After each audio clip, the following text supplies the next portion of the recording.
and the courage to embrace love and healing. Chapter 1. Winona Farmington opened one eye and saw through the window the white wonderland she woke up to for most of the winter in Beecher, Michigan. It was a small town, almost 2 hours north of Detroit, with a population of 10,000. Beecher's main claim to fame was that it had been hit by the 10th deadliest tornado in U.S. history in the 1950s, long before Winnie was born. Nothing much had happened there since. The other side of her double bed was cold, which meant that Rob had gotten up at least an hour before and left for the meat processing plant where he worked. She guessed, even before she glanced out the window, that he hadn't bothered to shovel after last night's snow. The house she lived in had been her mother's, and she owned it with her sister Marge. Marge was already married with kids when their mother died, and she and Eric owned their own house, so Winnie stayed in the family house, and they agreed that if they ever sold it, they'd split the proceeds equally. But for now, at least, Marge didn't need the money. Her husband owned a busy plumbing company, and the house was a good investment and likely to increase in value, so she'd never asked Winnie to sell it. Rob stayed with her almost every night.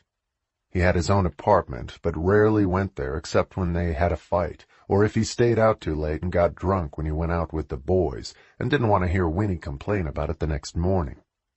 The rest of the time he slept at Winnie's, did no repairs, felt no great attachment to the place, and only helped her with something minor when she asked him.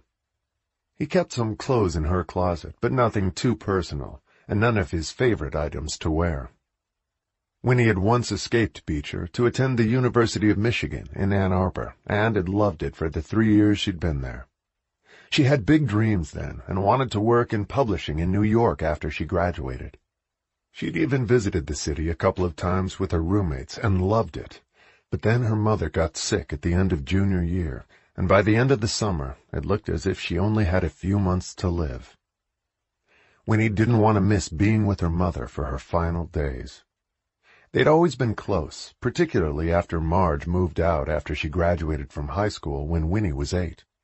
She had her mother to herself from then on, and their time together was precious. Her mother had shared with her her passion for books, the delight of Jane Austen, the Bronte sisters, her favorite authors, biographies of famous people, history, and current authors. Winnie took the first semester of senior year off to be with her. But she was no better by Christmas, and Winnie took spring semester off as well to nurse her. It had been hard to come home to a small, quiet town where nothing ever happened after the excitement of the university. Coming back to Beecher was like returning to her childhood, and her whole focus was on her mother. She had no life of her own. Her friends had married right out of high school or gone to Detroit to find better jobs than they could find in Beecher. A few had gone to college, but not many. Some even had babies by then, and Winnie suddenly had nothing in common with them. She was busy with her mother's care. It was never spoken, but Marge simply assumed that Winnie would be there for their mother. She had a husband and a child by then, and made it clear she had no time. Winnie was single, still in college, and Marge saw no reason why Winnie's plans couldn't be deferred, and her dreams put on the back burner. Winnie was the obvious choice of caretaker, and she didn't want to let her mother down. She had always given up so much for them. And Winnie didn't want to abandon her mother in her final months. She loved her and wanted to spend as much time with her as she could. Miraculously, and despite the doctor's dire predictions, her mother had hung on for 7 years and even rallied several times, but never long enough for Winnie to leave again. She fought a noble battle and finally died when Winnie was 27. By then it seemed too late to go back to college. She had a job, a house, a life, and New York and her dreams seemed as if they were on another planet. She was working as a cashier at a restaurant and got a better job at the local printing company after that. She met Rob 4 months after her mother died, and the time had drifted by like a river from then on, carrying her along with it. She didn't need a college degree for the job she had. Her own natural organizational skills and common sense were enough. It was hard to believe she and Rob had been dating for 11 years. She wasn't madly in love with him, but he was familiar and comfortable. They never talked about marriage or the future. They lived in the present, had dinner together on most nights, went to the movies, bowling with friends sometimes. It wasn't what she really wanted, but there was no one else more interesting around. And suddenly she slipped from 27 to 29, then turned 30 at dinner one evening with Marge, Eric, and Rob.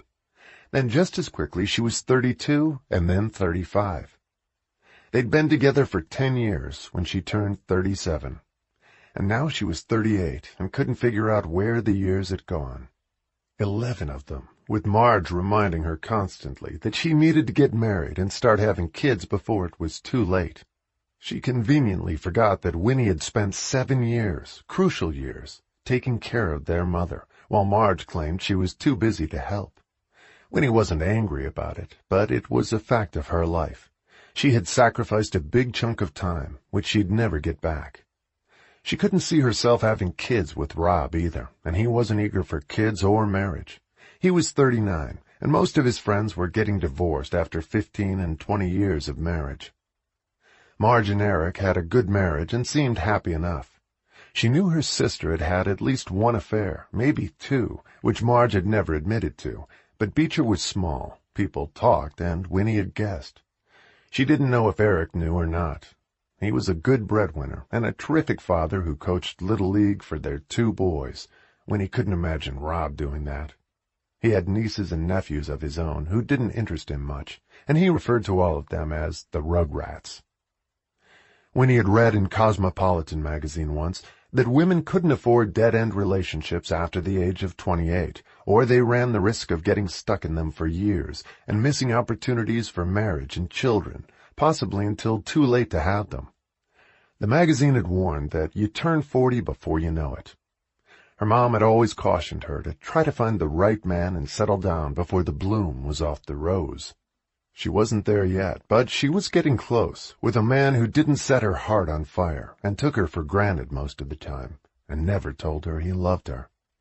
It wasn't exactly a dead-end relationship. It was more of an open-ended one that just kept limping forward through the years without arriving anywhere. She wondered if he would marry her if she made a fuss about it. But she didn't, because she wasn't sure how she felt about it herself. It was a no-frills relationship, a box of candy on Valentine's Day if he remembered, and he almost always forgot her birthday, but would take her out to dinner a few days later, if he had time. She couldn't see the point of getting married unless they wanted kids, and they didn't. She wasn't ready to have babies, and she wanted to figure out what she envisioned for her future first. "Well, you'd better figure it out pretty damn soon," her sister scolded her, "or you'll wake up one day and be 45 or 50, and it'll be too late, for kids anyway. It happens faster than you think." Marge was 10 years older than Winnie. "I'm only 38, Winnie reminded her. "Yeah, and it seems like just last week you were 28. You won't be young forever, Win." Marge always liked reminding Winnie that she was getting older. It made her feel more comfortable about being middle-aged herself.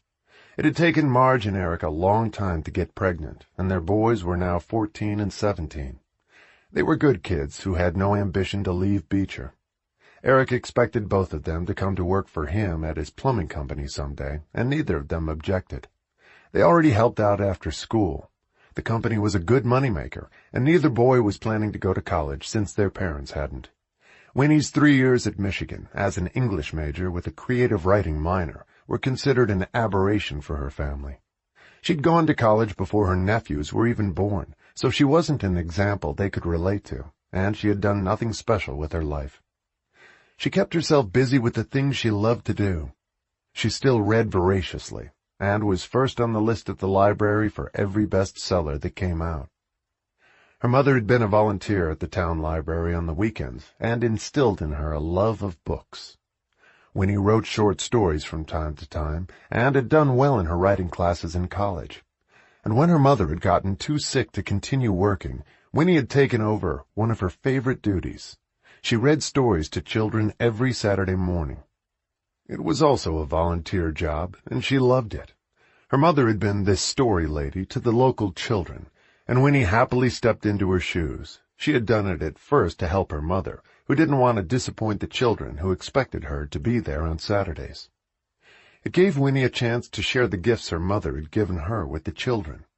She introduced them to The Red Shoes, Charlotte's Web, Stuart Little, The Little Prince, The Secret Garden, Little Women, and Nancy Drew for the slightly older girls. The children loved her, and Winnie got to read her favorite childhood books again. She had a gift with the children, like her mother had, although she didn't think so. Marge always said the books their mother read to her had bored her, while Winnie devoured them, much to their mother's delight. Every Saturday morning Winnie spent 2 hours at the library, and was the story lady, carrying on her mother's tradition and following in her footsteps. It was Winnie's only contact with kids, other than her 2 nephews, who were as uninterested in books as their mother. Winnie's other passion had always been horses, ever since she was a little girl. She'd had a chance to ride at a friend's father's farm, and had had a few lessons. She was a decent rider, and her friend's father said she was a natural. She liked to ride, but what she liked best was watching them. She had an instinctive sense for what a horse seemed to be thinking or feeling. She had walked into the corral once where they were keeping a horse that had been mistreated before they bought him. No one had been able to ride him. He was wild-eyed and terrified, bucked off anyone who rode him, and kicked anyone who came near. The men at the stable said he was hopeless, and they were planning to sell him again, or worse. Winnie felt so sorry for the horse that she let herself into the corral where he stood alone. She spoke softly to him as he eyed her in terror, but didn't move. He let her stroke him and pawed the ground next to her as one of the men watched, afraid to call out to her to stand back, stunned by what she was doing. In time, Winnie was able to ride him, bareback, with only a bridle. They called her the Horse Whisperer after that. She had a talent for taming abused horses, and people in Beecher knew it, and called on her once in a while to help them out. As far as they were concerned, she had a gift. She didn't get a chance to use it often, but it was there. It was as if she could get into a horse's mind and still its fears. They trusted her and calmed down whenever she was there. Winnie peeled off her flannel pajamas and got into the shower. She had a long, lean body, in contrast to Rob's heavy-set frame with a paunch. He liked drinking beer when he came home from work. Marge had put on weight and was a different body type from Winnie, who had always been tall and slim. Winnie had dark hair, pale blue eyes, and creamy skin. With better clothes and somewhere to wear them, she would have been pretty. Their mother had been, though she had let herself go once she was widowed at 33. Her husband had died in a hunting accident. Marge remembered him slightly. Winnie didn't. Marge looked more like him, sturdy and rugged, with a tendency to put on weight after she had her kids. She envied Winnie's slim figure, but ate too much of what she cooked for her family to lose the weight she had gained. She'd been the prom queen in high school, but looked 10 years older than she was, while Winnie looked younger than her age. Winnie had never been a prom queen and didn't care. She was always lost in the books she read. While drying her hair, Winnie looked out the window again, trying to assess how long it would take her to shovel the driveway. She did it nearly every day, since there was new snow almost every night this time of year. Rob could have, before he left for work, but never did. When she asked him to, he reminded her that it wasn't his house, and that was why he parked his truck in the street, and suggested she do the same. She made a bowl of instant oatmeal and had a cup of coffee, bundled up in her parka and snow boots, grabbed the shovel from the garage, put on gloves, and went to work on the driveway. It took her half an hour to get the snow pushed aside and packed down enough to drive over it in her SUV, but she was only 10 minutes late when she got to the printing company, where she worked as the production manager. She kept all the big projects organized and on track. She had exceptional organizational skills, and thanks to her, they met all their deadlines. It wasn't a creative job, but vital for the smooth running of the business, and she did it well. Ham Winslow, her boss, came out of his office and glared at her. She hated the job and her boss, but it was decent money. He owned the printing company, and had been her boss for the last 10 years. Her best friend Barb worked there, too. She had a more menial job than Winnie, but was good with layouts and very visual. "Nice of you to come in before lunchtime," he said snidely. He always had something unpleasant to say, and had no respect for his employees, or anyone for that matter. He was a miserable person. "Sorry my driveway was iced up," she said blandly. Whose isn't? You expected to wake up in Hawaii, maybe? Get up earlier, don't come in here late again. Got it? He was even nastier to the women who worked for him than the men, and he got away with it. Sorry. He was always angry and complaining about something. Nothing was ever done fast enough or well enough for him, and he took pleasure in pointing out publicly the mistakes they made. He's in a great mood, Winnie commented under her breath as she slipped into her seat at the desk next to Barb's. They'd gone to middle school and high school together, and Barb had gone to junior college and got her 2-year associate's degree, which didn't seem to make much difference.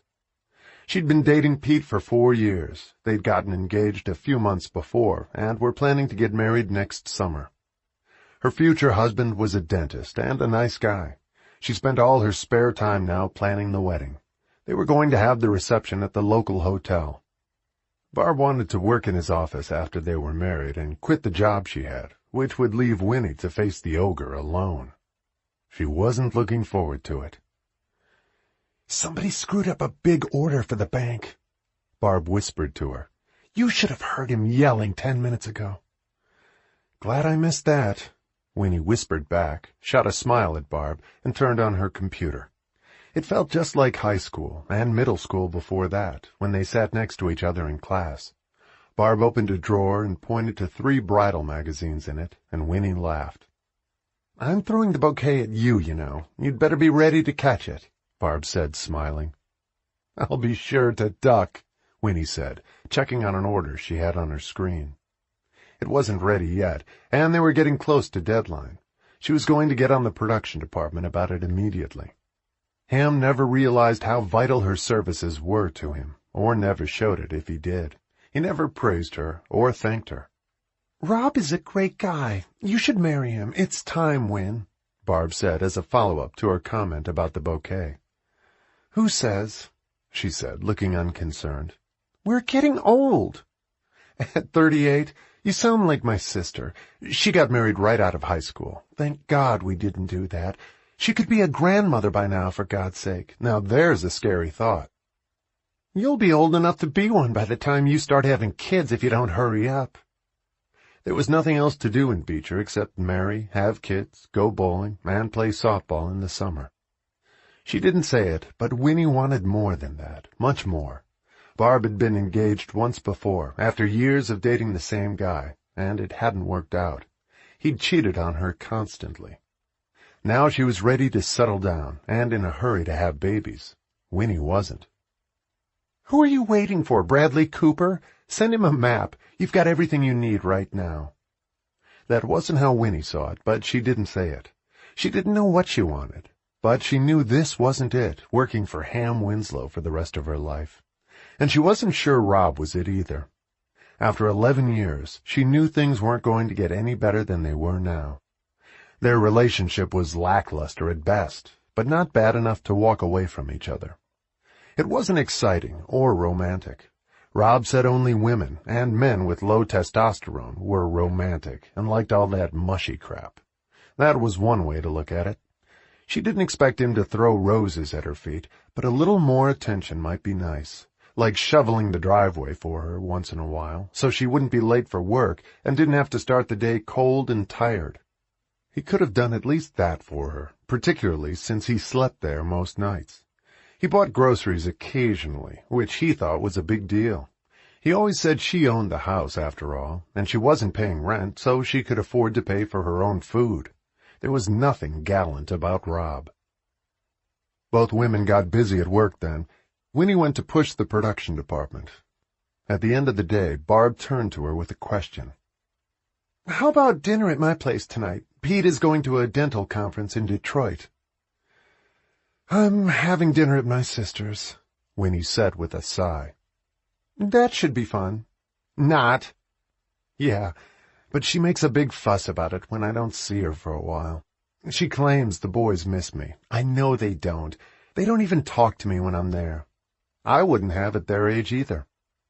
Have a good time, Barb said with a smirk, and they both left work and got in their cars. It was already dark, bitter cold, and the roads were icy. But it was only 2 miles to Marge and Eric's house, and Winnie was a careful driver. She let herself in the back door when she got there, and the boys, Jimmy and Adam, were watching TV in the basement playroom. You could hear it all the way up to the front door, and as usual, the house was a mess. No one ever cared. Marge's strong suit was not keeping house, and she made no apology for it. Eric was used to it, and didn't seem to see it. Whenever the mess got to him, he cleaned it up himself. She found Marge in the kitchen, getting dinner ready. It was pot roast, which seemed like a hearty meal for a cold night. Her sister was a good cook, and her family were all big eaters. Winnie wasn't, but it smelled good anyway. Marge was lucky. She hadn't had a job in years. She was a stay-at-home mom, thanks to Eric's business, and she got a new car every 2 years. She drove a Cadillac Escalade, which was a lot nicer than Winnie's 6-year-old SUV. "How was work?" Marge asked, as she checked on the pot roast and smiled at Winnie. They were very different, but there was a sisterly bond between them. Marge blamed their mother for encouraging Winnie to be a dreamer. Marge had made fun of her when Winnie had written a paper once in high school about why Mr. Darcy from Pride and Prejudice was her favorite hero of all time, and she wanted to marry a man like him. Winnie loved stories from another century, preferably set in England, which her sister thought was ridiculous. Marge loved watching reality shows and still never read a book. Their mother had given up trying to encourage Marge to read in her teens and shared her love of books with her younger daughter. "Work was okay," Winnie answered. "Ham is such a jerk. He's not happy unless he's beating someone up and humiliating them in front of everyone else. It gets pretty old." But they both knew the money was good, and Winnie had seniority now. She didn't want to start over somewhere else, which was part of what kept her with Rob, too. What if she never met anyone and never had another date? It was easier to stick with the devil she knew, at work and with Rob. They talked for a few minutes about Eric and the kids, while Winnie set the table and Marge slid into her favorite subject. "So, what's happening with you and Rob?" "Nothing. Don't start that, please. We both go to work, he comes over at night, we fall asleep, and go back to work the next day." "Sounds very exotic," Marge said, "and a lot like marriage. You've had years of practice. You might as well just do it one of these days." "Why are you so hot for me to get married?" It always annoyed her. It was the only thing they ever talked about. "I don't want your life to pass you by. Trust me. At your age it starts to fly. I don't want you to miss it." "I'm not missing anything. I'm happy." "Really? You don't like your job. Your boss is a horse's ass. You're not crazy about your boyfriend. And what else is there in your life?" "What's in your life?" Winnie volleyed back. "Eric and the kids. That's no more exciting than mine." "It suits me," Marge said, and Winnie knew it did. "You've always been such a dreamer. I'm just afraid you're going to dream your life away, waiting for some kind of magic to happen. There's no magic, Winnie. This is all we get." It sounded sad to Winnie. "You mean I don't get to be Cinderella when I grow up? Mom always said I could be anything I wanted to be. That's why I went to college and wanted a job in New York." It would have been so much more than what she had here. "Well, that didn't happen, so you've got to work with what you've got. Bloom where you're planted, as they say." That was very philosophical for Marge, and Winnie smiled. "Very profound. Don't I look like I'm blooming?" she teased her sister. She knew Marge meant well, or thought she did, although she could be a pain in the neck at times. And there was a wide chasm between them. They were so different, and always had been. That hadn't changed.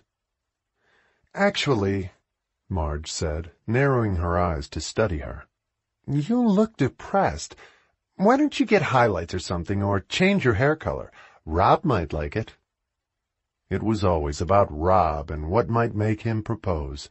Marge had dyed blonde hair with 3 inches of dark roots. Winnie's was her natural dark brown, almost black color. Their mother used to say she looked like Snow White. "He likes me the way I am," Winnie argued, "and I'm not depressed. I accept my life as it is." But she thought about what she'd said again on the way home. Did she accept her life? Had she made her peace with it? Did she still want more? Did she have a right to it? She was no longer sure. Dinner at her sister's had been the way it always was, always the same conversation between the adults, about work or the kids, brief chaos when the boys joined them at the table, and then Winnie went home to her empty house. Rob was bowling with friends that night. She turned on the lights when she got home and sat in front of the fireplace in the living room for a few minutes. She remembered when she used to sit there with her mother in the last years of her life, talking about the books they read and the dreams the stories spawned.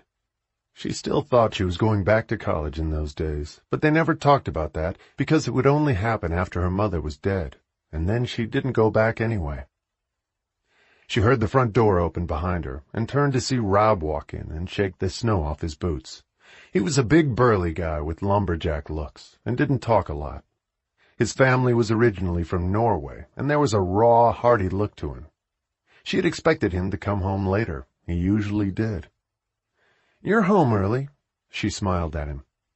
"I just got home from Marge and Eric's."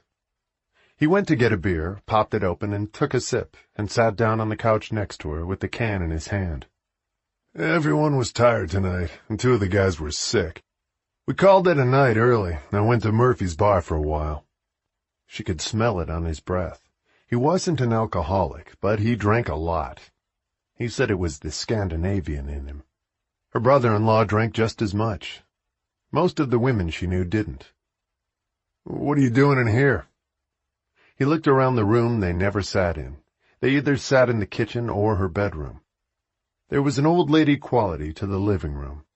She hadn't changed anything since her mother died. It was full of her mother's things and some antiques she'd inherited from her grandmother. Winnie kept the room as a kind of shrine. "I was just thinking of my mom when I got home, and the books we used to read. At the end, I used to read aloud to her. Rebecca. It was one of her favorites." She didn't know why she was telling Rob. She knew he didn't care. Just the thought of reading a book put him to sleep. "That sounds maudlin," he said matter-of-factly, chugged his beer, and got up. "I'm beat. I'm going to bed." She turned off the lights and followed him upstairs. He turned on the TV in her bedroom, dropped his clothes on the floor, and climbed into bed while she took a shower, in case he wanted to make love. Their sex life was pretty good, despite his lack of romantic sensibilities. He was great in bed when he was in the right mood. It had been part of the glue that held them for the last 11 years, the strongest thing between them. She started talking to him when she got out of the shower, and he didn't answer. She walked into the bedroom, and he was sound asleep on his back, snoring loudly. The beers on his bowling night had caught up with him. She looked at him for a moment, put on her pajamas, and tiptoed downstairs to her mother's bookcase. She knew exactly where the book was that she wanted. She hadn't read it in years. Jane Eyre.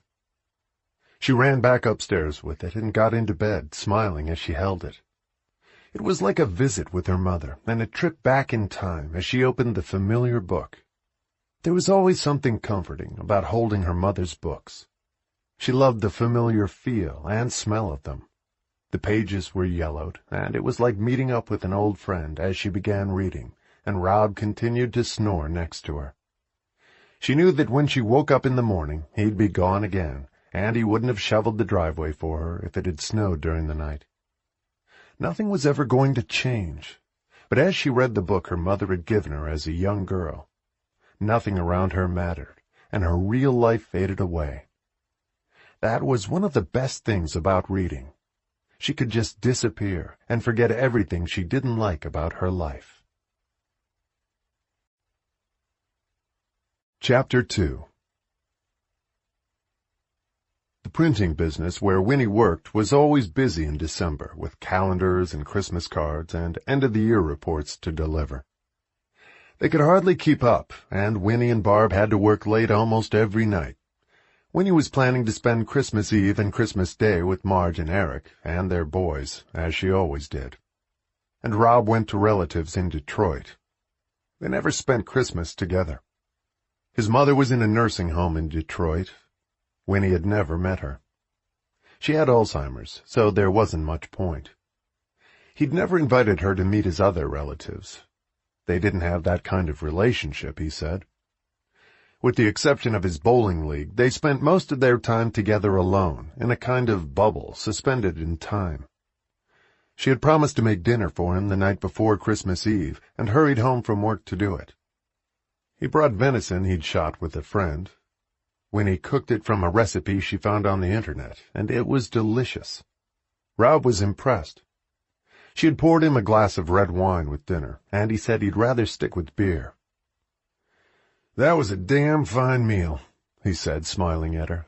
"I didn't think you could cook like that." "Neither did I. The recipe was easy." "What are you doing for Christmas?" he asked, as though he expected it to be different. "I'll be with Marge, as usual, same as every year." The holidays always made her miss her mother, but she didn't want to tell him that. He wasn't the kind of man you exposed your soft side to. It would have made him uncomfortable, and Winnie feel too vulnerable. "Well, save New Year's Eve for me. We can go to Murphy's for dinner and hang out till midnight and then come back here." It was his favorite bar, and she knew he'd spend half the evening shooting pool with his pals who hung out there too. She had nothing else to do. They'd been going to Murphy's on New Year's for 11 years. Her life with him was one long déjà vu, but she never met other single men. She brought out her presents for him then, a heavy cobalt blue sweater, a black knit cap, and some thermal gloves with a heated panel that you could put in the microwave to warm them up. He said he really liked them. The sweater fit him perfectly, the hat was warm, and he said the gloves were great. "They'll keep your hands warm while you shovel my driveway," she teased him, and he grinned. "Then I guess I should have gotten a pair for you," he shot back at her, and then went out to his truck to get his gift for her. It was a medium-sized box in silver Christmas paper with red ribbon. She opened it and found another sweater. He gave her one every year. This year's was yellow, and when she took it out of the box, she saw that there was a black lace G-string in the box, too. He loved seeing her in sexy underwear, and bought it for her himself, since she never did. "Why don't you put it on and show me?" he said. She reached for the sweater, surprised he wanted to see it, and he stopped her and handed her the G-string. "Not the sweater," he said, laughing at her, with a lustful look. There was something about the underwear he gave her that always made her feel cheap. It usually had rhinestones on it, or tassels, or an arrow pointing toward the crotch. But to keep him happy, she disappeared and came back wearing it with the sweater she'd had on and high heels. "Come on, baby, take off the sweater." He was leering at the G-string, and with her long legs, she looked sensational in it. She peeled off the sweater, pretending to strip for him, and she was wearing a black lace bra that almost matched the lace G-string. "Now that's more like it." He grabbed her as soon as she got near him, and lifted her off the ground in his powerful arms and laid her on the couch. He had his own clothes off, and was on top of her immediately, making deep guttural sounds. Everything about him was familiar to her. He was an adept lover, and knew what she liked best, but there was nothing tender about his love-making. He was too aroused by the thong he had given her to wait for long, and he came with a shudder and a fierce shout, then lay still on top of her. "God, I love you in that underwear," he said as she looked up at him. It always had the same effect on him. The gift was more for himself than for her, but she always went along with it. She knew it meant a lot to him. They went upstairs then and made love again, and it reminded her why she stayed with him. She couldn't imagine the sex being as good with anyone else, and finally, exhausted and happy, he rolled over and fell asleep. She got up, put a bathrobe on, and went downstairs to clean up the kitchen. She picked up the G-string from the living room floor and put it in her bathrobe pocket, and then went back upstairs and slid into bed next to him. She knew there should have been something more with him, but there wasn't. Just hot sex when she wore the right underwear and a warm body in her bed. He still hadn't told her he loved her. He never did. And when she woke up in the morning, he was gone. He hadn't stayed to wish her a Merry Christmas, or left a note to say so. He figured he had given her his best gift the night before, on the couch and in her bed. She knew it was all he had to give, and all she'd ever get from him, other than a sweater once a year and sexy underwear. She shoveled the light snow from her driveway and left for work. Everyone was in a festive mood. Their office party was set for noon, with a buffet from an Italian restaurant, and after lunch they could all leave. The office would be closed for a week. No one needed to have anything printed between Christmas and New Year's Day. Even Ham, the original Scrooge, was willing to give them the week off. "Did you bring your present for the game?" Barb whispered to her as she took hers out of her desk right before lunch. The whole office played the white elephant game every year. Each employee bought a gift that cost roughly $20, wrapped it anonymously, and put it in a pile. They all drew numbers and took turns in order picking a gift. The other employees could steal any gift they wanted twice from whoever picked it, and after that they were safe and could keep the gift they had. And the person a gift was stolen from would get another turn. It usually led to jovial screams of protest as a gift someone wanted was taken, and shouts of victory when someone else got to keep it, or stole it back. Some of the gifts were really fun, most weren't. Winnie thought that she should put Rob's Christmas G-string in the game one year. She was tired of getting them, but she had bought something respectable for the game, a good-looking cheese platter someone could use over the holidays. There were bottles of wine and an assortment of odd-shaped gifts people were eyeing, trying to guess what they were. "Of course I brought a gift," she said to Barb, went out to her car to get it, and put it in with the others. "I never get lucky with this game," she said to Barb in a whisper as they each picked a number. "I've gotten a set of coasters 3 years in a row, and I never have guests over. I've had a jeweled tissue box, a leatherette pencil cup, and a pair of mittens with reindeer on them." "I hope you get mine," Barb whispered, and pointed to where it was. "Trust me, you'll love it." Winnie smiled at how excited she was, and indicated which one was hers. The game had begun, and their co-workers were already stealing bottles of wine from each other by then, and a bottle of vodka. There was a nice-looking plaid shirt, 3 pairs of wool socks, a wool hat that looked like a polar bear, an Italian cookbook, a pair of light-up Christmas earrings that 3 of the women wanted and kept stealing. The game started getting loud and boisterous halfway through. Barb got Winnie's cheese platter and loved it. Someone else stole it, and she got it back, and Winnie decided to trust her and picked Barb's gift, opened it, and found 2 DVD sets of a TV series she'd heard of and never seen. The actors in the photograph were wearing clothes from the 1920s. There was a castle in the background, and it was set in England. The series had been a big hit and was still on TV. Barb had given her the first 2 seasons, and knew from veiled inquiries that Winnie had never seen it. "You're going to love it," Barb promised her. "They're in their 6th season now." It was called Beauchamp Hall, and was about a fancy family. Winnie was a little disappointed. She never watched TV, and would rather read a book, which was why she'd never seen it.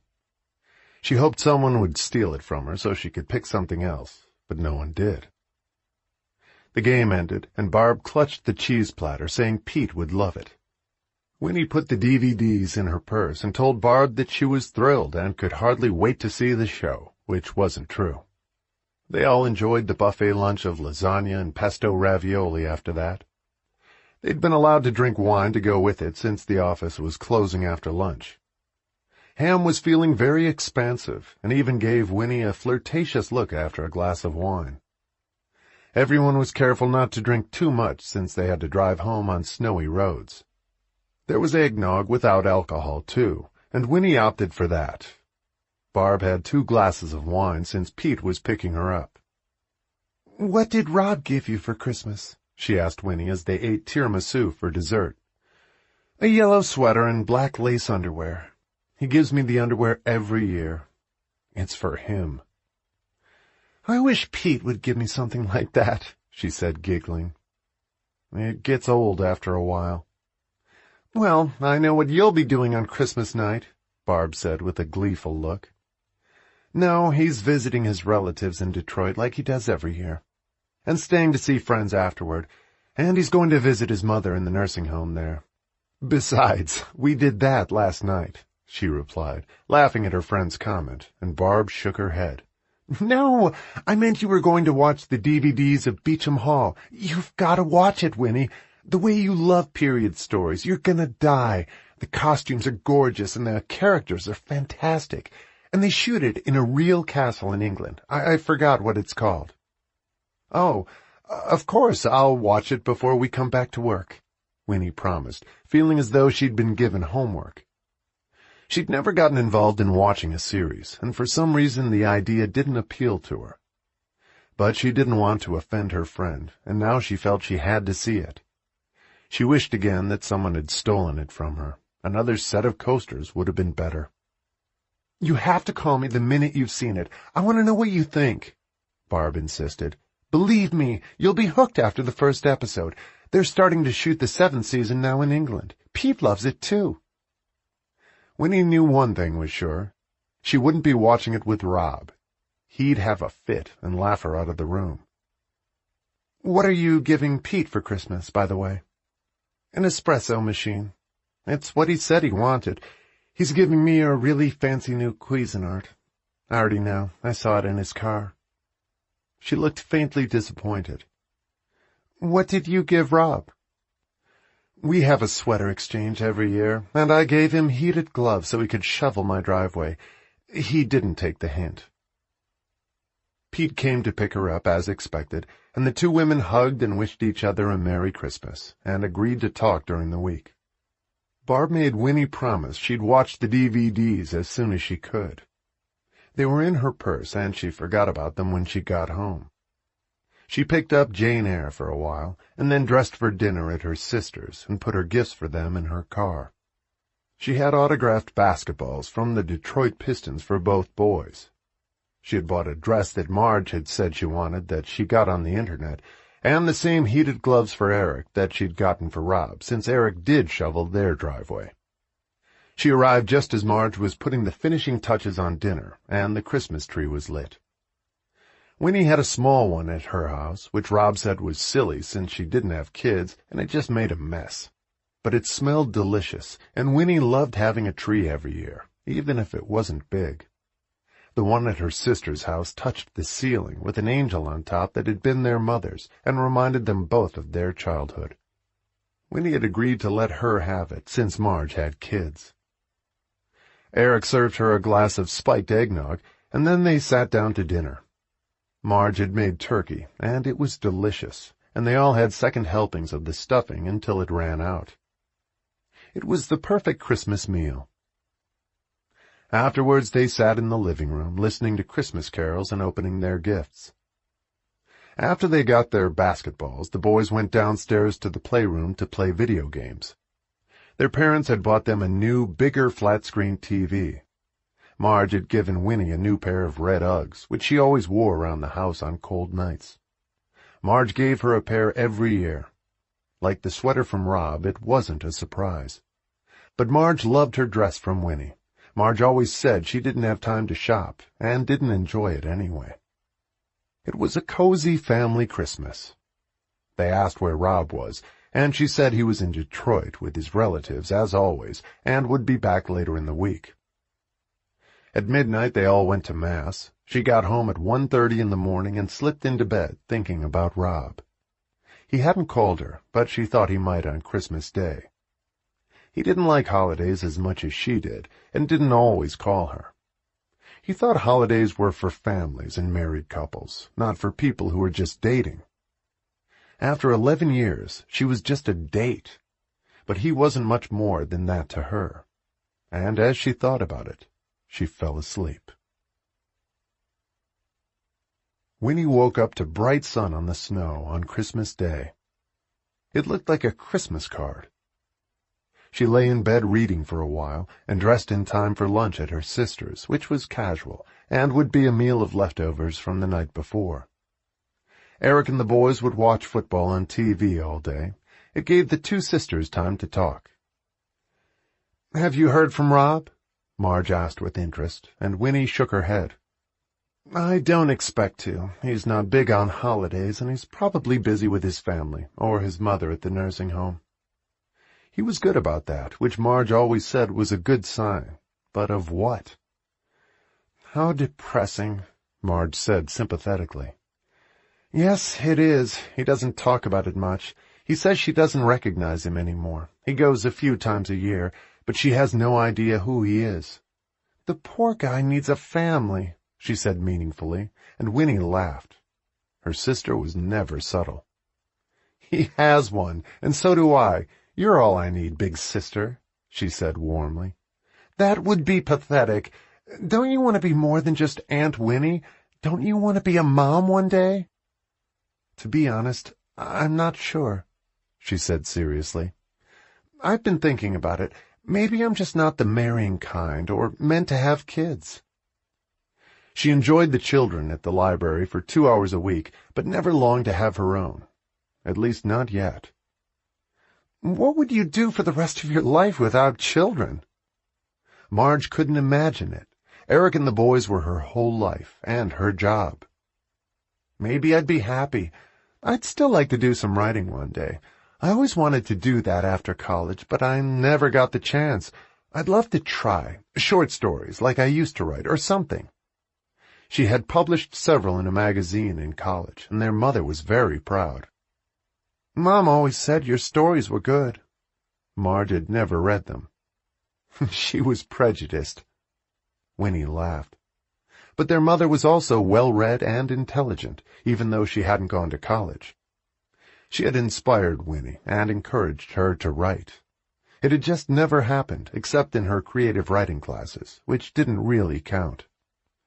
At the end of the day, Marge switched on one of the reality shows she loved, and Winnie watched it with her. It was a group of housewives in Las Vegas, who all looked like hookers, had set up a Christmas meal together, and were joined by their husbands at the end of the show. The men looked like gangsters, and the women were squeezed into tight, sexy dresses with big hairdos, too much makeup, and tons of jewels. The dining room the show was shot in looked like a bordello. Winnie was mesmerized and couldn't believe what she was seeing, and Marge was glued to it with delight. She told Winnie which ones were her favorite women on the show. You watch this regularly? She was amazed. I never miss a show. Today's the Christmas special. Winnie couldn't imagine watching it again, or caring about the women involved, but Marge felt as though they were her friends. And she said the dress Winnie had given her, that she had wanted, was vaguely inspired by the women on the show. Winnie had already noticed that all of them looked as though they had breast implants. Their breasts were huge, and their lips were puffed up with collagen. Nothing about them was real. At the end of the show, Winnie got up to leave.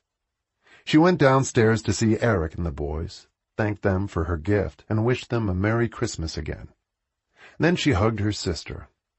It was snowing outside again, and she wanted to get home before it got too deep. When she got home, she made herself a cup of tea and sat in her kitchen, watching the snow falling. Rob called her from Detroit. "How was your Christmas?" he asked her. "Really nice, with Marge and Eric and the kids. What about yours?" "It was great. We went to a bar to shoot pool for a while last night, and then we came home. I haven't stopped eating since I got here." "How's your mom?" she asked carefully, not wanting to upset him. "I'm seeing her tomorrow. She doesn't know it's Christmas anyway." But what if she did, even if she didn't recognize him? It seemed so sad to her.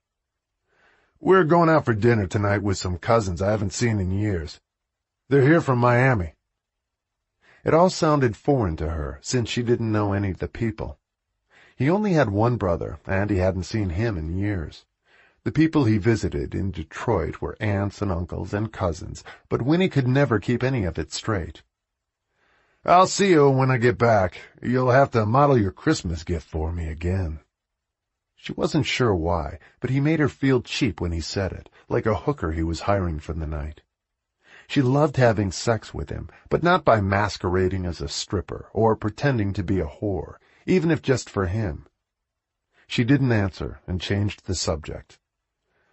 "I hope you have a great dinner." she said vaguely. "What are you doing tonight?" "Going to bed. I'm exhausted.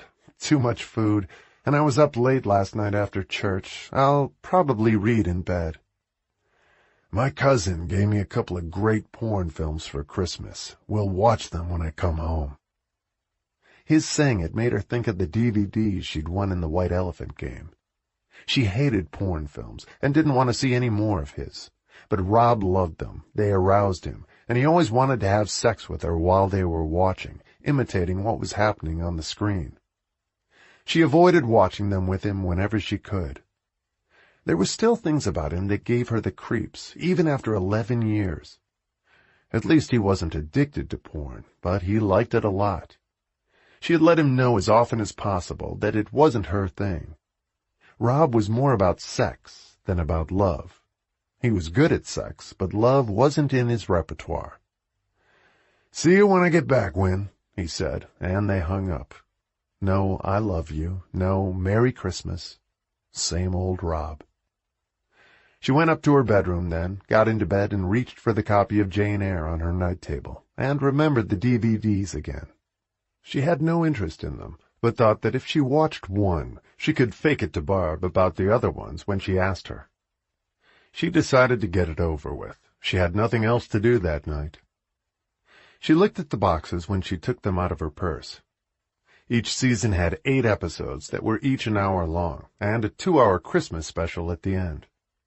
Barb had given her 2 seasons, 20 hours of TV, way too much. But if she watched an episode or 2, maybe Barb wouldn't care about the rest. She dutifully got the first disc out and put it in the DVD player attached to the TV in her room. It was Rob's. He had brought it over so he could watch porn videos with her. She dreaded it when he came over with a new one, and she tried to find an excuse not to see it. Tired, sick, headache, busy, early day tomorrow. Sometimes he couldn't be put off, but she always tried. The screen sprang to life with the first season of Beauchamp Hall, and she hopped into bed, pulled up the covers, and turned off the light as the first episode began. She was struck by the beautiful costumes, all historically accurate, and the incredible decor inside the castle, with enormous paintings and elegant antiques. It had an upstairs-downstairs feel to it, with a fleet of servants and a family composed of all the important players on the show. 3 of them were famous actresses. Several of the men looked familiar to her, even though it was an English production, but she had seen them in movies. And the manners and mores of the players were authentic to the period. It was everything she loved about English books and movies. The behavior of each actor was exquisite, the performances flawless, the dialogue brilliantly written, the story engaging, the characters perfectly defined in their roles as good or bad people. Their position in the world was clear, bound by tradition, whether noblemen or servants. It was an absolutely gorgeous show, as she got engrossed in the story for the first time. Predictably, by the end of the hour, several of the storylines were left hanging, and she wanted to see how they turned out. So she watched another hour, and a third one after that. She had to put another disc in for the next 2 episodes. At the end of it, she had binge-watched 5 hours of Beauchamp Hall, and she wanted to watch more. But it was midnight by then. She looked at her watch, and like a naughty child past curfew, with no parental supervision. She grabbed another disc, put it in, pressed play, and watched the intricate stories unravel. She was in love with the characters by then, and fascinated by the castle, the family, and the staff. It was a perfect replica of English aristocracy in the 1920s, when grandeur, opulence, and the upper class still prevailed. She felt as though she'd been pulled into a different world, where her own life ceased to matter. Only theirs did. It was 2 in the morning when the third disc finished, and she still had another episode and the 2-hour Christmas special to go, and she decided to watch them in the morning. She could hardly wait to wake up and see more. It was snowing hard, and had been all night, and she hoped she'd get snowed in so she could watch the rest. She didn't have to go to work all week.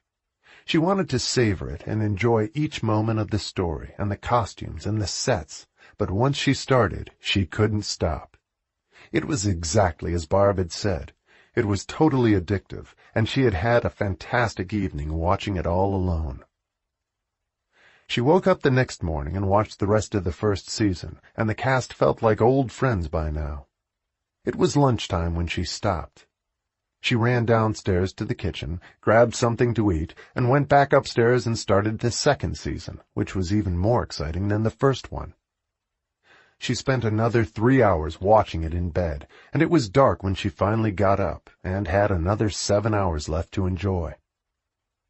She took a shower, put on fresh pajamas, and watched another 4 hours that night, and woke up again the next day to watch the last 3 hours of season 2, and felt bereft when it ended. It was as though she had lost her best friends and had been exiled from their magical land. She watched 2 of her favorite episodes for a second time that night. She had spent 2 full days and nights and Christmas night watching Beauchamp Hall, and as Barb predicted, she was totally hooked. She called Barb that night. "What did you do to me?" she said when Barb answered. "What do you mean?" "It's like a drug. I can't stop. I've just spent 2 days in bed watching it, and all I want is more." "Well, there are 4 more seasons for you to watch, including the one playing in England now. And they're filming the 7th season as we speak, or they will be starting next week. You can order the others that have already been shown on the internet. I'm exactly like you. I binge watch it when I get it, and Pete is just as bad. We love it. The castle is incredible. Is it really like that in real life?" "Haversham Castle. Apparently it is. It's owned by a British marquis, and he lives there with his sister, a lady, but he owns it because of the laws in England which give the land and the title to the oldest son, and traditionally no one else inherits anything. They looked pretty cool in the article I read. They're about our age, or a little older. The show saved them from losing the castle, apparently. They were out of money, and they make a fortune from renting it for the show. The whole town gets involved and watches them film it." "The man who writes the show must be brilliant," Winnie said with open admiration. "It's his first big success. It's a huge hit over there. I knew you'd love it, Win. I'm so glad you watched it." "It's the best Christmas gift I got. I've never been addicted to a TV show before." "Neither was I, until Beauchamp." Barb sounded thrilled that Winnie loved it. "I'm going to order the other seasons tonight." She went straight to her computer after she hung up and ordered them all. The 6th season wasn't available yet, since it was still playing in England, but she put in an advance order, which she'd have in 4 weeks. She had 3 more seasons to look forward to for now, as soon as they arrived. She could hardly wait. She had just pressed the send button with her order when Rob called her. "Hi, I just got back. What are you up to? I missed you." It was nice to hear that, and surprising coming from him. He rarely admitted it. "I've been in bed watching DVDs for the last 2 days, the ones I won in the elephant game at work. It's a fantastic show." "I've got a pretty fantastic show for you, too. Can I come over?" He usually didn't ask, he just showed up. "Sure. I don't have anything to eat in the fridge. I haven't been to the grocery store in days. I couldn't tear myself away from the TV. "I'll pick up something on the way," he said, and walked in half an hour later with a pizza box. He bounded up the stairs after he left it in the kitchen, walked across the room to her bed, and kissed her hard. She'd been watching an episode from season 1 again, and enjoyed it just as much the second time. "What's that?" He noticed it on the screen, and looked unimpressed by the costumes and the main drawing room of the castle. "The show I told you about." She smiled. "Never mind that." He ejected it and tossed it on the dresser, took a DVD case out of his pocket, put a disc in, and hit play. And within seconds she could see what it was, the porn film his cousin had given him, and it was one of the roughest ones he'd brought over yet. She looked at it, uncomfortable at how extreme it was, and it was a shocking switch from the genteel show she'd been watching for 3 days. Before she could comment, he tore off his clothes and grabbed her, and started reenacting what they were doing on the screen, trying to force his fist inside her, until she pulled away and made him stop. "What's wrong?" He looked annoyed, and was violently aroused. "That's kind of a rough hello, isn't it?" She was unhappy about how brutal he wanted to be. There was nothing loving about it. It was the rawest kind of sex. "Since when did you get so prissy? Come on, babe. I missed you. I've been thinking about this for 3 days. "I missed you, too. How about we just make love? That works pretty well for us. We don't need to play porn games. Those guys are pros." She wasn't prudish, but there was something disgusting about it, and she didn't want to participate. But he wanted more than just making love. He looked angry as he grabbed her again, and made love to her more roughly than he usually did. It frightened her a little, and wasn't fun for her. But he came like a rocket, and within minutes wanted to make love again. He had come home starving to the point of being crazed, and after the second time she wanted him to stop for a while. "What's wrong with you? Most women would beg for a guy who can make love to them like that. I've got the cock of a 20-year-old. But a heart of stone, she wanted to say. "I like it better when you're more tender and sensual." "I like it better this way," he said angrily. "I'm not gay." He looked furious. "You don't have to be gay to be gentle, Rob," she said quietly. She didn't like his homecoming style at all, and out of the blue she suddenly wanted to ask him a question. "Are you in love with me, Rob?" It broadsided him completely, and he didn't answer for a minute. "What the hell have you been watching on TV while I was gone? Desperate Housewives? What kind of question is that?" "An honest one. You never say it. Do you love me?" "What do you expect, for me to throw flowers at you or burst into song? Sure, I love you. Do you think I could make love to you like that if I didn't? That's how men express love." "No, that's how men express lust. That's different." "I love your body," he said, ignoring what she said. "I like being with you. We've been together for 11 years. That must mean something." It could also mean habit, fear of loneliness, and of being alone. They had great sex, but all of a sudden she wondered what else they had, and what he felt for her. And even what she felt for him. The love interests on Beauchamp Hall were so intelligently expressed. The characters really cared about each other, and despite their upper-crust manners, they fell in love and found elegant ways to demonstrate it. Nothing like the porn film he wanted her to reenact. She felt violated by everything he had done that night. 11 years means a lot. I just wonder what we're doing sometimes. We're having great sex, unless you want to go all virginal on me now. I don't just want to be made love to.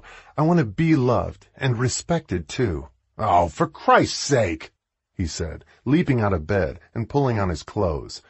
I don't know what you've been watching since I've been gone. Little House on the Prairie or The Sound of Music. I'm not a kid, Win. I'm a man, and this is how I am. If you don't like it, then maybe we need to think about this. I'm going home. Call me when you're normal and ready to act like an adult again. I don't need to act like a whore to be an adult, Rob. I'm a woman and a human being. I'm not some hooker in a Tijuana bar. And I'm not some namby-pamby guy who wants to beg you to have sex like a 15-year-old. You know what I like and how I like it. I don't like watching porn with you, she said bluntly, or how it makes you act.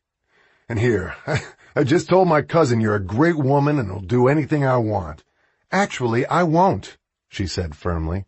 Is that what you like about me? She looked shocked. I don't like how you're acting now, I can tell you that. And with that, he stormed out of the room, thundered down the stairs, and slammed the front door behind him. She could hear his truck start a minute later, and then drive away. Shaking at everything that had been said, she rescued the DVD of Beauchamp Hall where he had tossed it, took his out, and put the Beauchamp disc back in, pressed play, and climbed back into bed. Within a few minutes she felt calm again, and as though she had entered a world of noble gentlemen and ladies, people who knew how to behave and how to treat those they loved. She watched 3 episodes in a row and felt as if all was right with the world again. And she had the answer to her question. Rob was not in love with her. It hit her like lightning, and she was not in love with him. Chapter 3. Rob didn't call her for 3 days after the night he came home from Detroit. She didn't call him either. She didn't like the way he had treated her, and her realization that he didn't love her and her own doubts about loving him had shaken her. They were great sexual partners, but not much else. They had no common interests, no shared friends, except for a few of the men in his bowling league. They went to work, came home, slept in the same bed on most nights, and made love when he felt like it. She realized suddenly that he hardly talked to her, and it had taken her 11 years to notice. For years she had told herself that all men behaved like that. But what if they didn't? The men on Beauchamp Hall didn't, but it was a TV show, and set nearly a century earlier. And Eric respected her sister, although she knew their marriage wasn't exciting, and she knew that her sister had had an affair he probably didn't know about a few years back, but she'd stayed with Eric. What did she have with Rob, other than predictably efficient sex? She wanted more. She wanted real conversation, someone to take walks with, to share good times, and to learn things from each other. She wanted what the players on Beauchamp Hall had, but that was a fantasy, and she knew it. Now she was dissatisfied with her life, and a man who wanted to reenact a porn video with her, who said he loved her body, but not much else. She wondered if he even knew her, or asked himself if he did, or cared. She would have talked to Barb or Marge about it, but she knew she'd sound crazy if she told them she wanted her life to resemble a TV show. Marge especially would have gone nuts over that, and accused her of being even worse than a dreamer. Rob called her the morning of New Year's Eve. She'd been watching season 1 of Beauchamp Hall again, and assumed she'd be watching it that night if Rob didn't call or take her out, and that was beginning to look like a serious possibility. She wondered if it was over between them, and didn't want to ask. "So, are we going out tonight?" He sounded awkward. "Do you want to?" she asked cautiously. "Yeah, I do. I don't know what got into you the other night, but let's forget about it and have a nice time at Murphy's like we always do." She had just watched the Christmas special from the first season, with everyone in white tie and tails on New Year's Eve as they danced around the ballroom. The reality of her own life was laughable compared to that, but it was also almost 100 years later, and even in British aristocratic circles, the world had changed dramatically since then. She would be spending New Year's Eve watching her boyfriend play pool at his favorite bar, drinking beer instead of champagne. And she'd been spending New Year's Eve with him that way for 11 years. "I'll come pick you up at 7. I have some things to do before that." "That would be nice," she said, sounding subdued. Despite her epiphany, she wasn't ready to end it with him yet, and not on New Year's Eve. That was more drama than she wanted with him. She wanted to be sure of what she felt for him, or didn't, before she reacted to it. She was wearing jeans when he picked her up. There was no point wearing anything else. No one at the bar would be dressed up. A few of the younger girls might be wearing halter tops, but she felt stupid wearing one in the dead of winter and freezing in the drafty bar all night. Instead, she wore the yellow sweater he'd given her for Christmas, and he looked pleased when he saw it. "You wearing the thong I gave you, too?" He whispered in her ear when he kissed her, and she laughed. "No, I'm not." "You can put it on for me later, to start the year off right." She didn't comment, and they drove to the bar in his truck. He started playing pool with his friends as soon as they arrived, and they had burgers at the bar around 10 o'clock. He started another pool game half an hour later. At midnight he was winning, and she walked over to him, tapped him on the shoulder, and kissed him at the stroke of 12, while his friends hooted and whistled. Then she went back to sit at the bar, and he went back to the game. She found herself wishing that she were at home watching Beauchamp Hill. She was living vicariously through the actors and the show. Their dialogue was so perfect. They said everything she would have wanted them to say. Even their hair looked impeccable, in the style of the period, their jewelry, their clothes, their manners, the way they moved and behaved and reacted to each other, the restraint they used when dealing with difficult situations. She watched it at every opportunity. It had Winnie in its thrall. It had become her guilty pleasure. She was already depressed that in 2 days she had to go back to work and wouldn't have much time to watch it any more. It had been perfect in the past few days, because Rob was working and she wasn't, so she sat at home in her pajamas all day and watched it. But in 2 days that had to end. Rob drank too much beer that night while playing pool, and Winnie had 2 beers early in the evening, and had eaten since. She was totally sober at 2 a.m. when they went home, so she drove his truck, and she had to help him into the house. "Come on, baby. Put the G-string on for me." He was staggering and slurring. He leaned on her heavily, and she could barely get him up the stairs, and the minute he hit the bed with all his clothes on, he passed out. He woke up at 11 o'clock on New Year's Day with a pounding headache and went downstairs to find her. She was sitting in the kitchen, watching an episode of Beauchamp Hall on her computer, when he walked into the kitchen and sat down. "Not that crap again. Why are you watching that? I can't even understand what they're saying." She turned it off so it wouldn't bother him, and poured him a cup of coffee. "I won a lot of money last night," he said, looking pleased. "Had a great time." She nodded. She hadn't, but didn't want to complain. It was no different from all the other New Year's Eves they'd spent there since they met, and she'd put up with it before. She knew he wouldn't understand why something had changed. She wasn't sure she understood it either. He went back to his place after she cooked him breakfast. He said he was going to meet up with some of the guys and would be back that night. Barb called. Pete had some work to do in the office, and she came over to watch 2 episodes of Beauchamp Hall with Winnie. They had just finished the last episode they'd been planning to watch when Rob came home early and saw Barb in leggings and a tight exercise top that showed off her figure. He looked her over with a practiced eye, as though Winnie weren't there. Winnie pretended not to notice, and Barb said she'd see her at work tomorrow, and left. "She's hot," Rob commented when the door closed behind her. She had a good figure, but always complained about her big breasts and what an encumbrance they were. "She's getting married next summer," Winnie said, putting the DVD away. "To the dentist?" Winnie nodded. "He's a wimp. She deserves better than that." "He's good to her," Winnie said, and walked to the kitchen to cook dinner, and Rob followed her. "Are you okay?" he asked, and she nodded. "You're acting weird these days." "I'm trying to figure some things out." She didn't look at him as she said it. "About us?" He could sense that something was different, but he didn't know what or why, and neither did she. "Maybe." "Maybe what you need to figure out is why you watch that stupid show all the time. I think it's making you a little crazy." She wondered if it were true. Suddenly she wanted to be with the people on the show and live among them, as though they were real and not actors speaking lines someone had written for them. She was starting to believe it was real. Maybe Rob was right.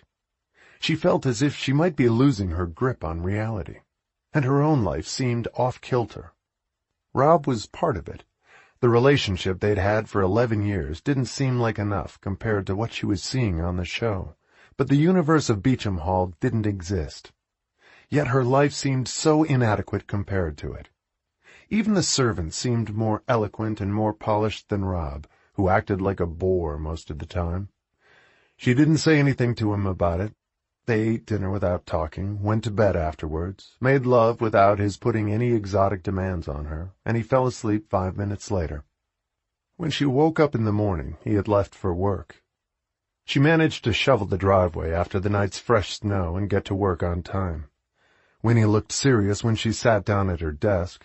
Barb didn't say anything for the first half hour, and then looked at her intensely. "Are you okay? Something wrong?" "I don't know. All of a sudden my life doesn't fit, like it shrank in the wash or something." "Uh-oh, sounds like Beauchampitis to me." Winnie smiled at what she said. It felt that way to her, too. "You know, they're just actors, right? They're not real people. They don't live at the castle, and they're not waiting for you to show up." "Yeah, I know," Winnie said sadly. "But everything used to be so great back then, so elegant, so polite, so right. It puts a whole new perspective on my life." "It's a fantasy," Barb reminded her. We'd all like to live like that, but even those people don't anymore. They all lost their money, and they look like you and me. There are not many lords and ladies around these days. How are things going with Rob?" "Not so good," Winnie said. "We had a couple of bad fights last week. He gets a little crazy sometimes. I don't think he loves me, Barb. I'm some kind of sex object to him. And what's worse, I'm not sure I love him either. We just stay together out of habit, and because we have nothing else to do. I asked him if he loved me a few days ago, and he told me he loves my body. I think all he wants is sex most of the time. I don't think he even knows who I am, or cares." Barb looked surprised to hear it. "Do you know who you are?" Barb asked her pointedly. "I thought I did. Now I'm not so sure." It had been troubling her a lot lately. "Because of Beauchamp?" she asked, worried about her. "No, because of everything else. What am I doing with a guy who never talks to me?" "He's hot," Barb said admiringly. She liked his looks, and he emanated a kind of virile sex appeal that had always seemed attractive to Winnie, too. But now he seemed like a Neanderthal at times, compared to the aristocrats on Beauchamp Hall, and he'd been acting like a sex addict recently. "He says the same thing about you, that you're hot," Winnie told her with a look of surprise. "It's the breasts," Barb said, looking embarrassed. She had hated them all her life, but was scared of having a breast reduction, and couldn't afford one anyway. "Guys want to meet them before they even want to meet me. They have an identity of their own because they're so damn big. They think I'm the goddess of fertility or something, except for Pete. He loves me, not just my tits. Rob acts like I'm a hooker he picked up in a bar somewhere and kept around for 11 years. It freaks me out sometimes, and scares me. He thinks it proves he loves me because he wants to have sex with me all the time. All it proves is that he's a horny guy." "There are worse things." Barb looked anxious. "I don't think I'm a person to him," Winnie said. "I'm just a piece of ass, and I'm not even sure what he is to me." "Have you said all this to him?" Barb looked concerned. Winnie was being so intense, which was unlike her. She always went with the flow, even with Rob, but now she was questioning everything. "I've said some of it, but I still need to figure it out for myself. Maybe we're the wrong people for each other." "After 11 years?" "Could be. Maybe this is all we'll ever be. A guy who sleeps over at my place because my house is bigger than his apartment, and he can get laid before he falls asleep at night, if he's in the mood." "That's a little harsh, don't you think? He cares about you a lot more than that." "I'm not so sure. Now he thinks I'm weird because I'm watching the show. He wants to watch hardcore porn, and that seems normal to him. He thinks I'm a freak." "He's into porn?" Barb looked surprised as Winnie nodded.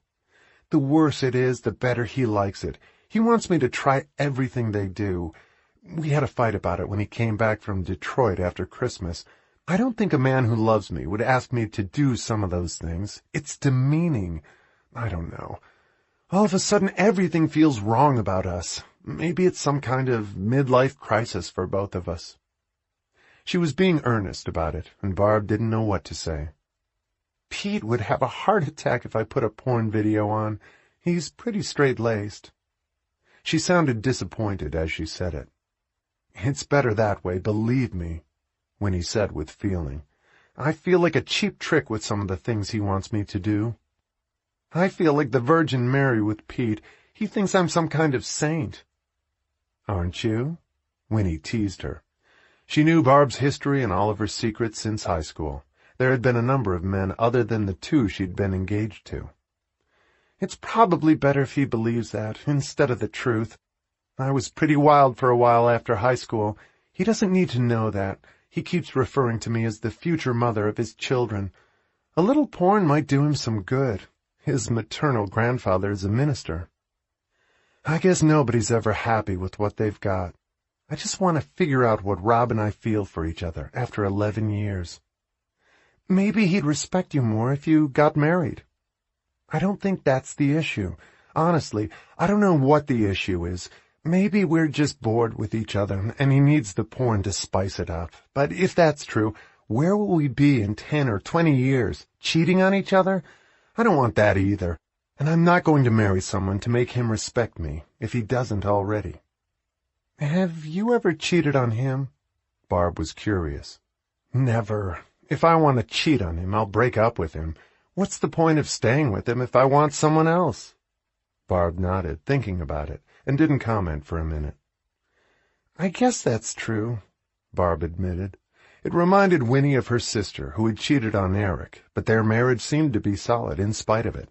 And maybe Eric cheated on her, too. Relationships were so damn complicated, and getting married seemed so extreme. She wondered if she ever would. Do you ever feel trapped here? Winnie asked her then. I never think about it. We grew up here. It's home. She'd never wanted to move away from Beecher, and had always had smaller dreams than Winnie. Getting married was enough for her. All I wanted when I went to college was to leave and never come back. I couldn't when my mom was sick, and then I gave up on the idea. Winnie confessed wistfully. Sometimes now I think about it again. New York, even Chicago. Wouldn't that be exciting? Barb shook her head. No, it would scare the hell out of me. I wouldn't last in New York for a week, or Chicago, or Detroit. What would I do there? I don't know anybody. I'd be terrified to walk down the street. Winnie still loved the thought of it, even though she knew she'd never do it. Rob was more like Barb and her sister. His universe was defined by Beecher. It was all they'd ever known, and they didn't want anything else. If Winnie could have flown away on eagle wings, she would have in an instant. I think about it now again when I'm watching Beauchamp. I'd give anything to turn the clock back and be part of that world. It's just a TV show, Win. It seems real, but it isn't. I wish I could write something that seems that real. She was full of dreams suddenly, about places and things and people, and the writing she used to love doing. The series she'd been watching had ripped the lid right off the tiny tin can of a world she'd been living in, and now nothing seemed to fit. Everything in Beecher felt too small for her. The show had changed her, just in the space of a week. She felt as though she had come loose from her moorings. It was exhilarating and terrifying all at the same time. Something was happening to her. She didn't know what it was yet, but she hoped it was something good. Chapter 4. In February, they hired a new girl named Elise at the office, and neither Winnie nor Barb liked her. She was spectacular looking, with a sensual body, and wore low-cut, tight clothes and miniskirts that showed off her legs. She was 21. She had been hired for one of their lowest positions, as a Girl Friday and assistant to everyone, before they assigned her to any one department. They needed to know her strengths first. Winnie could always use a spare pair of hands in her overworked production department, and Barb was working on layouts. The office manager started Elise off with taking orders for business cards, and the men who came in to order them were nearly rendered speechless by her looks. Ham had her in his office constantly, giving her projects. She had spent a year in Detroit as a trade model, but said she didn't like it, and had come home. This was the first office job she'd ever had, and she mixed up the orders she took several times. Ham looks like he's going to have a stroke every time he talks to her. He gets all red in the face, Winnie commented, and Barb laughed. Bad luck for him, the blood is rushing to his face instead of somewhere else, Barb said in an acid tone. The girl was getting on their nerves. Whatever she did wrong, Ham was willing to forgive, while he was merciless with everyone else. He was clearly dazzled by Elise's youth and beauty. A month later, whenever the new girl talked to Ham, she practically pressed her body up against him, and Winnie noticed his hand resting on her shapely bottom, and that Elise didn't move away. She knew who had the power, and was milking it for all it was worth. I think she's sleeping with him, Winnie whispered to Barb one day after watching her with Ham again. There was something different about the way they talked to each other, and Ham looked possessive whenever any man came too close to her. Don't be ridiculous. She's 21 years old, he's 58, and his wife would kill him if you're right. I'm sure she doesn't know. How's the wedding coming, by the way? They were supposed to go to Flint to look for bridesmaids' dresses, but neither of them had had time yet, and the weather had been terrible since Christmas. Things had been limping along with Rob since New Year's, but they hadn't had any major showdown since then. He had finally backed down and stopped pushing her to watch porn with him, which was a relief. Whenever Winnie had time to herself, she watched the subsequent seasons of Beauchamp Hall. It just got better year by year, and the 6th season was the best one yet when she got it. She'd offered to lend them to Marge, but she wasn't interested. She still preferred her reality shows. Rob had stopped bugging her about that, too. They were no closer than they'd been before, but things were peaceful again, and he worked late several nights a week. When he did, he usually got to her house exhausted and went right to sleep. He said he was in line for a promotion and was working hard to get it, so their sex life no longer took precedence. At least until he got the promotion, Winnie assumed.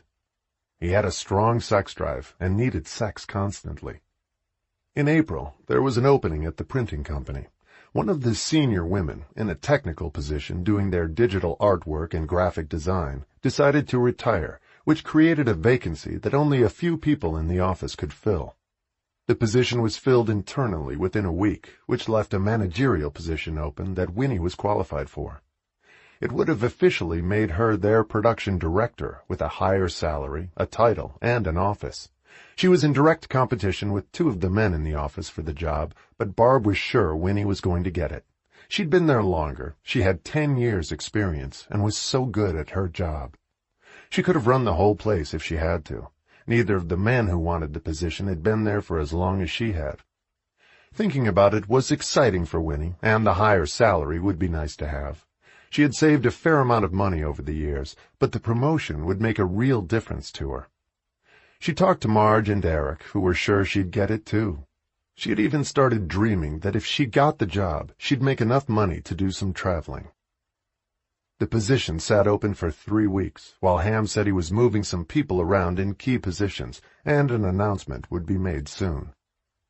He finally broke the news to them on a Monday morning. Ham gathered everyone around in the main room where they all sat. Winnie was disappointed because Barb was out sick with the flu, and she would have liked to be with her to hear the news. Barb had sent her a few texts that morning about how sick she was.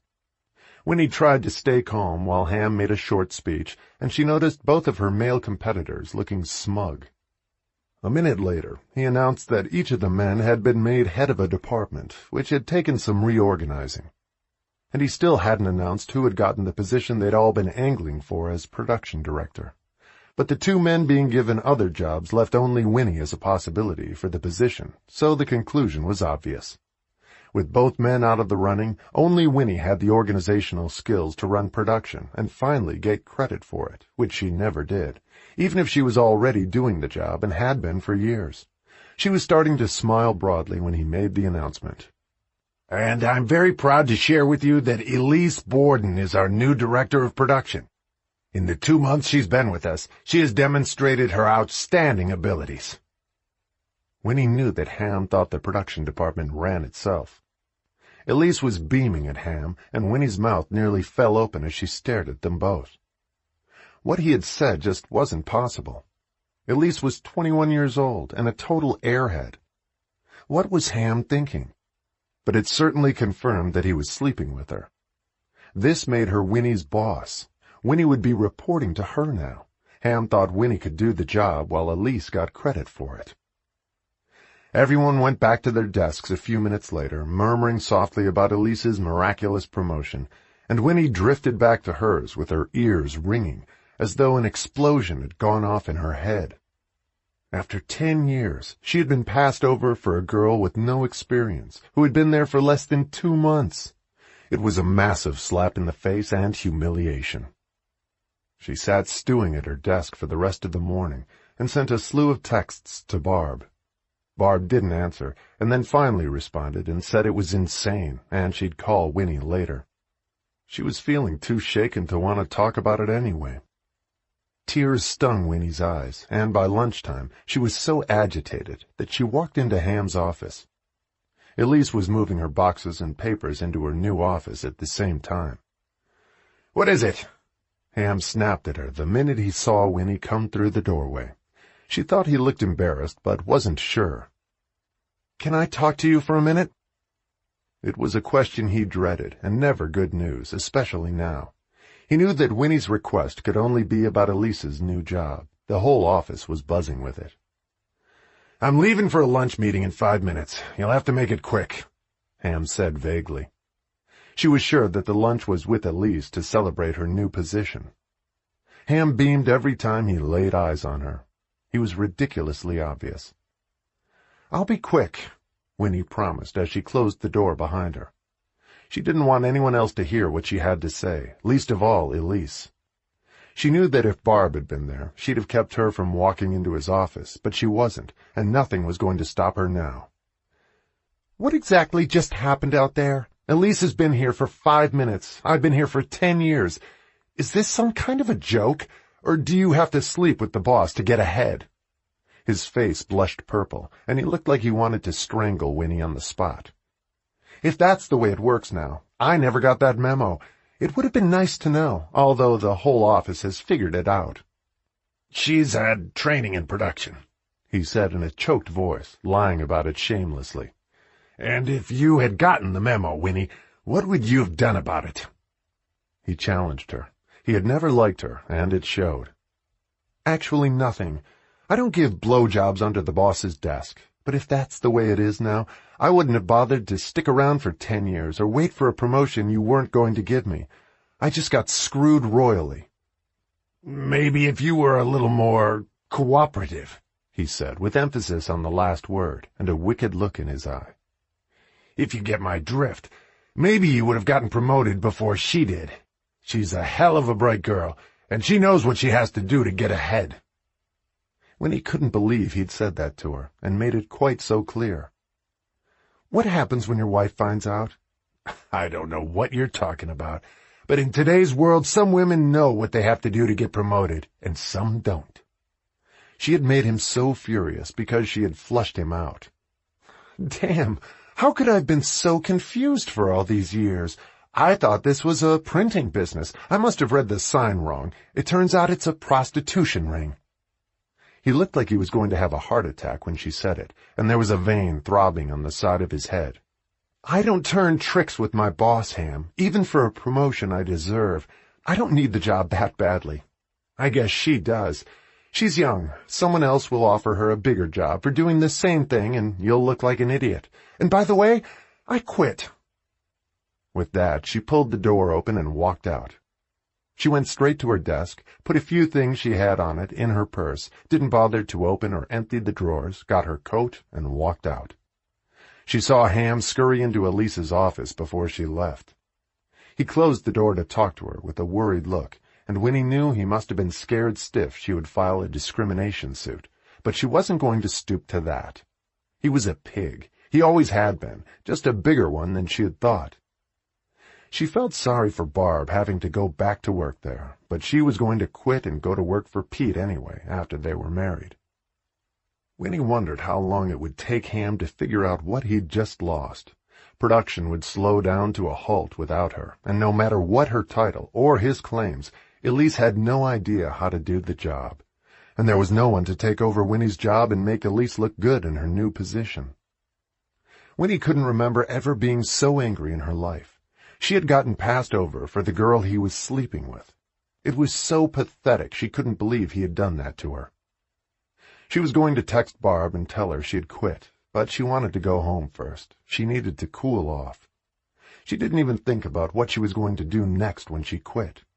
She was incredibly well-organized, great at what she did, but there weren't many options for her talents in Beecher, Michigan. It was almost as if fate had forced her out of a job she shouldn't have stayed in anyway. But now what? She had no idea. She parked her car in the driveway and almost forgot to turn the ignition off. She was surprised when she noticed Rob's truck parked in the street. She figured he'd forgotten something and had come to pick it up, or maybe he was sick. She unlocked the door and walked in. The house was quiet, and she wondered if he was in bed asleep. She wanted to tell him all about what had happened, and ran up the stairs to check the bedroom and stopped dead in the doorway when she saw him. She almost choked when she took in the whole scene. Barb was tied to the bed by her hands with ropes, while Rob was performing oral sex on her, and one of his favorite porn movies was playing on the TV. Barb screamed when she saw Winnie and struggled against the ropes. Rob thought she was writhing in ecstasy, doubled his energies, and Winnie was behind him so he couldn't see her, and she didn't make a sound. She was too stunned to speak. Barb couldn't stop screaming, and Winnie felt as though someone had just ripped out her guts. It was the perfect follow-up to one of the worst days of her life. "Are you two fucking kidding me? What the hell is going on here?" she said when she caught her breath. Rob's whole body went rigid when he heard her voice. He turned to look at her and groaned as Barb burst into tears and continued to struggle against the ropes around her wrists. He untied her with shaking hands and stood up to face Winnie with his penis in full erection as Barb jumped off the bed and ran past them to lock herself in the bathroom, sobbing hysterically. "Winnie, please. This isn't what it looks like." It was the oldest lie in the world. "I can't believe you just said that," she said, pointing at his penis. "What are you doing? Giving her CPR? Of course it's what it looks like. How long have you been sleeping with my best friend?" She was shaking from head to foot. "It just happened a few times, I swear. It doesn't mean anything to either of us. We were just having fun. Pete's a dud in bed." "Apparently I don't mean anything to either of you. Get out of my house!" Barb was out of the bathroom by then with her clothes on, still crying, and Winnie was trembling as she looked at them. She couldn't believe she was still standing and could talk. She was in shock, and she realized that they had probably used her house because his apartment was such a dump and Barb lived with Pete. If they'd gone to a hotel, someone might have seen them and squealed. Winnie's house was so much nicer and familiar to both of them. It had proved to be a disastrous choice. "For God's sake, please don't tell Pete," Barb begged her. "He'll cancel the wedding. He won't understand." She was sobbing, pleading for mercy, as Winnie looked at her in disbelief. "Are you serious? You're planning to marry him anyway? After this? The two of you are really pigs," she said, looking at Rob. "I love Pete," she cried miserably as Rob pulled his jeans on. "And you're doing this to him. You both make me sick. Now get out and take your video with you. I don't ever want to lay eyes on either of you again." Rob didn't try to stay to argue with Winnie. He knew better. She looked as though she was ready to kill someone, and Barb was so hysterical he wanted to get her out of the house before anything else happened. The scene had been bad enough. Barb had sworn to Rob that Winnie would never come home for lunch. They had done this before several times and pulled it off. This time they didn't. He wanted to give Winnie time to cool off. Winnie's legs were shaking so badly after they left that she had to sit down for a minute and then leapt to her feet at the sight of the rope still tied to her bed.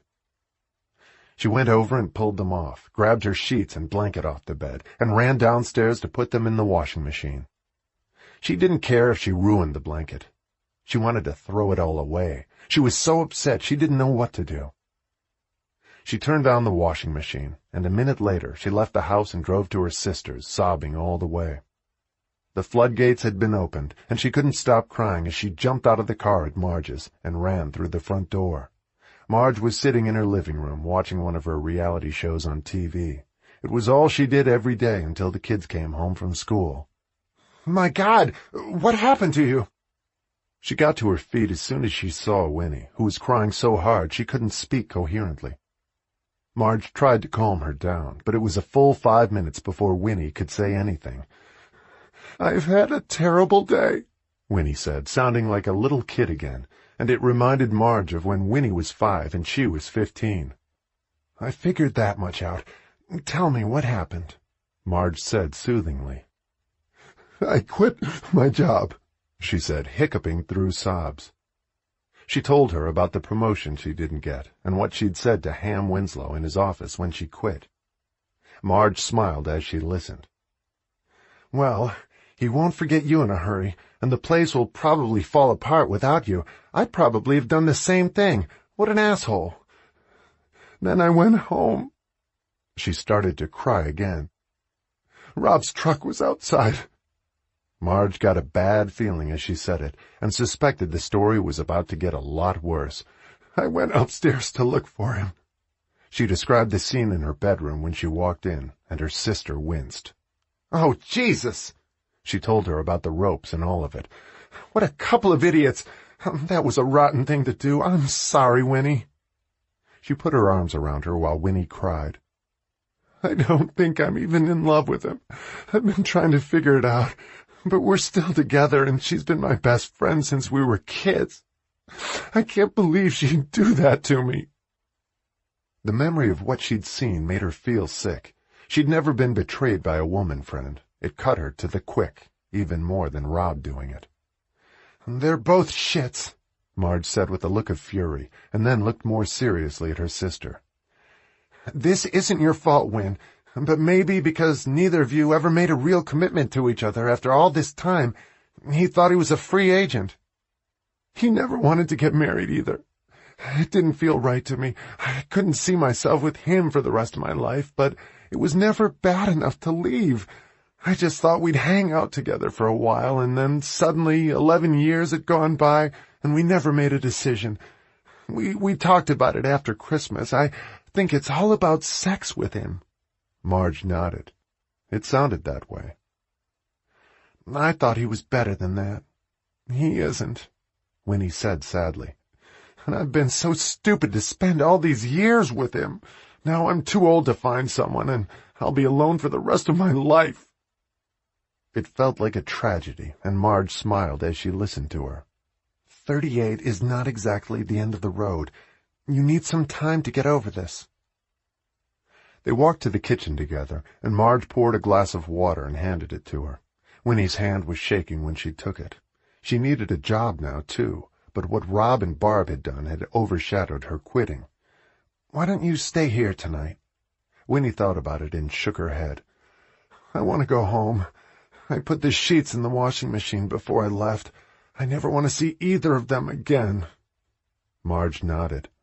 "I never thought Barb would do something so low. Our friendship means nothing to her, and she still wants to marry Pete." She already had a dozen text messages from Barb by then, and opened none of them. Winnie stayed until the boys came home from school. They were surprised to see her there. "What are you doing here, Aunt Win?"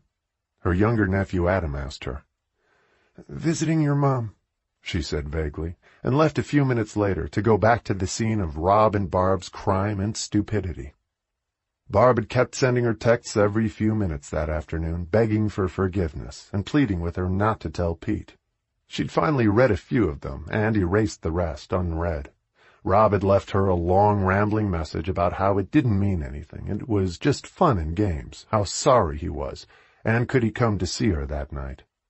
She didn't answer either of them, and she took the clothes Rob had left in her closet and threw them in the garbage can outside.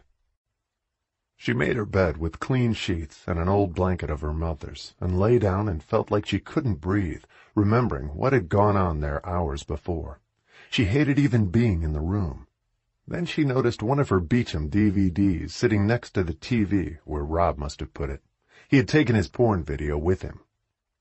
She got up and put Beauchamp Hall in the DVD player and hit play on the remote control. It was comforting just hearing the familiar voices, like friends in the room. She didn't try to follow the story. She just stared at the TV and started crying again. It had been a clean sweep, her job, her boyfriend, and her best friend, all gone in one day. It was Barb who mattered to her most. There was no one left now in her life except her sister. She had no idea what to do next, or where to start. Her whole life had come down around her. 10 years at her job, the promotion she should have gotten given to the girl who was sleeping with the boss, 11 years with Rob up in smoke, and her childhood friend's ultimate betrayal. She lay staring at the TV screen and cried herself to sleep. Chapter 5. For the next 2 weeks, Winnie drifted between her house and her sister's, feeling dazed and numb. Most of the time she was at her own house, and put one of the Beauchamp Hall DVDs in the machine as a sort of background music for her fallen life. She had called the library and taken a leave from her volunteer job as the story lady and told them she was sick. She didn't want to do anything and couldn't face the children either, not for now anyway, until she regained her balance. She was nowhere near that yet. She had no idea what to do next. She knew there was a position at the front desk of the hotel. She'd seen in the newspaper that an insurance broker needed a new assistant, and the local mortuary needed a hostess to greet the mourners. It was all so depressing, although working at a printing company hadn't been a dream job either. There weren't many opportunities in Beecher, and she didn't want to commute 2 hours each way to Detroit and back, nor move there. And she felt too old now to move to Chicago or New York to try to start over. It seemed as though her life had come to a full stop. Rob was still sending her text messages saying he wanted to see her. He'd even shown up at the house late one night. She'd had the locks changed the day after she'd found him in bed with Barb, and when he came by, Winnie didn't answer the door. She responded to nothing he sent. She was finished with him, mourning the lost years more than the man. He wasn't a loving person and hadn't treated her well, with kindness or respect. She saw that now, more clearly every day. Barb had written her a long letter trying to explain everything. She said that she thought Winnie didn't really care about Rob, so it didn't matter. They got together just for sex and some fun. Winnie thought it was pathetic, and even more so because she was about to marry another man, who in fact bored her and didn't excite her in bed, but could pay the bills and drove a Porsche. Barb liked the idea of being a dentist's wife, but she was much more attracted to Rob, who only wanted to have sex with her. They were partners in porn. Winnie didn't bother to answer her. The bond between them had been severed, and Winnie never wanted to see her again. She was grateful to Barb for introducing her to Beauchamp Hall, but that was it. After what had happened, it was clear that their nearly 30-year friendship was over. Winnie had nothing to say to Barb and didn't respond. Winnie kept trying to figure out what she was really feeling. In quiet moments, she realized that she wasn't heartbroken over Rob, but her trust was shattered by all of them. Her boss, her boyfriend, and her best friend had betrayed her, and she felt as though she'd hit a wall. She had enough money saved so that she wouldn't have to work for several months, and some money her mother had left her, which she had never touched. She wasn't financially desperate, but she felt as though someone had pulled the plug on her life. She could barely get out of bed. "You can't sit brooding in your house with the TV on forever," Marge told her.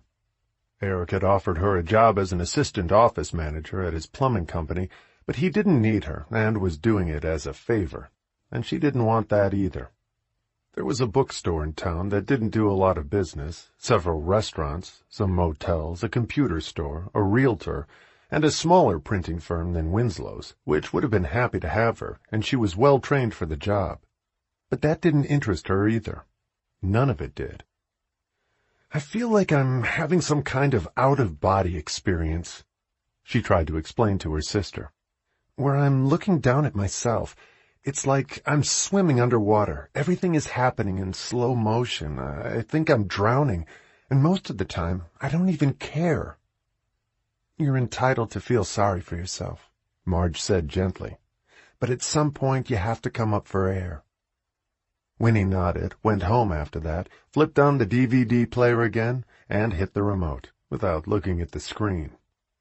She was surprised when she glanced at the TV and saw the same familiar faces, with the actors not in their costumes, and some of their accents slightly different and not quite so upper crust as on the show. She had accidentally clicked on the icon for Extra Scenes and The Making of Beauchamp Hall. She was about to turn it off and go back to the episodes she knew almost by heart now, and then stopped when she saw one of the actors walking through the town where the show was shot, with the castle in the background. It was quaint, with little cottages and old-fashioned storefronts, with smiling people, walking along and waving to the actor, who was explaining how much he had come to love the village, his fellow actors, and the show. "This is home to me now," he said. "We've all been here for 6 years. We go home for a while during the hiatus between seasons, but most of us can't wait to come back. We love this place, and they love us." The camera showed the smiling villagers again, looking warmly at the actor who played one of the main heroes on the show. Winnie smiled. It gave her a warm feeling, just looking at the village and the castle that felt like home to her now, too. The show had given her a rich fantasy life that kept her from getting even more depressed about her own. And as the segment ended, she sat staring at the dark screen and suddenly knew what she wanted to do. She had the time, enough money to drift for a while, and no reason to stay in Beecher right now, except to find another job that she'd probably hate. And she didn't want to run into Barb or Rob, which was so easy to do in a small town. She was afraid to see them whenever she left her house, even to buy food, so she went to the store at odd hours to avoid them. With trembling hands, she called the airline and made a list of things she had to do, then went to the bank and withdrew money. She didn't need too much cash. She had credit cards and no debt on them or unpaid bills. She checked her savings, and if she was careful, she'd be able to coast for several months. She had never done anything crazy in her life, and she knew she was about to. But she had no husband, no children, no job now, no man, nothing to tie her down. She was as free as the wind, and as she thought about it, she could feel herself moving quickly toward the surface. She wasn't drowning any more. She was swimming with long, clean strokes toward where she wanted to go. She drove to the passport office in Detroit, and with her ticket booked, they promised her a passport the next day. She had to come back for it, but she was determined to get everything done. She went to Marge's when she got back and burst through the front door. The boys were doing homework, and Marge was getting dinner started. She looked up in surprise when she saw Winnie smiling at her. She looked like a different woman from the one who had left, deeply dejected, hours before. "You look like you won the lottery." Marge smiled at her. "I think I did. I know what I'm going to do." "Does it involve a gun and any of the people who screwed you over?" "Better than that. I'm going to England." "England?" Marge looked startled. "What for?" "To have some fun. I'm going to North Norfolk, to a village called Burnham Market. It's a 3-hour drive north of London, or 2 hours by train. It's supposed to be a lovely place, full of history, and I want to look around. It's where they filmed Beauchamp Hall. I have the time right now, and I'll never get to do it again. I just want to see it and breathe the air there. There's supposed to be beautiful beaches, too." Marge looked a little puzzled. Winnie looked as if she might be high on something, and she wondered if her sister was drunk. "Have you been drinking?" Winnie shook her head. "I know it sounds crazy, but I love that show. If you could meet the housewives on your Las Vegas reality show, would you do it?" "Maybe, if they came here.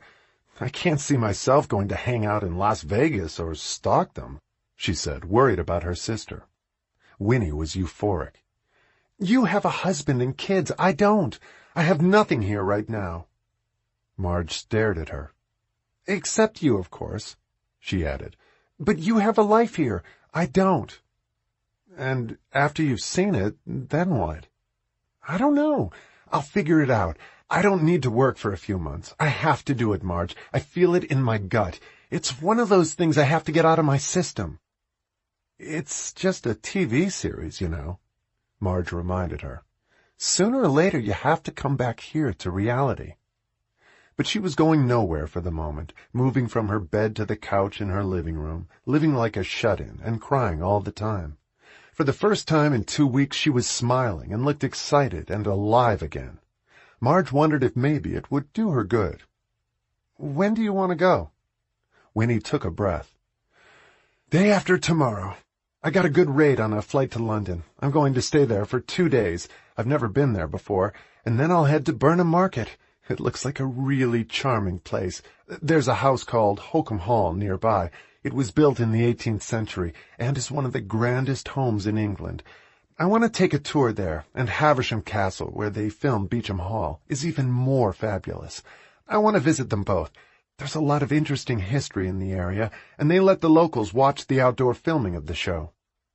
She had seen it on the DVDs, and everyone looked happy to be part of it. She wanted to be there, too.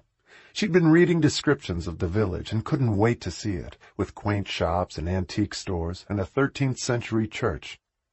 The year-round population of the village was less than 1,000 people. It was a small and very appealing place.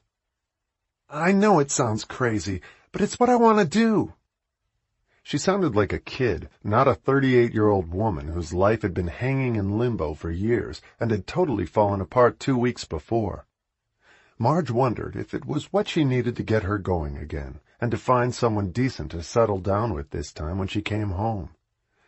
"It does sound crazy," Marge agreed with her, smiling at the unbridled joy in her sister's eyes.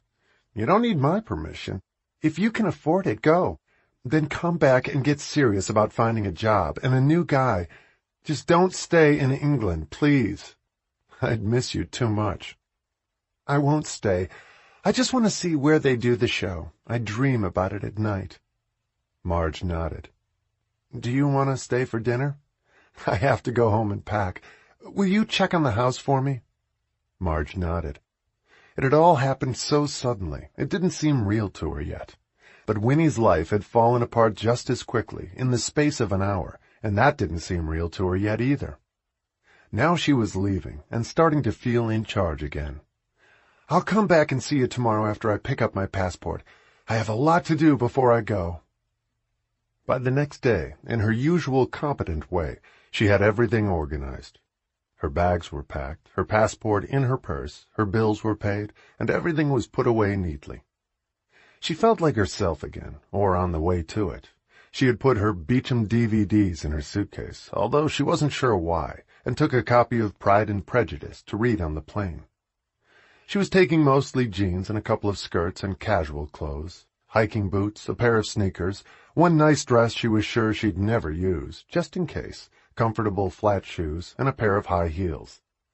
She was going to wear a coat since the weather in England was still chilly. She had everything she needed, and she felt ready to go. In her mind, she had already left when she went to Marge's for dinner that night, and afterward said goodbye to her, Eric, and Adam and Jimmy. "Maybe you'll bring back an English guy," her brother-in-law teased her. "And don't forget, you have a job with me if you want it when you come home." Working as an assistant office manager at a plumbing company wasn't her dream job, but she was grateful for the kindness of his sympathy offer, and thanked him. "Take care of yourself. Don't do anything stupid or crazy," Marge told her as they hugged for a last time. She felt as though she were sending a child off to school, but Winnie would always be her baby sister, no matter how old she was. "I promise I'll text you. We can FaceTime or Skype. Let me know if you see any big stars on the set," Marge said, smiling at her. "Take care of yourself, Win. I love you." Winnie nodded, with tears in her eyes, and then made a dash for her car, sitting in their driveway. She knew that if she stayed a minute longer, she'd be sobbing in her sister's arms, and she didn't want anything to stop her from going. Marge was still waving with the brightly lit house behind her as Winnie drove away. She was back at her own house 5 minutes later and saw on her message machine at home that Rob had called again, since she'd blocked him on her cell phone. She erased his message without listening to it, looked around her house, and went upstairs to bed. She had to get up at 5 a.m. Winnie woke up before the alarm went off. It was still dark outside, and there were light snow flurries in the air, although it was May. They often had late snows at that time of year. She had left her bags in the front hall the night before. She had one suitcase, a rolling bag, and a backpack. She was too excited to have breakfast and called for a taxi to take her to the bus depot to go to Detroit. She was due to arrive in Detroit at 8:30 and would then take another bus to the airport. She had a short hop to Chicago, a brief layover at O'Hare, and then a direct flight to London leaving at 2 p.m. That would take 8 hours and land her in London at 3 a.m. local time. She had booked 2 nights at a hotel in London she'd found on the internet, the Westminster Hotel. She was going to spend 2 days exploring the London sights she had read about for years and never seen. The Tower of London, Buckingham Palace for the changing of the guard, the Victoria and Albert Museum, the Tate Galleries, Hyde Park, Madame Tussauds Wax Museum. She wanted to at least have a drink at Rule's, the oldest restaurant in London. She had seen it on the show. She wanted to visit everything and drink it all in, although she hadn't given herself much time. She was eager to get to Burnham Market, and she could always come back to London if she wanted to, or cover more of the tourist sites on her way home. She had an open ticket for the trip back since she didn't want to limit her stay in England. She wanted to be there for as long as she was happy, or until her money ran out, but that wasn't likely to happen for quite a while. She didn't travel extravagantly, and she had the luxury of time to go wherever she pleased and do whatever she wished. Marge texted her while she was on the runway, as she was about to turn off her phone before they took off on the flight to London. "Have a ball, little sis. Make every minute count. I love you, Marge." There were tears in Winnie's eyes when she read it, and she shot back, "I love you too. Be back soon. All my love, Win."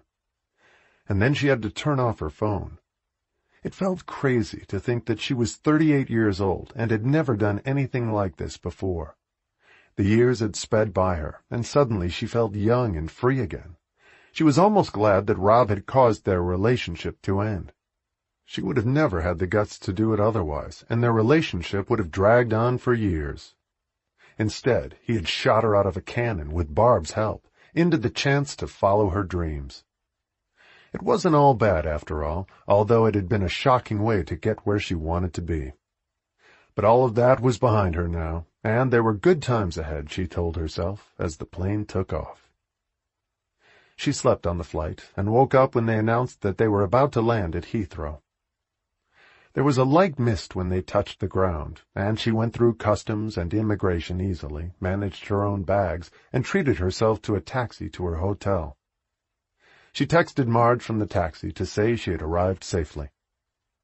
They arrived at 4 a.m., as she had warned the hotel she would.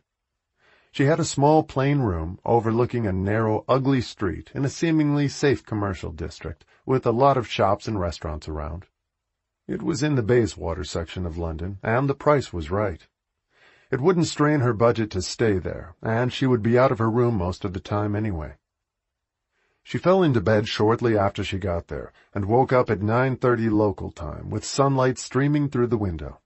And an hour later she was outside, with a map she'd gotten at the hotel in her hand, and started on her blitz tour of London. She took double-decker buses and the Underground, which got her very efficiently to everywhere she wanted to go.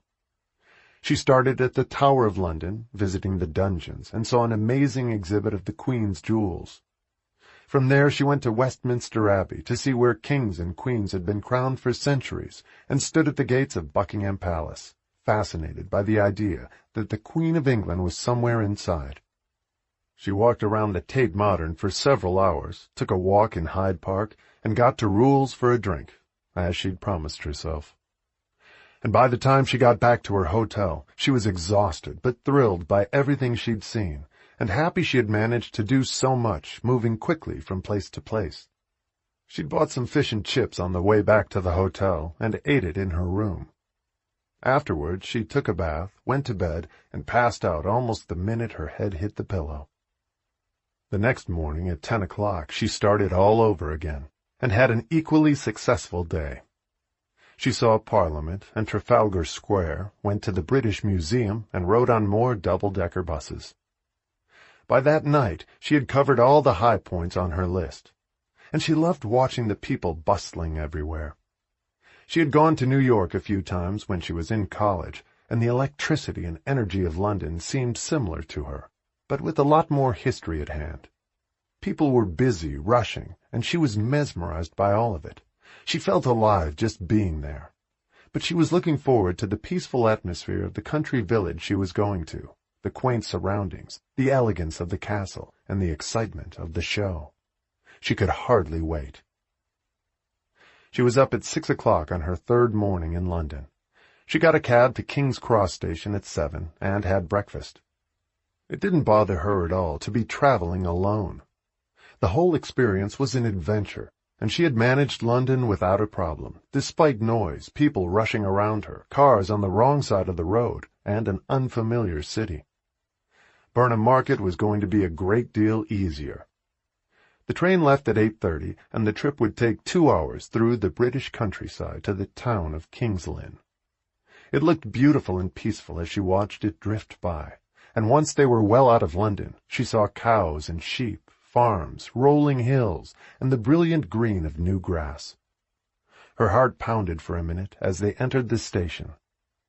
Winnie had been told that the original King's Lynn station had been closed since the 1950s and housed an antique store now and some other shops. It was used in the series, and she wanted to visit it while she was there. For an instant she had an odd feeling that she had been here before, and she was coming home. She was smiling when she got off the train, and the station master touched his hat and smiled back. There was an elderly man in a tweed cap standing next to a battered taxi, and Winnie walked over to him with her bags. She had taken a chance on her accommodations and wanted to check out the options when she arrived. She had read on the internet that the best hotel in town was the Host, a fairly fancy inn on the Green, but for the sake of her budget and local charm, she wanted to stay at a simple B&B. The cab driver agreed to take her to Burnham Market, which he said was 30 minutes away. Once in the car with him, she asked him politely, as they drove past farms and the lush green countryside, "Could you suggest a good B&B where I could stay, close to the center of town?" "So you can see them film the show?" He smiled. He'd had lots of requests like this in the last 6 years, and he'd even driven many of the actors from time to time. "Yes, I guess that's right," she admitted, looking a little sheepish. She felt like a combination groupie tourist, and in fact she was both, although she hadn't thought of it that way before. "I know just the place. Prudence Flanagan. You'll love it." Half an hour later, after seeing cows and pigs and horses along their route on a narrow country road, she saw the village up ahead. There were charming cottages and stone houses, with rose gardens in front and picket fences. And in the distance, but not too far away, she saw Havisham Castle in all its dignified nobility, and she recognized it immediately. "You know what that is, of course." The driver smiled at her in the rearview mirror, and she smiled and nodded. "The Marquis of Havisham and his sister, Lady Beatrice, still live there. They're nice people, a little odd like all of their kind, but the show saved them. They were about to lose the castle, couldn't afford to keep it, but the show changed all that, and they must be rolling in money now for what they get paid to let it to the show. The Havishams are good to the people of the village, though. My grandfather was one of their great-grandfather's tenant farmers. He always spoke well of the family. Everything's changed, of course, since then, but the show reminds everyone of how it used to be. We like that around here, and the show gives lots of jobs to the locals. It's been good for all of us. It brings people like you here, aside from summer visitors." He smiled broadly as he stopped the car in front of a neat stone cottage that looked like something in a fairy tale, with crisp white curtains in the windows. "There's Prudence now," he said, as a small, round woman stepped out into the road and wiped her hands on her apron. She looked like the fairy godmother in Cinderella, and she smiled at the driver, who had brought Winnie to her. "Morning, Josiah. Fine weather." "Indeed it is." He turned to indicate Winnie as she got out of the cab. "I brought you a guest from America. She's here to watch the show." Prudence Flanagan smiled at the mention of it, and looked warmly at Winnie. "Welcome. Come in and take a look around and see if it suits you." Winnie stepped into the cottage as Josiah unloaded her bags and left them standing outside as he waited to be paid. There was a delicious smell of fresh bread in the oven, and something bubbling on the stove that looked like stew as she walked through the kitchen. There was a cozy front parlor, a small dining room, and a back garden. The ceilings were low, and the staircase old-fashioned, she noticed, as she went upstairs to view the 3 bedrooms reserved for guests, in addition to Prudence's. All 3 bedrooms were small and cheery, with flowered chintzes at the windows and on the beds that Prudence had made herself. 2 of the rooms shared a bath, and 1 had its own, and all 3 were vacant at the moment. "You can have your pick," she said cheerfully, as Winnie went from room to room. "I imagine you'll want your own bath. Americans always do." Winnie nodded agreement, and was delighted with the accommodations. You can do whatever you like, except smoke in the rooms, but you can't smoke in the garden. Breakfast is included in the price of the room, and I serve dinner every night if you want it for a small extra fee. I can give you a better rate week by week or month by month if you decide to stay. Most people do if they can once they get here. I'll do laundry for you if you like, at no extra charge. It's no trouble. I have to do it for the house anyway." It was an ideal situation, and Winnie asked for the room with its own bath. She could see the town square and Havisham Castle from her window, and the price was ridiculously low. A week's rent was barely more than the price of a good dinner at home. Prudence Flanagan wasn't taking advantage of the tourists brought in by the show. She said she got plenty of business, and the house was full most of the time. All 3 guests had just left the day before, and she had 3 more arriving that week, 1 from Italy and 2 from Germany. The show was aired all over Europe and popular in every country where it was shown. Josiah brought Winnie's bags upstairs for her, and she tipped him handsomely for his kindness and for bringing her to Mrs. Flanagan's B&B. She felt as though she were visiting an aunt or someone's grandmother, and it occurred to her that her mother would have loved this. It was so perfectly English and old-fashioned and cozy. She couldn't imagine being lonely here. She unpacked in her room and came down a short time later as Mrs. Flanagan took her freshly baked bread out of the oven, and there was a plate of scones with clotted cream and strawberry jam sitting on the table. "Help yourself, dear," she said with a wink at Winnie. "You'll be doing me a favor if you do. If you don't eat them, I will." She patted her hips as she said it. Winnie put a scone on a plate with the clotted cream and jam, and the first bite melted in her mouth. "Oh, that's delicious," Winnie said, smiling. "Thank you. If you want to watch them filming, they shoot outdoors most mornings and at the end of the day. They do their studio shots indoors in the middle of the day and at night. I'd like to watch them film outside," Winnie said hopefully. "Of course, they're very friendly and congenial about it. They don't seem to mind at all. You have to stand behind barriers they set up, but they let people get very close. You have to stay quiet, though." "I'm addicted to the show," Winnie confessed, as she finished the scone and helped herself to another. "We all are. The whole world is. People come from all over to see it. No one knew we were here until the show came on. You should take a tour of Havisham Castle, too. There are parts they don't use for the show, and they'll take you through them. And then there are the family quarters.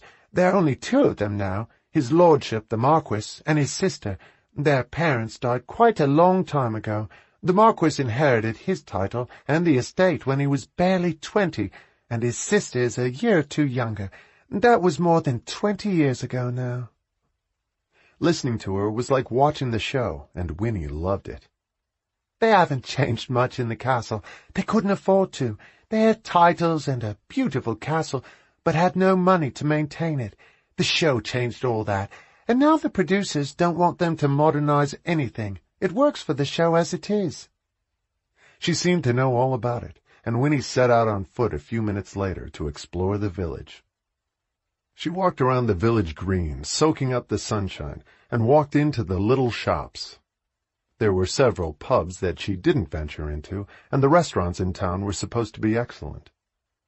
She was on her way back to the cottage several hours later, when she saw cameras on rolling platforms appear, barriers set up, a cluster of people in period costumes, makeup artists and hairdressers, and a flock of assistants, and she realized they were going to start filming. She stood under a tree behind the barrier and watched them for 2 hours. This was what she had come for, and as they put tape on the ground to mark where the actors would stand, she saw the 2 stars walking toward her, talking seriously, and then repeating it again and again. The actress was wearing a beautiful hat and an embroidered Chinese coat of the period, and the actor looked dashing. Winnie's heart pounded as she watched them, and there was silence all around. Then the whole group walked back to the castle after the scene was shot, and the 2 stars were talking and laughing, and looked like they were teasing each other. She swatted him with her elegant hat, and they waved at their fans as they walked by, while the locals cheered them. They were gone in a minute, and Winnie looked awestruck as she walked into Mrs. Flanagan's kitchen. "I just saw them shoot a scene," she said, still amazed by it, and Mrs. Flanagan laughed. They did it almost every day, and the townspeople were used to it. "Welcome to Beauchamp Hall, my dear," she said warmly, and Winnie ran up the stairs to her room, feeling as though she had died and gone to heaven. This was just what she had wanted when she decided to come, and what she had dreamed of. It was perfect. Chapter 6. Winnie watched another scene being shot early the next morning when she went for a walk before breakfast. The actors were different this time, some of the younger stars, and the father on the show was with them. She recognized them all and stood rapt until they finished shooting. She couldn't imagine getting tired of it or becoming blasé about it. It was magical watching them. After breakfast, she walked up to the castle and waited for a tour of the parts they showed visitors. The history of the place was fascinating. Its heyday of opulence and luxury had been in the 19th and earlier part of the 20th century. The family had had serious reverses after the crash of 1929. Changing times had continued to diminish their fortune after the Second World War, and by the 1960s they were in serious trouble, but had managed to hang on to the castle and estate by selling works of art, valuable objects like Fabergé boxes, or the occasional investment that did well. The days of armies of servants like on the show, grandeur and unlimited funds, had ended some 90 years before, and parts of the castle showed it and were in need of repair. The days of the castle's occupation by the Havisham family went almost all the way back to the Norman conquest, and many of the crowned heads of Europe had stayed there. Queen Victoria and Prince Albert had visited the family frequently, so had King George VI, and Queen Elizabeth II was the godmother of Lady Beatrice, the current Marquis's sister. There was no question of their noble birth or importance in the British aristocracy, and some of the rooms of the castle and their contents were magnificent. The tour guide explained that the parts of the castle being used to film the show were the most beautiful, and were not on the tour at the moment, as they were in use for filming on a daily basis. Learning about it was fascinating, and Winnie bought a book about the family and the castle on the way out. She asked the guide if one could watch filming inside the castle, and was told with a smile that you had to know someone in the cast, or the producers, to do that, but she said that the actors were frequently seen around the village, and the outdoor shots were easy to see happening, and all observers were welcome. After the tour, Winnie looked around for a place to have a cup of tea, and noticed a bright yellow food truck parked in a corner of the main square. She wandered over to it. A man about her own age was handing out tea and coffee, and selling sandwiches and pastries to visitors and locals. He smiled at her, and she asked for a cup of Earl Grey tea, and he handed it to her. As soon as she paid him and thanked him, and he heard her speak, his smile grew wider. "American?" She nodded. "Came to see the show being filmed?" She nodded again. "You know, they hire extras right off the street. We've all been in it at some point. You should get on the list. It's fun, and you probably don't need a work permit for a day of occasional labor. And you don't have to do anything. Just stand there looking like a villager in whatever costume they put you in.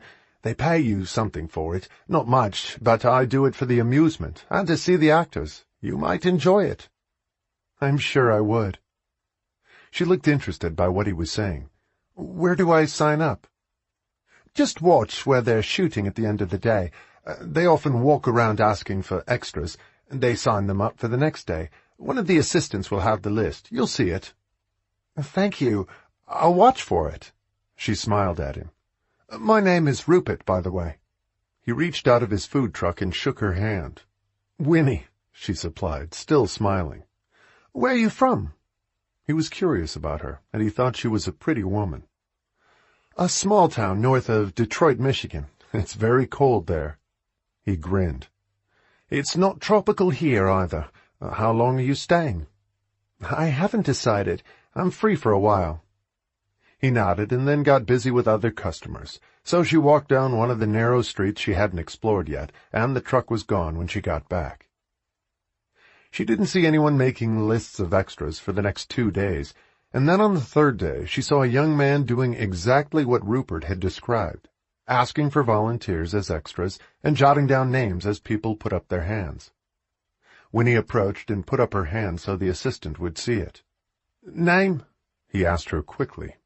"Winona Farmington." "Great, thanks." And when he had as many as he needed, he told them to come to the main entrance of the castle at 7 the next morning, and they'd be given costumes. He warned them all not to wear jewelry or modern watches, and he told them that they would receive a small token amount paid in cash. Winnie could hardly wait as she went back to the cottage, and told Mrs. Flanagan as soon as she walked in. "Good for you!" she congratulated her. "Maybe they'll discover you, and you'll become famous like Marilyn Monroe."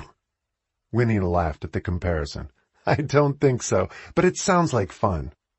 "It is," she admitted. "I've done it myself. It takes a lot of time, though. They keep you standing around for hours while they shoot the scenes again and again. I'm too busy here to do it more than every now and then. I was an extra in Lady Charlotte's wedding scene as the carriage drove her and Lord Hamish away." Winnie had watched the wedding repeatedly and knew the scene she meant. "But you have the time. You'll enjoy it," Prudence added. The German guests had arrived that morning. They were a young couple and avid fans of the show, as was a young Italian man who said he was writing an article about it. The other guests were quiet and kept to themselves, and spent as much time exploring the town as she did, and so she didn't see them often. The B&B was very well run and immaculately clean. All the guests loved it. The next morning Winnie walked up to the main entrance of the castle, wearing no watch or jewelry, and lined up with about 60 or 70 people. They were going to be a crowd at a church fair, and Winnie loved the coat, hat, dress, and shoes they had for her. A makeup artist gave her a cursory once-over with blush and powder, and 2 hours later they were taken by bus to the local church where tents were set up, pens with live animals in them, and food stalls, and the crowd was to wander around, enjoying themselves as the actors played out the scene in the foreground. Winnie saw 3 of her favorite actors appear, and one of them smiled at her. She felt like a schoolgirl after he did, and she chatted with the other extras between scenes. They were all locals, except for her, and they were impressed that she had come from so far away. She had a great time with all of them. They were given lunch from a giant food truck and sent home with a little cash for each at the end of the day. The pay was very little, but she didn't care. "Did you have fun?" Mrs. Flanagan asked her when she got back. She could see that she had. Winnie's eyes were dancing. She had sent Marge a text that she'd been an extra on the show that day, and her sister had teased her that she would become famous. "I had a ball," Winnie said, and went up to her room smiling. It was the most fun she'd had in years. She went for a walk that night after dinner, and saw 2 of the major actors taking a stroll and talking earnestly. She would have loved to say hello to them, but didn't dare. And the next day at the pharmacy she saw a beautiful woman with long blonde hair speaking to the pharmacist. Winnie recognized her from a photograph in the book she'd bought. It was Lady Beatrice Havisham, the sister of the Marquis who owned the castle.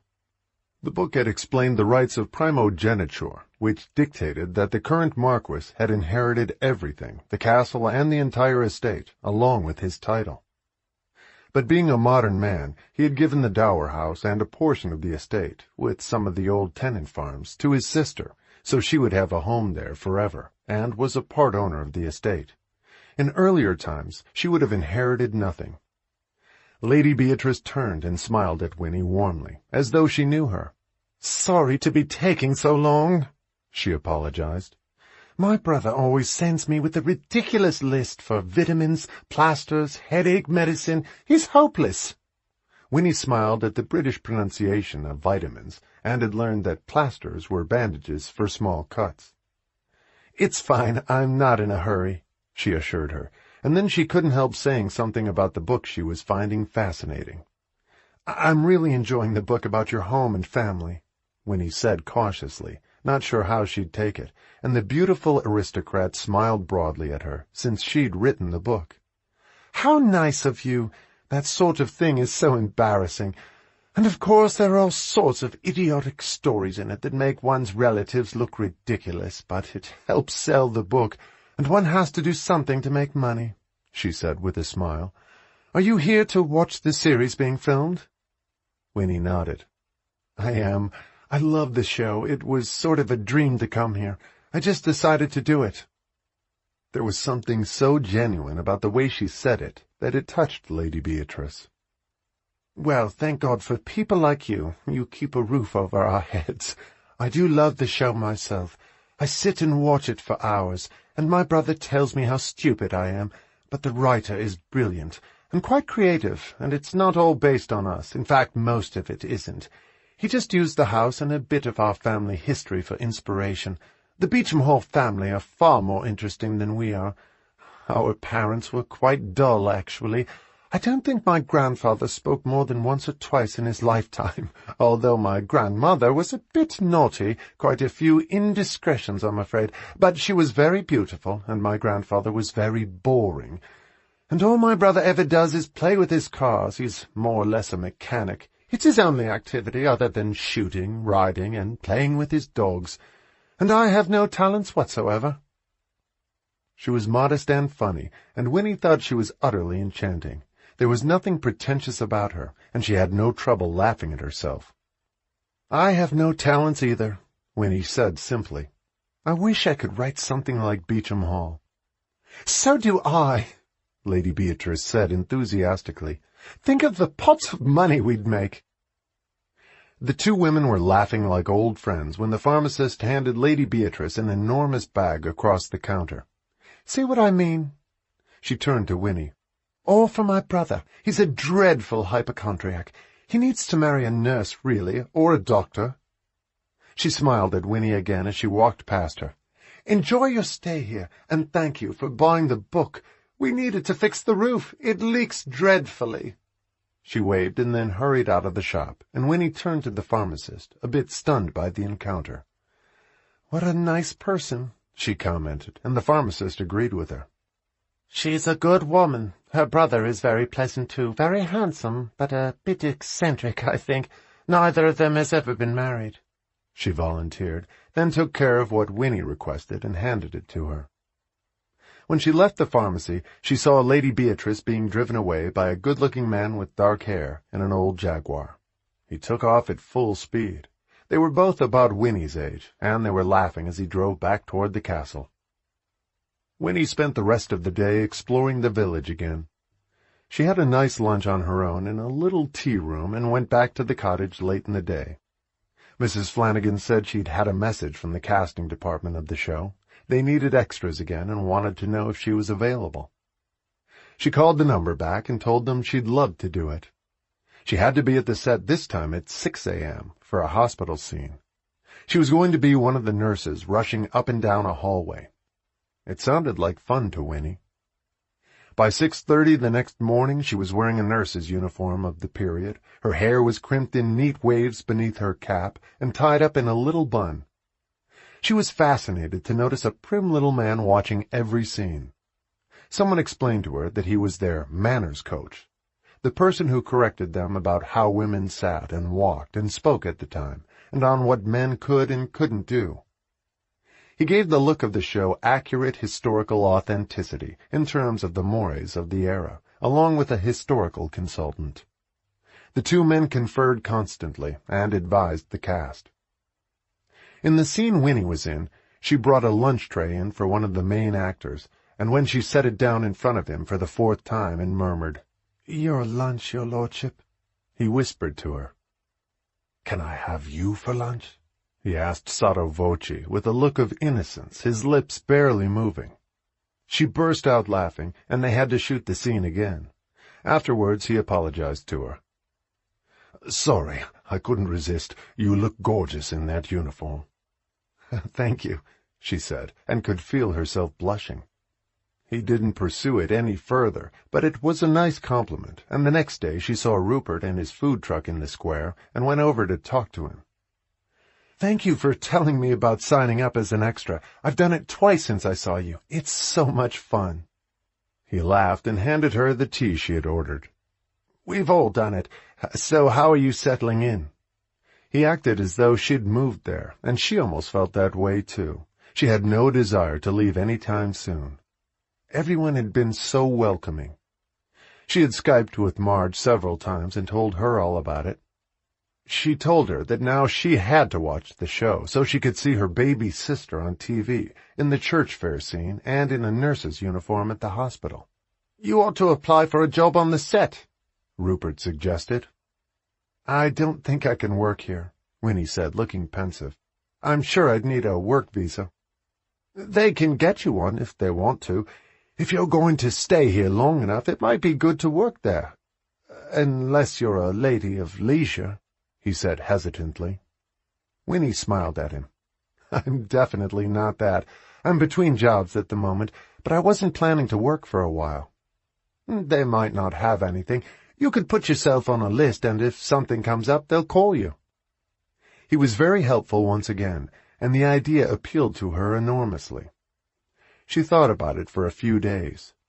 She'd been in Burnham Market for a week by then, and it was starting to feel like home. The Italian and German guests had left the cottage and been replaced by two French couples who were traveling together. The town had definitely become a destination for people who loved the show and wanted to see where it was made and get a closer look at the cast. She had caught another look at Lady Beatrice, too, but didn't speak to her this time. She was driving down the high street in a banged-up old Fiat 500.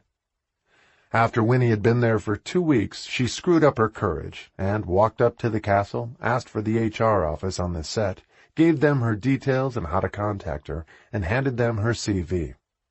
They explained that with no experience working on the set of a TV show and no work permit, only the most menial jobs would be open to her. They could hire people like her for the lowest possible salary, sometimes on a part-time basis. For a better job, she'd need a work permit, and the union would get involved. "I don't mind what I do," she said easily, and meant it. For the thrill of working on the set, she would have done almost anything. She really had become a groupie, she told herself, and said as much when she wrote to Marge again. She deleted 2 more emails from Barb without opening them. Rob had finally stopped calling and texting her. He had obviously moved on. She felt relieved, mostly. She got a chance to be an extra again, and a week later she was shocked when she got a call to come in and interview for a job. They didn't say what it was on the phone, and she knew it could only be a minor job, but any opportunity to hang around on the set was a thrill to her. She could watch them film the indoor scenes that way. She wore a short navy skirt and white blouse with sandals when she went for the interview, and she saw a different HR person than she had the first time, and had to explain her job experience again. The woman hesitated, and then finally said that they needed an errand girl on the set. They'd had one, and just lost her. She said the position was very poorly paid, and was such a minor job that they paid for it out of their petty cash budget rather than payroll, which would have been more complicated. It was perfect for Winnie, because she didn't need a work permit that way. The HR woman warned her that she was not to be overly personal with the stars of the show, not intrusive. She was not to ask anyone on the set for autographs, and she was basically expected to do whatever they asked her for. Within reason, as long as it wasn't illegal or dangerous. She was there to make everyone's life easier and spare them from doing menial tasks themselves. She was what was commonly called a gopher in the States. It was a job she would have been offended by at home, and was delighted to have on the set of Beauchamp Hall. She was told which production assistant to report to, and that her work hours would be decided on, as well as what days they needed her. The woman warned Winnie that the hours could be long if they had night shoots, or a shooting day went to overtime. Winnie had nothing else to do, and she couldn't wait to start. She wandered around the various sets they used after the meeting. Some of them were replicas of rooms in the house, and she finally found the assistant she was looking for in the library, setting up a shot and piling books on the floor. She looked up when Winnie walked in, and Winnie thought her new boss looked about 14 years old. "Hi, I'm Winnie Farmington. I'm your new gopher," she said without ceremony, and the young red-haired girl looked surprised. She had a face full of freckles, and her hair was in braids, which made her look even younger. She was wearing overalls and clogs. "Aren't you kind of old to be a gopher?" the girl said bluntly. Her name was Zoe. Winnie smiled at what she had said. "I probably am, but I'm here for a while, and I wanted a job, and this is about all I can do here, so here I am." What are you in real life? I worked at a printing company in the U.S. for 10 years. Not very exciting, but I'm very good at being organized and getting things done. It seemed like a small skill to show for 10 years of work and was hard to explain. How are you with putting books all over the floor so it looks like someone had a fit and threw them? Our set dresser is sick today, so I got stuck with it. Zoe asked hopefully, wanting to reassign the task. No problem. Winnie started pulling books off shelves and placing them in haphazard piles. It took her 5 minutes to do it, and Zoe had her get everyone's lunch orders and then bring them back from the commissary truck. There were dozens of assistants of varying kinds, as well as hairdressers, makeup artists, stylists, costumers, seamstresses, 4 people just to deal with the hats, 5 who worked on the wigs for the entire cast. And all kinds of technical people for sound and light, mixers for the music. It was interesting to learn what everyone did. Bringing back lunch on a rolling cart was a good way to see all their faces and write down their names, although she knew she'd never remember them all. In the end, she had brought lunch back for 40 people, and only a few stuck out. The stars were served lunch in their trailers, or they could go to the commissary truck. The people she'd gotten lunch for preferred to eat on the set, and a particularly tall young man thanked her and asked if he could have a second sandwich, so she went back and got him another one. He was a sound technician, and his name was Nigel. He thanked her when she handed him the second sandwich, and she saw him staring at her as she walked away. The day flew by doing small assignments for everyone whenever she was asked. She got to watch a scene being shot, but most of the time she was too busy looking for some object that was lost, or tracking down another one, or satisfying someone's whim for candy, or a sweater, or a pair of socks, or softer towels, better tissue, their favorite mineral water, or the kind of toilet paper they liked. She was a combination requisition officer magician, and she managed to find everything they asked for, and even walked the dog of one of the stars. It was a Jack Russell that tried to bite her the minute she was out of her mistress's sight. But Winnie didn't mention it when she brought her back. Zoe let her leave at 7:30 when all the actors were off the set, and Winnie was surprised by how tired she was when she walked back to the cottage. She'd been on her feet and running for 11 hours. The day had been kind of a treasure hunt without a map. "How was your day?" Mrs. Flanagan asked her when she walked in. "Fine. I don't think I sat down all day. They all want special stuff and expect me to find it or invent it out of thin air. But actually, it's kind of challenging in a menial way." She'd also had to find an unusual kind of hypoallergenic lip balm and a special kind of surgical glue for one of the makeup artists, who was pulling up one of the older actress's face with elastics under her wig. She had learned some of the tricks of the trade, just watching what they did all day. There was a lot of artifice involved. This was showbiz.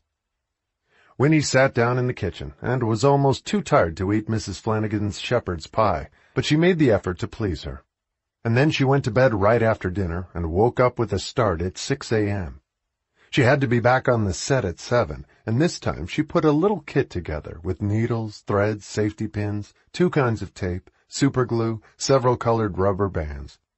They were the things everyone seemed to ask for most. She even took a spot remover from her own travel kit. And this time she wore jeans and running shoes, which seemed more appropriate to the job, and a t-shirt and sweater. It was a sunny day, but there was still a chill in the air. She dealt with most of the same people and a few new faces, and the same sound technician asked her for 2 sandwiches again, and he smiled broadly when he saw her. "We haven't run you off yet?" "No, I'm enjoying it," she said honestly, as she sank down on a stool to rest for 2 minutes before they asked her for something else. They just looked at her and thought of things they needed or had to have. "How'd you end up here?" Nigel was curious about her. "You're from the States, right?" She nodded. "Michigan, Beecher, Michigan, home of record-breaking tornadoes, and not much else." "I'm from Leighton Buzzard," he supplied, although she had no idea where it was. "It's near London." "You didn't answer my question." He prodded her. "Why here?" "Because I love the show. I quit my job and I had nothing else to do, so I thought I'd check it out. And now I have a job. It's worked out pretty well so far." "Lucky for us." he said with a smile and went back to work. He was doing a sound check of the mics before the next scene. A minute later, Zoe called her away and asked her to walk the Jack Russell again. It was the only part of the job she didn't like. She was a nasty little thing, and she barked the minute she saw Winnie coming, and snarled when Winnie reached down to pet her. The time flew by, and each day was different. Everyone seemed to like her, some more than others.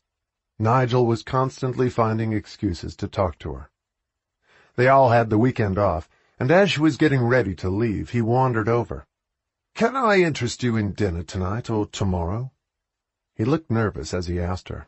He was sure she'd turn him down. She was a pretty woman, and he figured she probably had a dozen men pounding on her door, or maybe one she already lived with. He had noticed that she didn't wear a wedding band, which he took as a hopeful sign. Winnie hesitated when he asked her.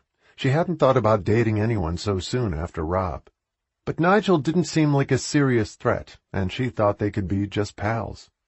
"Sure," she responded, and thanked him. "How about tonight?" She was thinking about renting a car and exploring the countryside on Saturday. "Sounds great. Where do you live? I'll pick you up." She told him, and he said he knew where it was, and said he would fetch her in his chariot at 8 o'clock, which was only an hour away. She barely had time to change, but she put on a skirt instead of jeans, and nicer shoes with little heels. Nigel arrived promptly in a battered Jeep, and she hopped in next to him.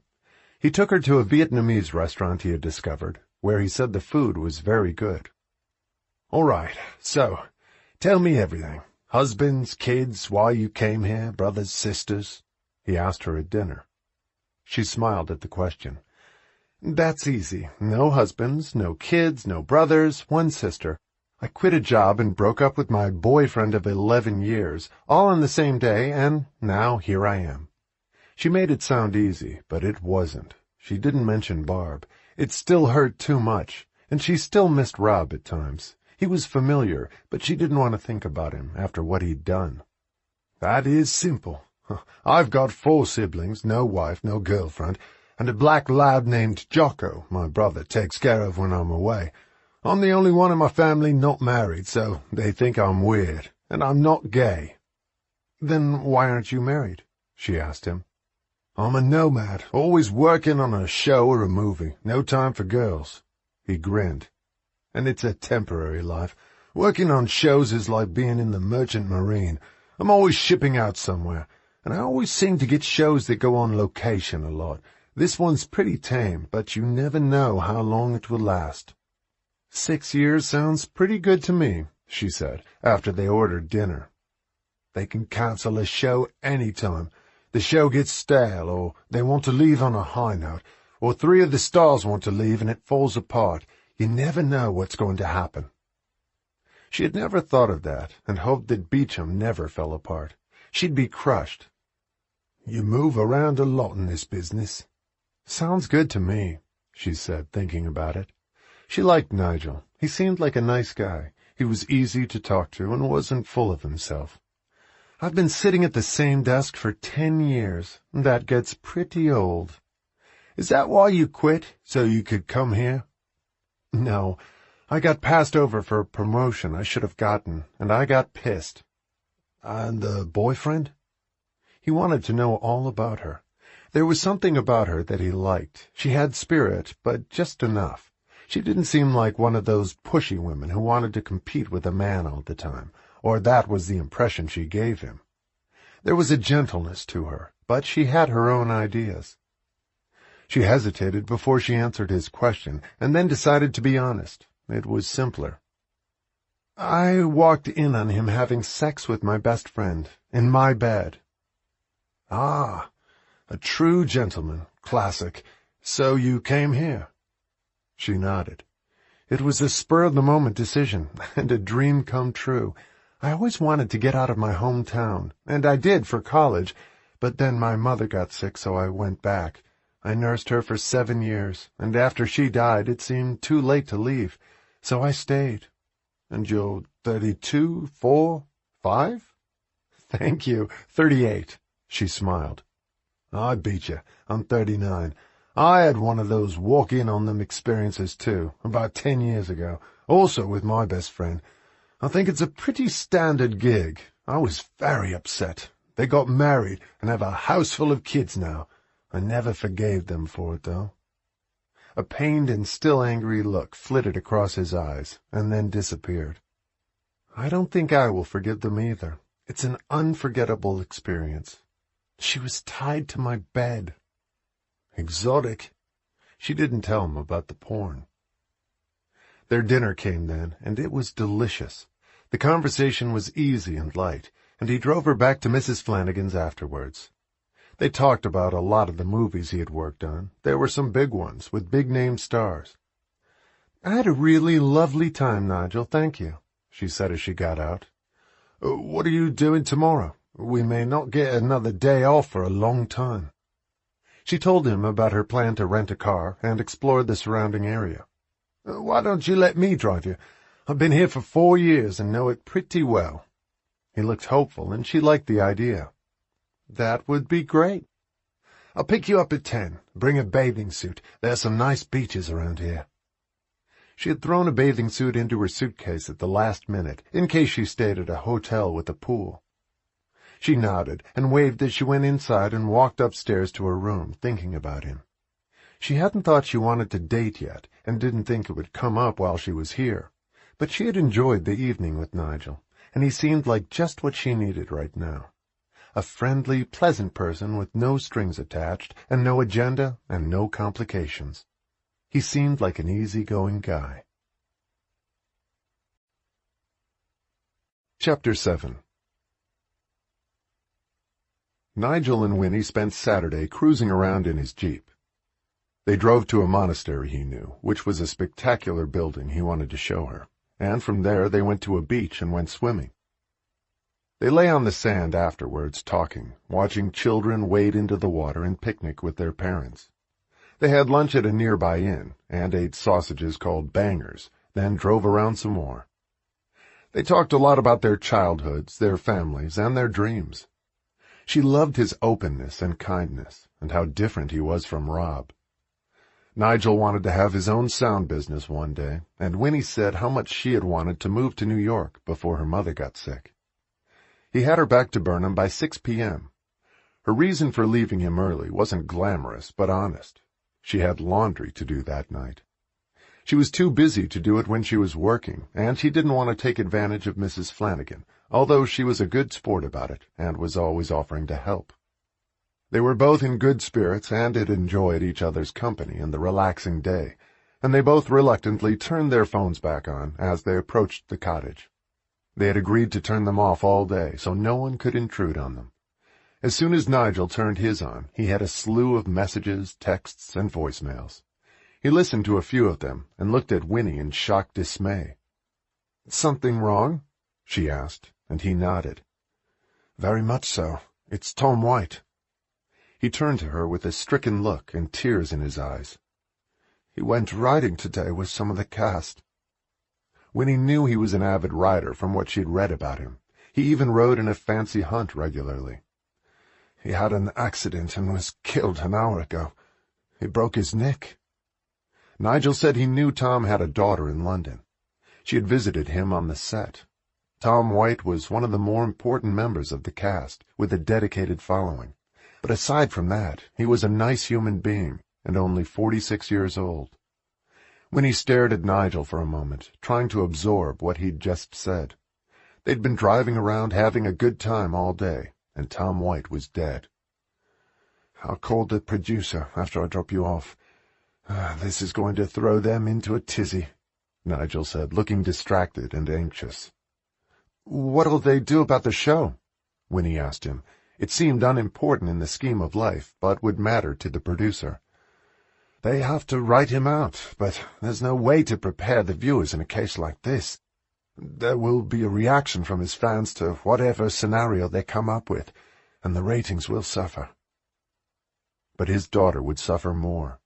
They were both somber when they left each other, and Mrs. Flanagan had just learned of it, too. She'd heard it on the radio. And someone had told her that reporters were already gathering at the hospital and the castle to interview members of the cast and production team, and photograph grieving people who knew him. "That's really so sad," Mrs. Flanagan commented to Winnie before she went upstairs.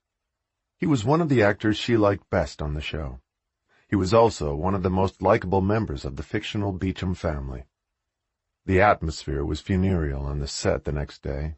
An announcement was made to the entire crew, management, and all the stars. Matthew Stevens, the originator and writer of the show, went into seclusion to try to write Tom out and find a solution for the storyline. It wasn't easy, and there were other scenes they'd have to reshoot without him. Tom's body was being sent to his family in Hertfordshire, and there was to be a memorial service for the cast and crew organized by Michael Waterman, the executive producer, in 2 days. Tom's death was bound to sink everyone's spirits for a while. He had been on the show since the beginning, and it was a huge loss, personally and for the show. He was a lovely person and added a strong element to the show. By the end of the day, Matthew was still struggling to make the changes he had to, when the executive producer walked into the office he used in the castle and sat down heavily across from him. "Not good news," Michael said as Matthew dreaded what would come next. "Miranda Charles wants to leave the show. Apparently she's been waiting to tell us, and she thought she should do it now with Tom gone, while you're working on new storylines." He rolled his eyes as he said it. Her timing was atrocious. It was always about her. "She's had an offer to do a play." It was what they both hated about their jobs, the unpredictability of actors. They'd had losses before, but never as big as this, and not 2 at a time. It could kill the show. The viewers needed to be weaned gently from characters they loved, not brutally like this. Both men knew the ratings would drop as a result. It couldn't be helped about Tom White, but Miranda was pure self-indulgence. She was a total narcissist. "Oh, shit," Matthew said grimly. "Should we let her go or fight her on it?" They could hold her to her contract, but she'd punish them for it. "I hate hostages," Michael Waterman said. "They make one's life miserable every way they can. Do you think the show would survive, our losing both of them at once?" He looked seriously worried. "I'll do my best with the writing, but it's hard to predict how attached the viewers are to them." It was going to affect every script for a long time. Matthew took his computer home with them that night and worked intensely for several days, considering the options for new plot lines and new characters to complete the cast without Tom, and now Miranda. Everyone else went to the memorial service, and Matthew slipped in at the last minute. The press was there en masse. Winnie saw Lady Beatrice and her brother, but Winnie was too far away in a rear pew for the owner of the castle to notice her. It was particularly moving with Tom's daughter there, sobbing in his ex-wife's arms. It brought tears into sharp focus for everyone, how short life was, and how everything could change in the blink of an eye. The set was very quiet after that, and all the actors and crew subdued. They let Miranda out of her contract after some heavy pressure from her agent and intense negotiation. Someone leaked it to the press, who predicted that without 2 of its strongest actors and biggest stars, the show would flounder in 6 months and not survive. But nothing they had said had convinced Miranda to stay, and she didn't want to work without Tom. She was desperate to do the play, which everyone thought was poor judgment on her part and a bad career move. Michael and Matthew had tried to tell her that, historically, actors who had big roles in successful series and left to do other projects, seeking greater stardom, had never done as well and often faded from sight. The show had taken Miranda to another level of fame in the past 2 years, and she refused to believe that she might vanish without a trace without it, and insisted they were wrong. It took Matthew 2 weeks to come up with some storylines and scripts that were plausible, exciting, worked to replace them both, and created new characters to fill the void. Miranda was leaving the show in July, which wasn't far away. "I told you everything can change overnight," Nigel reminded Winnie when they had dinner again. They'd had no time together since Tom's death. Too much was going on. "Do you think it will hurt the show too badly to lose both of them?" She was worried about it. She didn't want anything to damage the show irreparably or get it canceled. It won't help it, but Matthew is clever. It happened 3 years ago, if you recall. He had to kill 2 characters. Their contracts were up. They wanted too much money, and it turned into a standoff. The show was actually better after they left, which no one expected. It was always hard to predict how the public would react to characters leaving the show.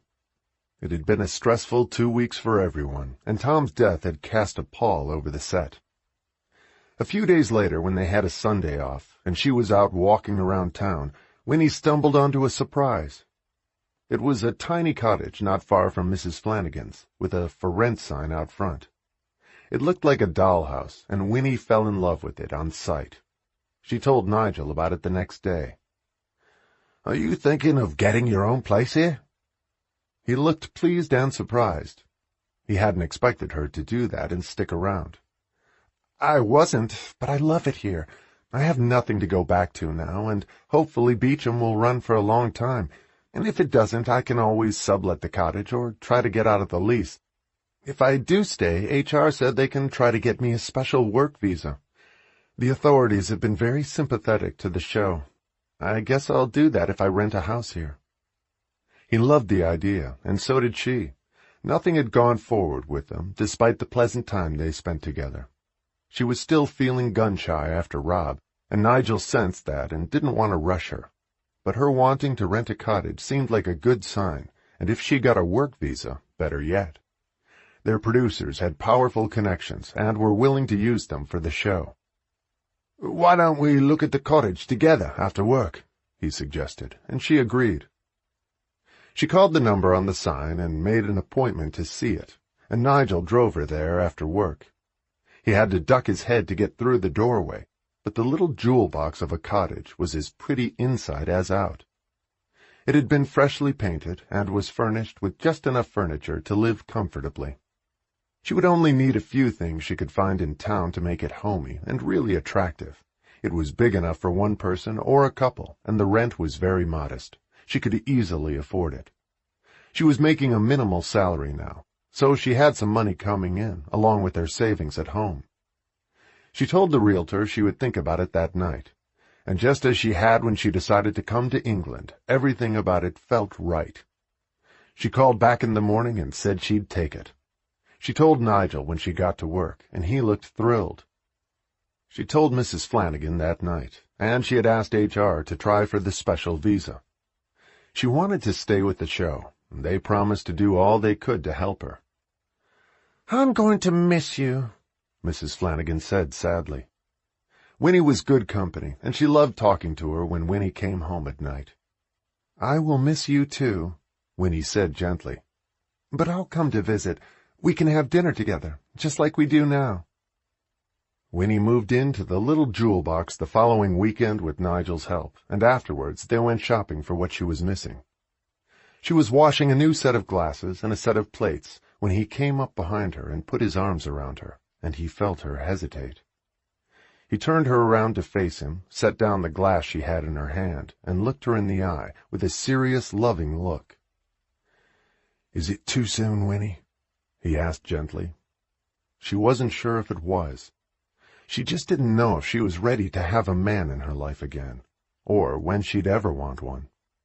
She didn't know how long she'd be staying, and the years with Rob seemed like such a waste. She didn't want to do that again with a relationship that went nowhere. But she had just rented a house, so she obviously wasn't going anywhere soon. "I don't know what I'm doing, Nigel. I don't want anyone to get hurt," she said in a voice raw with emotion, and held him tightly. He bent to kiss her, and she didn't resist. She wanted him, but she was scared, and she didn't know what the future held for either of them. "We don't have to make any big decisions," he said softly. "We're just two people who care about each other. We don't have to know what the future holds. You never know that in the beginning. Look at Tom White." "That's how I got to be 38 years old with the wrong man," she said sadly.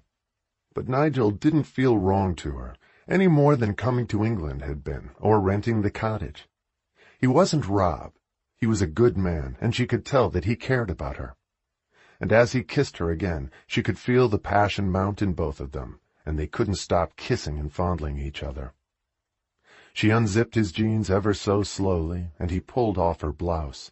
And suddenly they were wrapped around each other, and she could barely breathe. She wanted him so much, as he led her toward the bedroom, and they fell onto the bed she had just made with new sheets. Their clothes were off seconds later, and he was making love to her, and it felt clean and right and honest, and just what they both needed. He had wanted her since the moment he'd seen her. She forgot everything else while he made love to her, and she used everything she had learned with Rob to please him.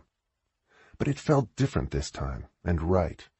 It wasn't just sex. They genuinely had feelings for each other, even though the future was uncertain. They lay breathless on the bed afterwards, and he ran gentle fingers down her spine and gave her shivers. "You're an amazing lover," he whispered to her. "I'm falling in love with you."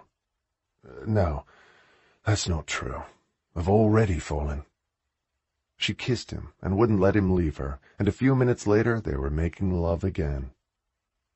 He stayed with her that night, and she had no regrets. He was part of the dream she had followed to England, and a new life had begun for both of them. For Winnie, it was long overdue. They went to work together the next day, and she felt shy and mildly embarrassed, and wondered if their co-workers would notice something different about them. You could always tell when people were intimate. There was no hiding it. But they walked into the building separately and went about their jobs, and didn't see each other until noon. He melted when he saw her, and smiled immediately.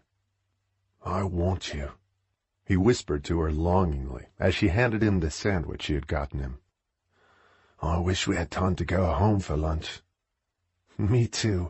We'll make up for it tonight," she whispered to him, and went back to work. As she went about her job that afternoon, Winnie was thinking about her sister. She had given her the change of address when she left Mrs. Flanagan's B&B, but hadn't told Marge she had rented a house and was applying for a special visa. She knew it would panic her and make her think Winnie was never coming home. And she hadn't decided that. She just liked having a house of her own here and being able to stay as long as she wanted. When Winnie gave her the new address, Marge had texted her. "You changed B&Bs? I thought you liked the other one so much." To which Winnie had responded, "This is better. I found it by accident while taking a walk." She hadn't told her about Nigel either. For the first time, she had people and places in her life that no one knew about. She didn't want to upset her family, but being here was something she knew she needed to do for herself. She had lived her life for others for so long, her mother, Marge, Rob, Ham Winslow. It was her turn now. She was still thinking about it when one of the production assistants asked her to take a manila envelope to Elizabeth Cornett, the most important actress in the show and biggest star. The production assistant whispered to her discreetly that it was a piece of jewelry that Cartier was lending her. It was valuable, and the instructions were to place the package directly into her hands. Winnie had every intention of following the PA's directions and knocked firmly on the door of the actress's trailer when she got there. She could hear voices inside, but no one answered. Clutching the package to her, she knocked louder until she heard the actress's voice. "Who is it?" Winnie could hear a man's voice inside, too. "Winnie Farmington, Miss Cornett. I have an important package for you," she said clearly through the door. She didn't want to shout as loudly what it was or from where. She had never spoken to the actress directly before because she had had no reason to. "Can you come back later?" Winnie knew she couldn't and had to be persistent. They couldn't have a valuable piece of jewelry floating around when the directions were to put it in the hands of the star herself. It had to be in her possession, on her body, or in a safe, for insurance purposes, as the PA had explained. There was a safe in her trailer for the jewels she wore on the show. "I'm sorry, no, I can't come back," Winnie said firmly, and she heard a male voice raised. The door opened a moment later, and Elizabeth Cornett was wearing a white satin bathrobe, with her makeup smeared and running down her face. She had obviously been crying. Beyond her, Winnie could see Bill Anders, the equally important male star of the show.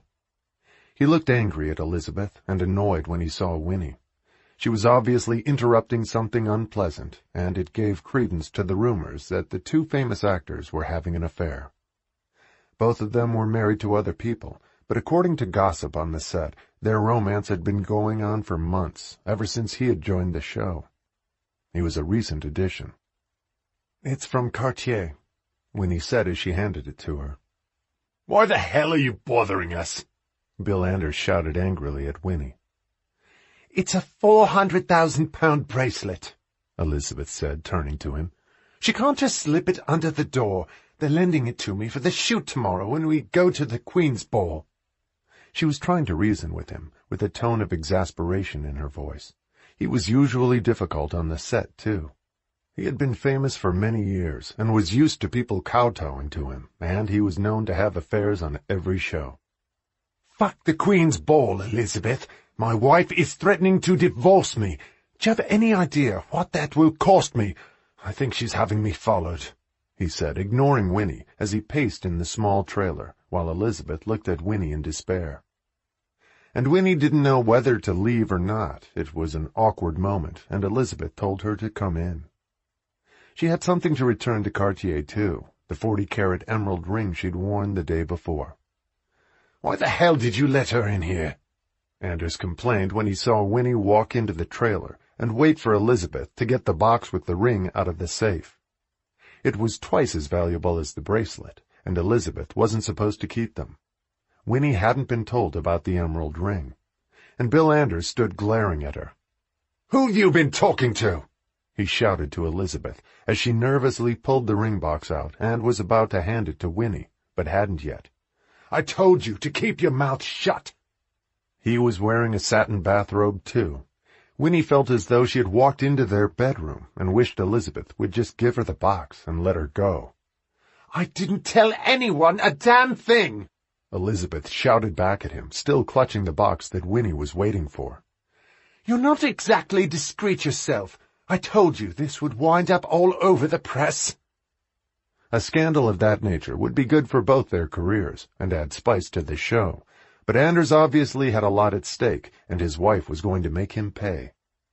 Winnie knew from reading about him that he'd had numerous affairs before, always with big stars. "This is your fault if she nails me for it. I don't know about you, but I'm not willing to give up what we're making this season for the privilege of sleeping with you." His tone was disrespectful, and his words were cruel. Elizabeth was crying again, and she opened the door wider and looked straight at him over her shoulder. "You'd better go," she said clearly, and he looked like he was going to hit her. For a minute, Winnie was afraid for her. "I'll go when I goddamn want to," he said angrily, and strode to the door. He stopped where Elizabeth was standing. "Let's not forget that you seduced me. This was your idea," he added viciously. "We both know you're a whore, and now my wife knows it too." And with that, he pushed past both of them, hurried down the steps of the trailer in his dressing gown, and went back to his own. Elizabeth collapsed in a chair then, sobbing, still clutching both the package and the bracelet in the ring box, and Winnie gently closed the door so no one could see what was going on. She went to get Elizabeth a drink of water and handed it to her without saying a word. "Thank you."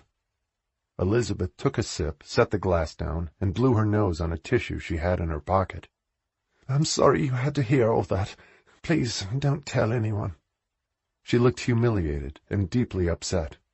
"Of course not," Winnie said, feeling desperately sorry for her. She had a reputation for sleeping with her leading men, but she didn't deserve to be berated and abused. He was just as guilty as she was, and Winnie hated the way he treated her. She couldn't stop herself from saying what she thought. She'd been through it herself with Rob. "He shouldn't talk to you like that. You can't let him. And if his wife is angry at him, it's his own fault." Elizabeth nodded and looked gratefully at Winnie. She handed her the ring box and put the envelope with the bracelet in the small safe. "What he's doing to you is abuse," Winnie said in a small voice, sure that she'd be fired for saying anything at all. "I've been there myself." "And did he stop eventually?" Elizabeth asked hopefully. "I'm in love with him. He's not always like this. He's just worried about what his wife is going to do and what it will cost him. There's no reason to talk to you that way, and no, he didn't stop, Winnie said honestly. He cheated on me. I caught him, and I walked out. You're a brave woman. Men have cheated on me for years, and I've never walked out. She looked sad as she said it. It was as bad as if he'd beaten her with his fists. She was a spectacular-looking woman. She didn't have to put up with this. Nobody should, star or not. Please, don't tell anyone about what you heard just now. She looked imploringly at Winnie. I promise I never will. Just try to walk away from it the next time. You'll feel a lot better when you do. Elizabeth wiped the tears from her face again, and they were both thinking about Bill's harsh words and insults, which had hit the actress with full force. She looked badly shaken and depressed. Winnie left her trailer a few minutes later and tried not to think about it, as she went to find the production assistant to return the emerald ring. She looked horrified when Winnie found her. Oh, my God! I forgot to get that back from her last night. Thank you. And then in an undertone, Please don't tell anyone. I'd get fired. Of course not, Winnie assured her. She was suddenly keeping everyone's secrets, but the scene in Elizabeth Cornett's trailer haunted her all afternoon. It was still on her mind when she left work. Nigel had told her that he'd meet her at her place. She had barely had time to make the bed and put her breakfast dishes in the dishwasher when he rang her doorbell and she let him in. She just had time to say hello to him when he gently pulled off her clothes and wanted to make love with her. She'd been looking forward to it all day, too. They almost didn't make it to the bedroom, and he carried her the last few steps, kissing her, and then he laid her on the bed, and she reached up to him, and he entered her as they both gasped. Their lovemaking went on for hours, until they finally fell away from each other, and she smiled at him as they lay on their sides facing each other. That was very nice, she whispered to him. Yes, it was, he whispered back. Very, very nice indeed. And with a peaceful smile, he fell asleep. Chapter 8. Despite Elizabeth Cornett's insistence that she hadn't told anyone about her affair with Bill Anders, it was all over the papers 2 days later. They were both just too famous for anything about their love lives to stay quiet for long. Someone inevitably talked, and usually got paid by the press to do so. When he saw Bill Anders slip into Elizabeth's trailer several times after that, nothing about their affair had slowed down, no matter what he was risking with his wife. The paparazzi were pursuing both of them, on and off the set, and it was bothering all the other actors. The paparazzi crawled all over them like ants. And to complicate matters further, one of the other principal actresses had a stalker. She was young and beautiful, and played an ingenue on the show. The stalker was an obsessed fan, who claimed he was madly in love with her, and constantly left her letters on the set, or on the steps of her trailer. It became so extreme and intrusive, they had to get a security guard to accompany her everywhere she went. The fan seemed relatively harmless, but you never knew with someone like that if he could suddenly turn and become violent when he realized that his sentiments weren't returned. A few days later, Elizabeth Cornett's assistant gave notice. She had worked for Elizabeth since the beginning of the show, but her boyfriend was moving to Paris, and she wanted to go with him. After 6 years with Elizabeth, she gave her a week's notice, and Elizabeth was frantic to have them find her someone else now. People were away for the summer, and on the day the girl left, the PA still hadn't found a replacement. Elizabeth was having a tantrum over it, and the PA turned to Winnie in desperation. You do it, she said, looking desperate. Me? Winnie looked horrified. I can't be her assistant. I don't know what the job is. She's the biggest star on the show. I'll screw it up and she'll kill me. Winnie was panicked. All you have to do is help her get dressed, put on her jewelry for her, answer her phone if she wants you to, call hair and makeup when she's ready for them, and keep the paparazzi out of her trailer. It's not very complicated. What you're doing now as an errand girl for the cast and crew is harder. And when she's on the set, you get to read a magazine. Working for one person is easier, and she's not crazy like a lot of actresses. She probably won't even want you around most of the time, so she can sneak around with Bill Anders. You've got to do it for me, Winnie." The production assistant was near tears. "I don't have anyone for her. I'm going to get fired over this. Just do it till I find someone. I'll owe you my life if you'll do it." Winnie hesitated and felt sorry for her. She was a nice girl, about 10 years younger than Winnie, with a lot of pressure on her and constant demands. She was always jumping through hoops of fire for someone. "Okay, but only until you find a real one. I guess I can fake it until then." She wasn't enthusiastic about it. She was doing it as a favor to save the PA's neck. "You might get to like it. Assistant to the star of the show is a cushy job, and a lot of perks come with it. People will be giving you presents all the time to get to her." "I like the job I have. I don't have to deal with any personal issues or divas. All I have to do is run around the set and do everyone's errands. What you're describing sounds like being a lady-in-waiting in the court of Marie Antoinette. That's too complicated for me." It actually sounded like being a lady's maid on the show, too, which didn't appeal to Winnie either. But she thought she could do it for a short time. She showed up at the Stars trailer half an hour later, knocked, and stepped in when Elizabeth answered. She looked surprised when she saw Winnie, and remembered her immediately from when she'd had the big fight with Bill about his wife. But things had calmed down since. "Hello, reporting for duty, Miss Cornett. I'm your new assistant." Winnie felt awkward when she said it, because she could see that the star remembered her from an unpleasant moment. "You're my new assistant? Aren't you the errand girl on set?" "I am." Winnie didn't try to deny it. "It was the only job they had open when I applied here." "Have you ever been a personal assistant before?" She looked skeptical. "No, I haven't. I'll do my best until they find you a real one. I'll try not to screw up too badly," she said humbly, and Elizabeth Cornett smiled. "Don't worry about it. I forget my lines every day. We'll manage till they find somebody." Winnie nodded and hoped it would be soon. This was more of a job than she wanted, with a high-strung actress and an abusive boyfriend. It sounded stressful to her.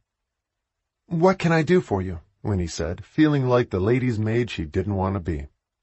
She felt faintly obsolete or anachronistic, and could almost see herself wearing a black maid's uniform and lace cap and apron. "I'm going out to dinner with Bill tonight. Will you help me get dressed? Call Angelica in hair, and Ivan to do my makeup." She had already taken her stage makeup off. "If there's press out there, I don't want them to see me like this." Winnie didn't dare ask her how things were going with Bill's wife. "There's a white silk dress with a pleated skirt and beading around the neck in my closet. Why don't you grab that? You may need to press it. I'll wear the high-heeled silver sandals," she said, and then started sending text messages, while Winnie went to look for the dress and shoes. She found them easily, and mercifully the dress didn't need ironing. She would have been terrified to do it, and ruin what was obviously a very expensive dress. She called Angelica and Ivan in hair and makeup, and they showed up 5 minutes later. As they got started, Winnie asked Elizabeth if she wanted something to drink. "I'll have a glass of water," she said easily, and chatted with her hairdresser, which left Winnie with nothing to do. An hour later, Elizabeth was dressed and ready. She looked very glamorous, and thanked Winnie for her help. She left as soon as Bill showed up, looking equally dashing, and Winnie tidied up the trailer and left a few minutes later, feeling as though she had climbed Everest. It was stressful being there, tending to someone's every need. Nigel was waiting for her outside in the Jeep. "Where were you? I haven't seen you all day." He had missed her. "I'm not sure if I got a promotion or a demotion. They haven't been able to find an assistant for Elizabeth Cornett. Hers quit. So they asked me to fill in, until they find one. I'm kind of a lady's maid, waiting to cater to her every whim. It scares the hell out of me. What if I screw up? I'll get fired and they'll send me away, after she kills me, but I guess by then it won't matter." "She's usually pretty decent, or that's what I've heard. She's nice to the tech guys on the set. Was she tough on you?" "No, she was fine. I was just scared to death. I hope they find someone for her soon." "Listen," he said to her seriously. That's a big deal. Assistant to the star's a plum job round here, and I'm sure you'll be fine at it. It's way more money, and half the universe will be kissing your ass trying to get to her. That's what the PA told me today. I don't need to have my ass kissed. I just want to do my work. Maybe you need to be more the diva yourself, Nigel said, glancing at her. You're so easygoing and helpful, you never demand anything for yourself. It was how she had gotten through 11 years with Rob, expecting nothing, which was pretty much what she got. Nigel was right. There's nothing wrong with your making some demands, too. Everyone will respect you more if you do. My old boss at the printing company was always rude to me. He was rude to everyone, so I figured it wasn't personal. Except, of course, he was charming the girl he was sleeping with, who got the promotion I was supposed to get. He acted like the rest of us were cockroaches, and I was no different. You know, Matthew Stevens is smart about these things. It shows in what he writes. The people he writes about demand respect. They have boundaries. Most of the characters don't take crap from anyone. The ones who do always take it on the chin and have to learn the lesson. It's something to think about. I never thought about it that way, but I think it's why I love the show so much.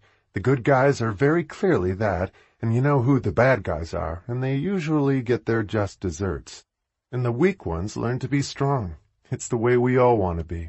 Funnily enough, I think it's why I quit my job when I didn't get my promotion. It happened right after an episode where Annabelle finally put her foot down and stood up for herself. So I quit and threw Rob out when I found him in bed with my best friend. I think the show gives me courage. He smiled at what she said. I've been feeling guilty about it, but lately I've been thinking about when I dropped out of college to take care of my mother. I never insisted on going back. I loved her dearly, and I had some precious moments with her, but I sacrificed 7 years of my life and all my dreams. And after she died, it seemed too late, so I just gave up. But my sister never helped or offered to pitch in. She was having babies by then, and she just assumed I would do everything since I wasn't married and didn't have kids. She should have helped. It's water under the bridge now, but looking back after that, it didn't matter to me that I had a job I hated and a boss who treated me like shit. The pay was good, so I put up with it, and I didn't expect Rob to treat me any differently. I kept telling myself it was just temporary, but one day temporary becomes your whole life. You wake up, and you're not 20 or 27 anymore. You're 38, and you've given up all your dreams. I don't want to do that again. That's why I came here. From now on, I want things to be different, and this was the first step. I want to make decisions, not just float along, letting life happen to me. I want more than that. He was touched, listening to her. I want that too, he said gently, as long as it lasts. What does that mean? She asked, frowning at him. It sounded like he expected them to fail. She was disappointed to hear it, now that she had decided to take a chance on him. He was an improvement over Rob, but he had his own issues, since he was still single at 39. We're in a business where everything is temporary, Winnie. It's all stage sets and illusions. Nothing is built to last. The show feels like it's forever, but it isn't. One day we'll get cancelled, or Matthew will want to stop writing it, take what he made and go live in the south of France, or start another project, and then the coach turns into a pumpkin, and we all turn into white mice and scurry off in separate directions. It's hard to have a relationship living like that. Is that what you see happening to us? She looked sad as she said it. She was hoping for better from him. He seemed to be so willing to be defeated. He was already preparing for it, which Winnie found discouraging. I've been on a lot of shows, and that's how it happens, he said, convinced that he was right, and they would lose in the end. No matter how much people like each other while they work together, when the show is over, they scatter. Beauchamp Hall looks solid, but nothing ever is. And it's damn hard for two people to get jobs on the same show. When the time comes, we'll have to figure something out if we're still together. I told you, it's a nomadic life. That's why a lot of people in this business are single. Or eventually, you give it up and find a different way to use what you know. That's why I want my own sound business one day, maybe in London, working on commercial videos and films, either for industry or advertising. I thought about it a lot. It's the only way I'll be able to settle down, get married, and have kids. It's in my plans," he said, smiling at her as they got out of the car. She hadn't thought as far ahead as he had. She had just arrived and was new to the business, but she was impressed that he was making plans for the future. She suspected that a lot of the people in the business didn't. They just moved on and created new relationships wherever they went. Nigel was smarter and more thoughtful than that, and at least he wanted a more stable life. It was why she was falling in love with him. Maybe she could help him start his business one day. For the first time, she was starting to think about her future. For Winnie, it was a big change. She had drifted from year to year till then, and woke up at 38. They cooked dinner that night in her tiny kitchen and went to bed right afterwards. They made love until after midnight and fell asleep in each other's arms. Working as Elizabeth's assistant was less frightening than Winnie had feared it would be. It was even fun at times, and interesting. She was learning a lot. They did research together in books and magazines on her costumes and hairstyles, which Winnie then transmitted to the costumer. And Elizabeth took Winnie's advice seriously. Winnie was intelligent and had good taste and was supremely efficient. The rest of the time she was a combination social secretary, psychiatrist, and maid. Elizabeth's affair with her male co-star was turbulent. Winnie discovered that he drank a lot, and most of the time, when he was abusive to Elizabeth, it was because he'd been drinking, but he was also a fierce narcissist and felt that the world should revolve around him. His wife was still threatening to divorce him, not just over Elizabeth, but because of the dozens of women before her. And every time his wife upped the ante and wanted a bigger settlement from him, he blamed Elizabeth. He even suggested that she should contribute to what his wife wanted. She asked Winnie what she thought about it, and Winnie told her it was outrageous. He had to take responsibility for his own behavior and bear the weight of it himself. Winnie saying it gave Elizabeth the courage to stand up to Bill. He didn't like it, but he had new respect for her after she did. He didn't ask her to contribute again, which was a victory for Elizabeth that she attributed to Winnie. The two women were becoming friends. Elizabeth was 2 years younger, although she looked older than Winnie, who had more natural looks. The artifice of Elizabeth's makeup, hair, expensive clothes, and jewels subtly aged her, but it was part of her identity and essential to her career. After 2 weeks, they hadn't found her a real assistant yet, and Winnie was surprised by how comfortable she was in the job and startled when she got the wrong pay envelope. She opened it by mistake and was mildly envious of the salary the other person made, whoever it was. She took it to the production assistant and ruefully handed it back. "I got someone else's salary by mistake," she said, smiling. "I'd love to know what they do. I could use some of that." The PA looked inside the envelope, checked some notes in a stack on her desk, and glanced back at Winnie. "That's not a mistake. It's your salary as personal assistant to the star. We're still paying you in cash." She was still part of the budget for miscellaneous expenses on set, since she didn't have her visa yet. "That's what I make as an assistant?" She looked shocked and grinned.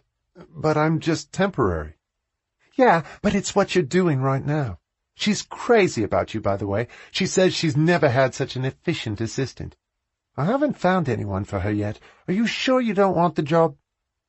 The salary was 5 times what she'd been making as the errand girl on the set. Winnie hesitated for a moment, thinking about it. It was tempting, and she was enjoying the work.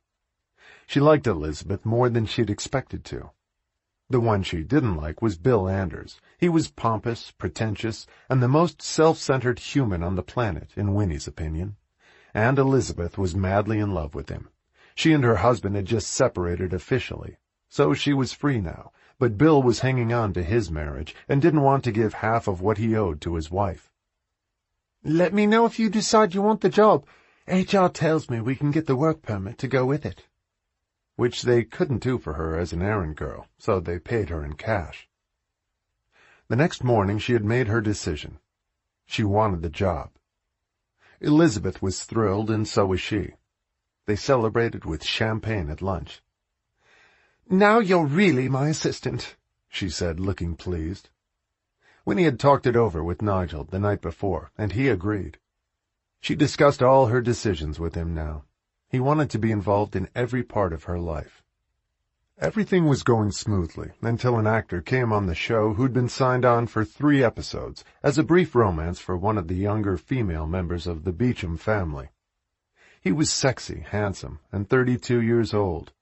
He looked like a player, and 2 days after he arrived, he was trying to seduce every woman on the set, and had slept with one of the hairdressers on his first day. His name was Gillian Hemmings, and he was one of the hot new young talents, and had just made a movie in the States. He was expected to become a big star, and it was a coup to get him on the series for 3 episodes. They were considering making him long-term, but he hadn't agreed so far. He was more interested in feature films in Hollywood than a British TV series. He had Winnie go out and buy his new underwear. He said he'd run out. Then he needed T-shirts, a bathing suit, a prescription filled for a sore throat. He wanted a bottle of very expensive malt whiskey in his dressing room. And then asked Winnie to pick up a box of condoms for him, the largest box available, for an extra-large penis, he explained to her, with ribbed sides.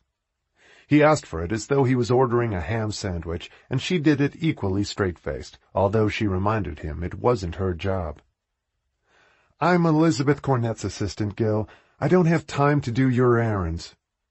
She had done it to be nice, but he was stretching her boundaries with the box of condoms, and his precise instructions supposedly to show off his size. "They told me you were the errand girl on the set," he said, looking boyish and apologetic. "Besides," he lowered his voice conspiratorially, "I thought maybe you'd like to try out the condoms with me and let me know how you like them. I'm staying at the Haste." He had come down from London driving a new Rolls and was starting to ruffle feathers on the set. Bill Anders particularly didn't like him and said that he would object strenuously if they kept him around for more than 3 episodes. None of the men liked him, but most of the women adored him and were flattered by his attentions, which were indiscriminate. He had already hit on most of the younger women and considered Winnie a challenge since she paid no attention to him. She thought he was ridiculous, and she was happy with Nigel, sexually and otherwise. Their relationship was growing like a flowering plant. "I think you'd better get the condoms yourself. I don't have time," Winnie said brusquely. She didn't want to flirt with him or give him the mistaken impression that she was interested. She wasn't. "Sorry, darling. I'll pick them up myself. See you tonight at my hotel?" "No, thanks, Gil. I'm busy. I've got a boyfriend." "That's fine. A little variety never hurt anyone. I'm only in for 3 episodes." "Try someone else," she said coldly and walked away. She checked in with Elizabeth to see if there was anything else she needed, brought her an iced latte, and went to find Nigel just to say hello. She couldn't find him on the set. He sent her a text at the end of the day to say that he had to go to a production meeting and couldn't drive her home. She didn't mind since the weather was warm and she liked the walk. But she found it strange when he didn't call her or show up that night. It wasn't like him, and had never happened before. She texted him in the morning. "What's up? I missed you last night." "Sorry, busy," he responded, and she walked to work, wondering what was going on with him. She didn't see him until she went to the commissary truck to get some fruit for Elizabeth and saw Nigel eating lunch alone. She walked over to him with a smile, and he looked at her icily. "Did you have a nice night?" he asked in a glacial tone. "Very exciting. I did laundry." She could see that he was furious with her, but she had no idea why. "Would you like to tell me what's going on? I don't like mysteries. What are you pissed about?" "I hear you've been testing condoms with the boy wonder," he said, glaring at her. "Are you kidding? Do you think I'd sleep with that little jerk? He asked me, and I told him to find someone else, and that I have a boyfriend. Was I wrong? I thought I did. It doesn't sound like it right now." "How do I know you didn't sleep with him?" He still glared at her suspiciously. Hopefully because you trust me. I wouldn't lie to you. He's ridiculous. Do you actually believe I'd sleep with someone like him, or that I'd cheat on you? I don't know. Maybe you would. It was the first ugly side she'd seen of him. He was insanely jealous. Gillian Hemmings was undeniably handsome, but she thought he was a total horse's ass and another narcissist. She was starting to discover that they were rampant in the business, men and women who made their living because of how beautiful they were, not how intelligent or talented. Although a few had both looks and brains, they were rare. Many of the pretty ones had slept their way to where they were. It had been said about Gillian, and that he was equally willing to sleep with women or men to get ahead. If that's what you think of me, Nigel, I have nothing else to say to you, Winnie said, looking as angry as he was, and she took the fruit for Elizabeth and left. He came looking for her on the set an hour later, while they were watching Gillian do a scene with their ingenue. Elizabeth was due to enter the shot in a few minutes, and Winnie was putting her jewelry on, carefully checking the list of what she was supposed to be wearing for continuity from the day before. "Can I talk to you for a minute?" Nigel asked, ignoring Elizabeth, and Winnie didn't look up at him. "No, you can't. I'm busy." He looked embarrassed and skulked off a minute later, and Elizabeth smiled up at her. "Pissed at him?" she whispered. "Very," Winnie said emphatically, and the two women exchanged a smile. Winnie didn't see Nigel again until she left work that night. He was waiting for her outside. "I'm sorry. I shouldn't have said those things to you. I get jealous, and he's such a good-looking guy." "He thinks so, too," she said coolly. "I think he's a jerk, and you're much better looking." He fell into step beside her as she walked home. "I just thought one of the guys I work with overheard what he said to you." "Then he should have heard what I said back." She stopped walking and turned to look at him. "I'm not going to cheat on you, Nigel. If I wanted to be with someone else, I'd leave you. I don't play those games." "I'm sorry. I've just been played so often, sometimes I assume all women do it." "I'm not one of them," she said, and started walking again. "I'm a jealous guy," he confessed, looking sheepish. "I just didn't see how I could compete with someone like him." "You have everything to offer. He doesn't, except his looks. And you're a good person. I'd have to be crazy to want him." They walked on in silence then, back to her cottage, but she had seen a side of him she didn't like. She didn't like that he had been so angry and assumed the worst from her. But at their age, they each had their scars from the people they had been with, and she had hers from Rob. They had a quiet dinner that night and went to bed afterwards, and when they made love, quietly and gently, she forgave him for what he had assumed so wrongly about her, but she didn't forget it. He had a strike against him now. Chapter 9. The following weekend, Nigel surprised her. He'd been trying to make it up to her for his jealous fury over Gillian Hemmings. Gillian finished up his 3 episodes that Friday and left the set.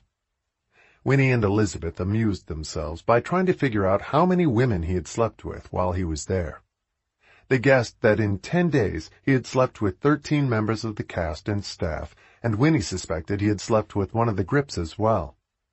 He drove off in his roles, and no one was sorry to see him leave. He was a walking sex machine, but not much else. But Nigel surprised her by asking her to spend the weekend at his home in Leighton Buzzard. He said it wouldn't be exciting, but he wanted to introduce her to his parents and one of his sisters who lived nearby. She was married and had 3 children. And Winnie was touched by the invitation. They drove for 3 hours to get there in his battered Jeep, and Winnie was looking forward to it. She had just told Marge about him, and that she was going to meet his parents for the weekend, which made Marge nervous. She didn't want Winnie putting down roots in England, but Winnie said he was a great guy.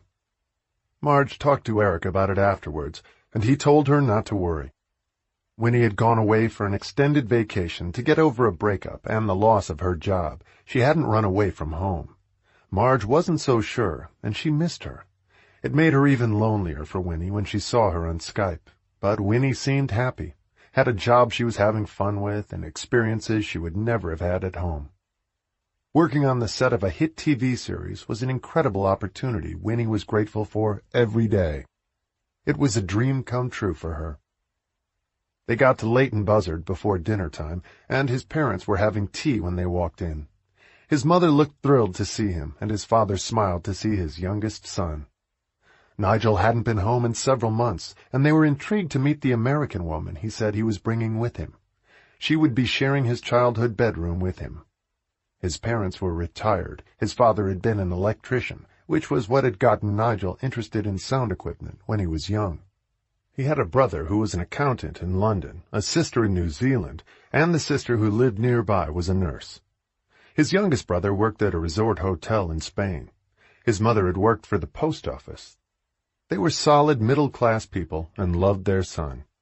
The house was small but tidy and well kept. His parents looked older than their age and had worked hard all their lives to provide for their 5 children. And Nigel was grateful for all they'd done for him and was happy to see them. They were very polite to Winnie and asked her about her life in Michigan. She showed them pictures of Marge and Eric and her nephews, and after tea they went to visit Nigel's sister Julia, who was just coming back from work. She was a surgical nurse in orthopedics and had 3 young children who were running wild in the house while they chatted. Her husband was a policeman and had recently been promoted to detective. She asked about the show, and she and Winnie discovered that they were both addicted to it. Winnie told her that was why she had come to England, and now, through a series of coincidences, she was working as a personal assistant to the lead actress. "Well, aren't you the lucky one?" Julia said, ignoring the screams of glee from her children and the pandemonium all around them. "It all sounds very glam to me, and very brave of you to come to England just to watch the show from close range. I'd love to do something like that." She looked envious as she said it. "Do you think you'll stay here?" she asked, curious. "I haven't figured that out yet." Winnie smiled easily. "I'm just letting things unfold for now." She glanced at Nigel, and he smiled at her. Her sister could see that he was very taken with Winnie, although none of his relationships had lasted so far, and were usually short-term, which she said to Winnie. Nigel looked annoyed, and gave his sister an angry look to stop her from saying more. Nigel and Winnie stayed for dinner that night. Patrick, Julia's husband, was Irish, and the 4 of them had a good time at dinner, and the children entertained themselves while the adults finished the meal. The following day, he took Winnie to see where he'd gone to school, and they had dinner with his parents. His father was a history buff and an expert on World War I. He had made a model of the Lusitania, which was displayed in their living room. And on Sunday, they drove back to Burnham Market with a tin of cookies his mother had made for them. It had been a relaxing, cozy weekend, which helped Winnie to get to know him better. She liked his family a lot, particularly his sister Julia. She was a smart, sensible woman, and very down-to-earth. On Monday they both went back to work, and Winnie was happy to see Elizabeth and hear about her weekend. She had flown to Nice and met Bill in Saint-Tropez, where the paparazzi had besieged them, which was to be expected there. He could hardly complain about being in the press after that, or blame Elizabeth for it, as Winnie pointed out. They were going to Spain together later that summer. He had rented a house in Ibiza, and a yacht to go with it. It was a far cry from Winnie's weekend in Leighton Buzzard, but they each had their own lives and liked each other despite the differences between them. Winnie made a decision after her weekend away with Nigel, and she called Marge on Monday, told her about the cottage she'd rented, and that she wanted Marge to rent out the house in Beecher for her. "Does this mean you're never coming back?" Marge asked in a choked voice, and Winnie felt sorry for her. She didn't want her to feel abandoned, but she wasn't willing to give up her dreams this time either. "I haven't made that decision," she said honestly. "I want to stay here for a while. It's all working out so far, and it seems stupid to let the house just sit there. I might as well make some money on it. I'll split it with you," she offered, since they both owned the house. "Why don't you rent it for 6 months? You can put my clothes in boxes so the renters can use the closets." It made Marge sad to think about it, but it sounded sensible to her, too. "Why don't you try to come home for Christmas?" Marge suggested, and Winnie nodded and said she didn't know yet. She'd been gone for 3 months, and Christmas was 4 months away. "That would be nice, though," Winnie said, thinking about it. They both knew a lot could happen in the next 4 months, good and bad. Things might be really established with Nigel by then, or over. It could go either way, although things seemed to be getting more serious between them. They were talking about going away in September, during the hiatus before they started shooting the next season. But they hadn't figured out where to go yet. They had time to decide. Marge promised to list Winnie's house with the realtor in town as a 6-month furnished rental. She wouldn't get a lot for it, but it never hurt to make some money. Both sisters were sad when they hung up. Marge because she felt as though Winnie was slowly severing her ties with Beecher, and Winnie because she felt guilty for leaving her sister. But Marge had her own life, and now Winnie had to try and figure out what to do with hers. "I wish she'd gotten something else in that damn white elephant game at her office last Christmas, instead of the DVDs of that show she's so crazy about. Another set of coasters, maybe," she said with tears in her eyes, and Eric smiled at her. "Don't worry, she'll be back," he said, sounding certain. "She's just spreading her wings a little. She'll be happy to come home eventually." He didn't doubt it for a minute, but as Marge cleared away the dinner dishes, she wasn't nearly as sure. She sounded much too happy in England, and she was leading a fantasy life, watching the series she loved being made, working for a big TV star, and now she had a boyfriend on the wrong side of the Atlantic. It was fun for Winnie, but it did not sound good to her. Elizabeth was strangely quiet for the next week or so, and Winnie was worried she had said or done something to offend her. Their joking and friendly exchanges had suddenly stopped. She wondered if Elizabeth felt ill at first, but she claimed she was fine whenever Winnie asked her. And after a few days, Winnie didn't want to bother her. It was obvious she didn't want to talk. She spent a lot of time conferring with Bill Anders in private, and frequently asked Winnie to leave them alone, which she hadn't done till then either. Winnie didn't want to pry, but she began to believe she was going to be fired, and talked to Nigel. She asked if he'd heard any gossip. The rumor mill was very active on the set, but he said he'd heard nothing about it. "It probably has to do with his divorce. They can't go on having a flagrant affair like that forever. Everyone loves a love story, but sooner or later the viewers will just think they're cheaters, and the sponsors won't like it." Winnie hadn't thought of that. "I guess so, but they clam up every time I walk into the trailer. Before, she wasn't afraid to say anything in front of me. Now she barely talks to me. I think I must have done something to offend her."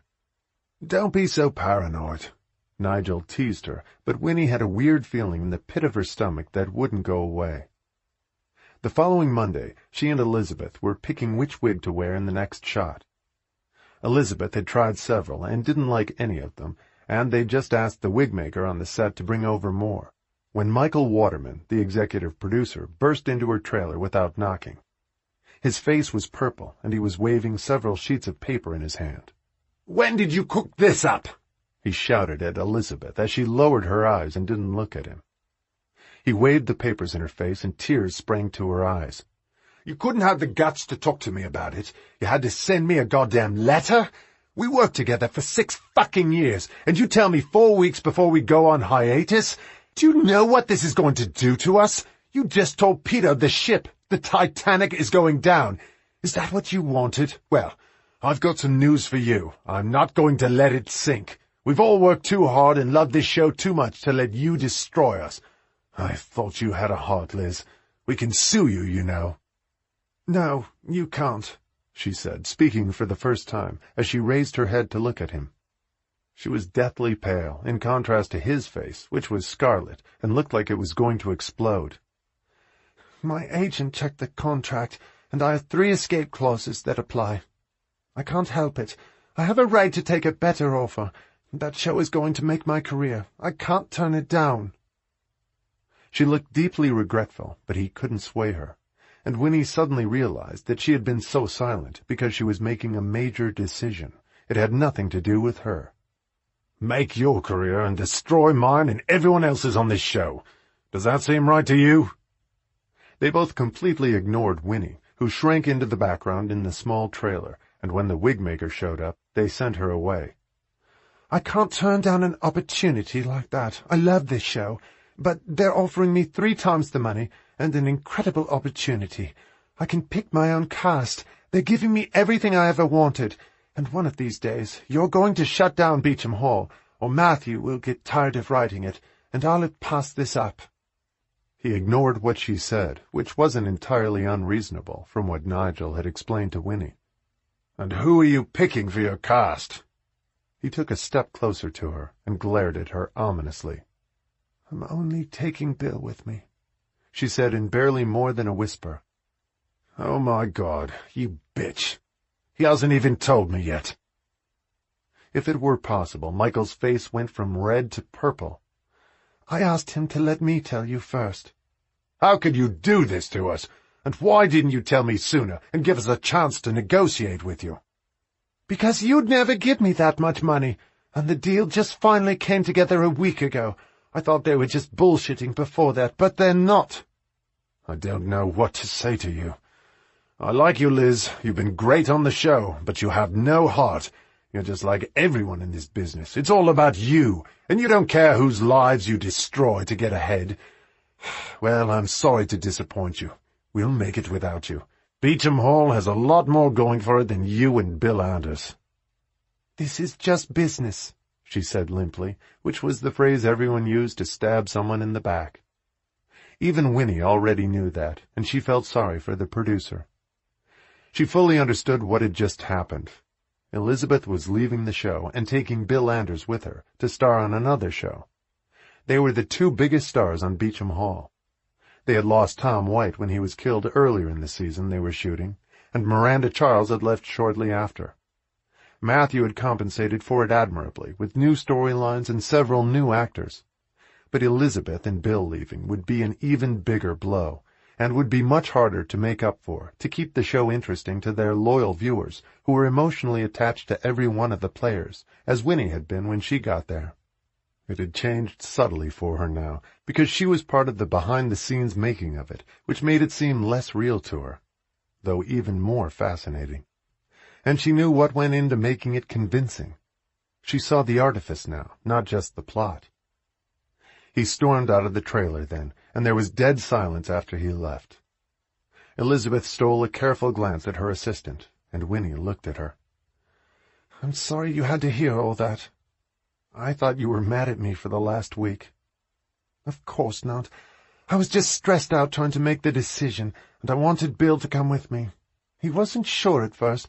He's made the decision now. I'm leaving when we finish shooting the season in 4 weeks. Matthew will have to work hard to make up for it. Do you think he can do it? Winnie asked, looking worried. It hadn't even occurred to her she was about to lose her job, too. She was the assistant to someone who was about to leave, but her job was minimal compared to everyone else's, and she cared deeply about the show. I hope Matthew can do it, Elizabeth said seriously. I love this show. I don't want to hurt it, but I have to think of my career, too. Shows like this rarely go past 6 or 7 seasons.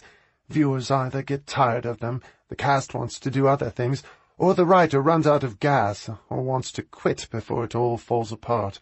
The handwriting was on the wall before I did this. Michael just doesn't want to see it, but he knows it too. Winnie nodded, trying to absorb it. And I'm sorry, Winnie. You've been the best assistant I've ever had. Do you want to come with me? We'll be shooting in London, with location shoots in Monte Carlo, Dubai, Las Vegas, and Macau. It's about a professional female gambler who's basically crooked, an embezzler, and a thief. So we'll be on location in the gambling capitals of the world. The scripts are great. Bill is going to play the sexy, handsome James Bond-style detective who's always trying to catch me but never does. But I sleep with him occasionally. She smiled. It sounds like a great show, Winnie said sincerely, but not a family show with strong values like Beauchamp Hall. I think it will be. Want to come on board? She thought about it for a minute and shook her head. I didn't come here for a career in show business. I came here because I love this show and everything it represents. It won't be the same without you, but I think I'll stick with the Titanic if that's what happens. I'm not ready to get in the lifeboat yet. Elizabeth nodded and respected her for it. She admired Winnie's integrity. Loyal to the end. I think Matthew will be able to keep it going for another season or two, if he wants to. But I don't think he could have done it for longer than that anyway. Almost no show has ever made it to 10 years. What'll you do? She asked Winnie, worried about her for a minute. Go back to being an errand girl on the set, she said philosophically. I had a lot of fun working for you. Thank you for giving me the chance to do it. As long as I don't have to buy supersized condoms for Gillian Hemmings and test them with him, I'll be fine. They both laughed at that, and Winnie asked the wig maker to come back. Elizabeth picked 2 she wanted to wear that day, and her performance was brilliant. Winnie knew she would be sorely missed. She was a pro and a terrific actress, one of the best, even if she wasn't loyal. She had her eye on her own career, which came first for her. The news was out by the end of the week, and there was mass panic on the set. At first, everyone thought it was just a rumor and didn't believe it, but management confirmed it. A brief announcement was issued, with the assurance that they would be shooting another season after this one, as planned. But the more experienced players and technicians were dubious that the show would survive Elizabeth and Bill leaving, and that Matthew would want to write it without them. They all felt the sands shifting under their feet. The more optimistic members of the cast and crew wanted to believe it would go on. Others didn't. Fear was rampant and tangible on the set. Nigel took the news badly and said it wasn't handwriting on the wall, it was a neon sign that the show would be cancelled. I was there when she told Michael. He said he's not going to let the ship go down. Winnie tried to reassure him. It's not up to him. It's up to the network, the viewers, and the sponsors. If the ratings blow, it'll be over in 5 minutes. Why didn't you tell me if you knew? He looked angry about that, too. I only heard it a few days ago. I wasn't supposed to be in the room, and I was told to keep it confidential. And that includes me? He asked, and she nodded. I'm about to lose my job, and you couldn't warn me? He wanted to blame her for what was happening. You're not about to lose your job. They say they're going to do another season. Don't count on it. You don't know this business, I do. I guarantee you, we'll be out of work by the end of the year. I'm going to start putting out feelers, he said with a grim look. He went to stay at his own place that night and left for London for the weekend to see some producers he knew. He acted as though the show had already been cancelled, and he was in a black mood. They had all signed confidentiality agreements about Elizabeth and Bill leaving, so Winnie couldn't talk to Marge about it. She spent a quiet weekend watching reruns of Beauchamp Hall, which always calmed her, and reading her dog-eared copy of Jane Eyre. She wondered what Matthew was going to do to bring the show back to life without Elizabeth and Bill. It made her realize how difficult his job was. She used to fantasize about writing a show like this, and now she realized what it took to do it. She didn't envy him the task ahead. Nigel was in no better spirits when he came back from London. He couldn't tell anyone he'd met with why he was looking. He'd just said he was getting restless and thinking about moving on, but no one had had any hopeful suggestions for him. What about starting the sound business you've been talking about if they cancel the show? Winnie was trying to be helpful, and he looked annoyed when they talked about it over dinner. I'm not ready to do that yet. I don't have the money. It'll cost a fortune in equipment.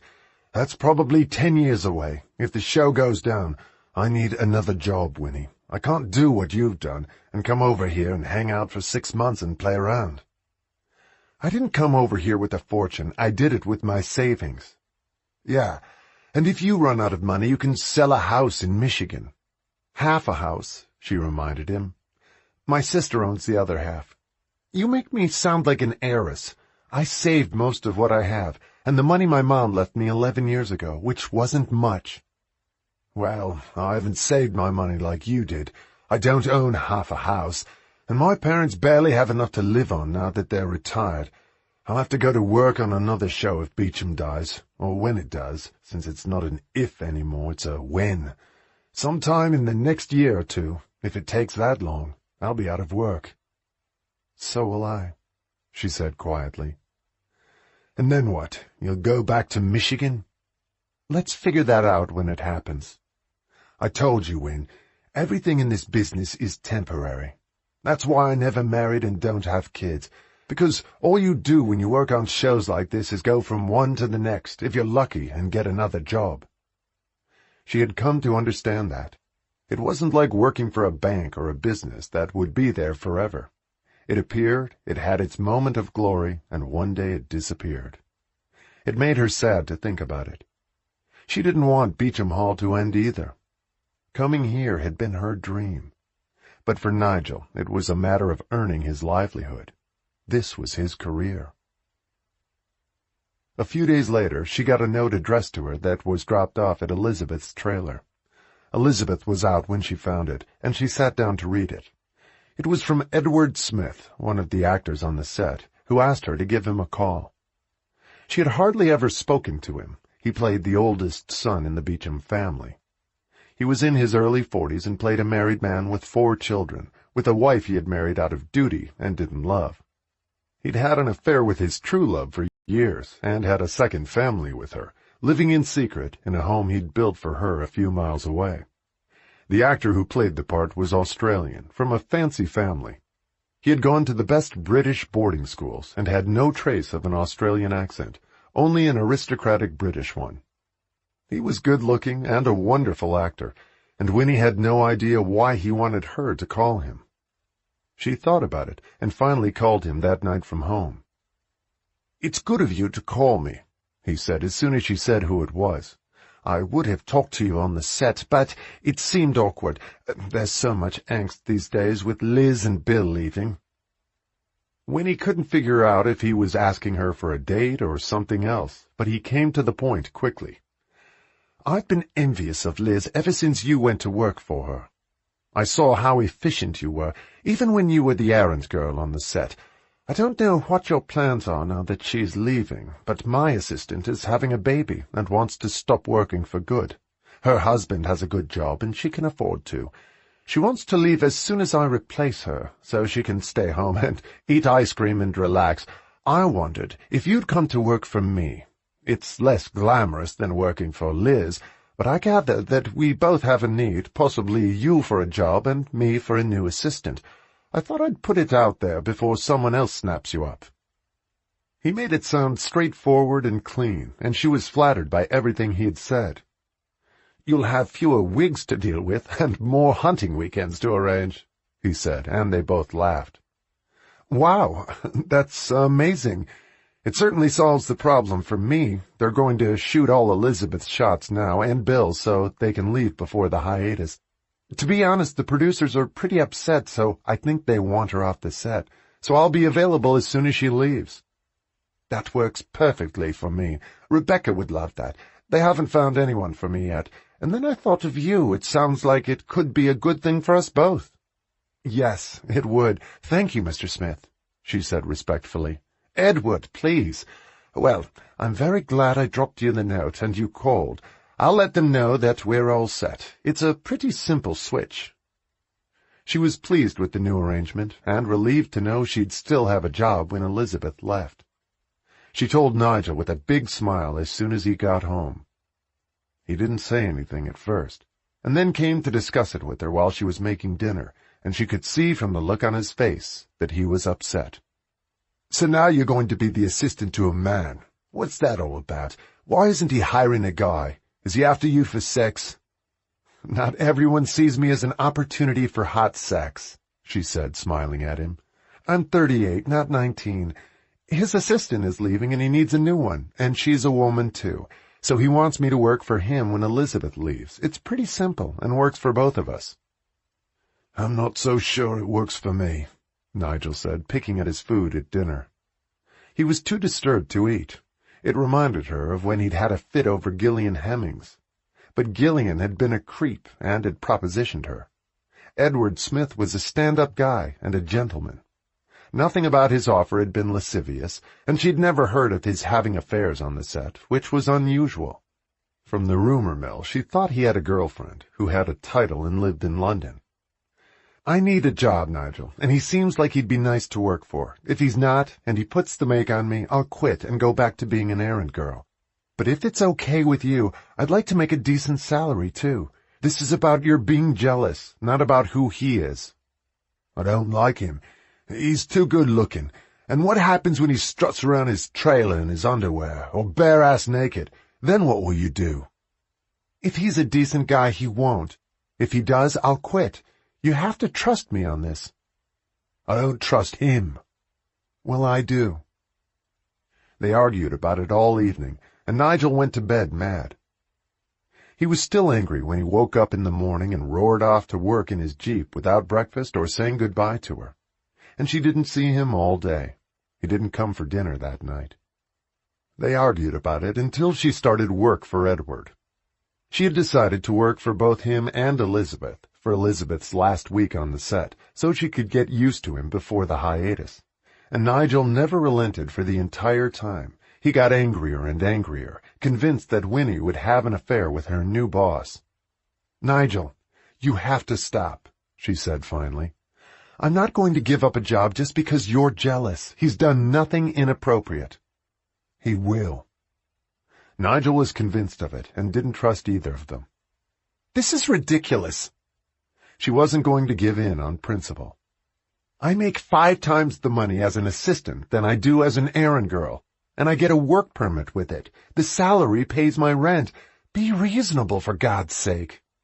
"He's a TV star. How do you expect me to feel?"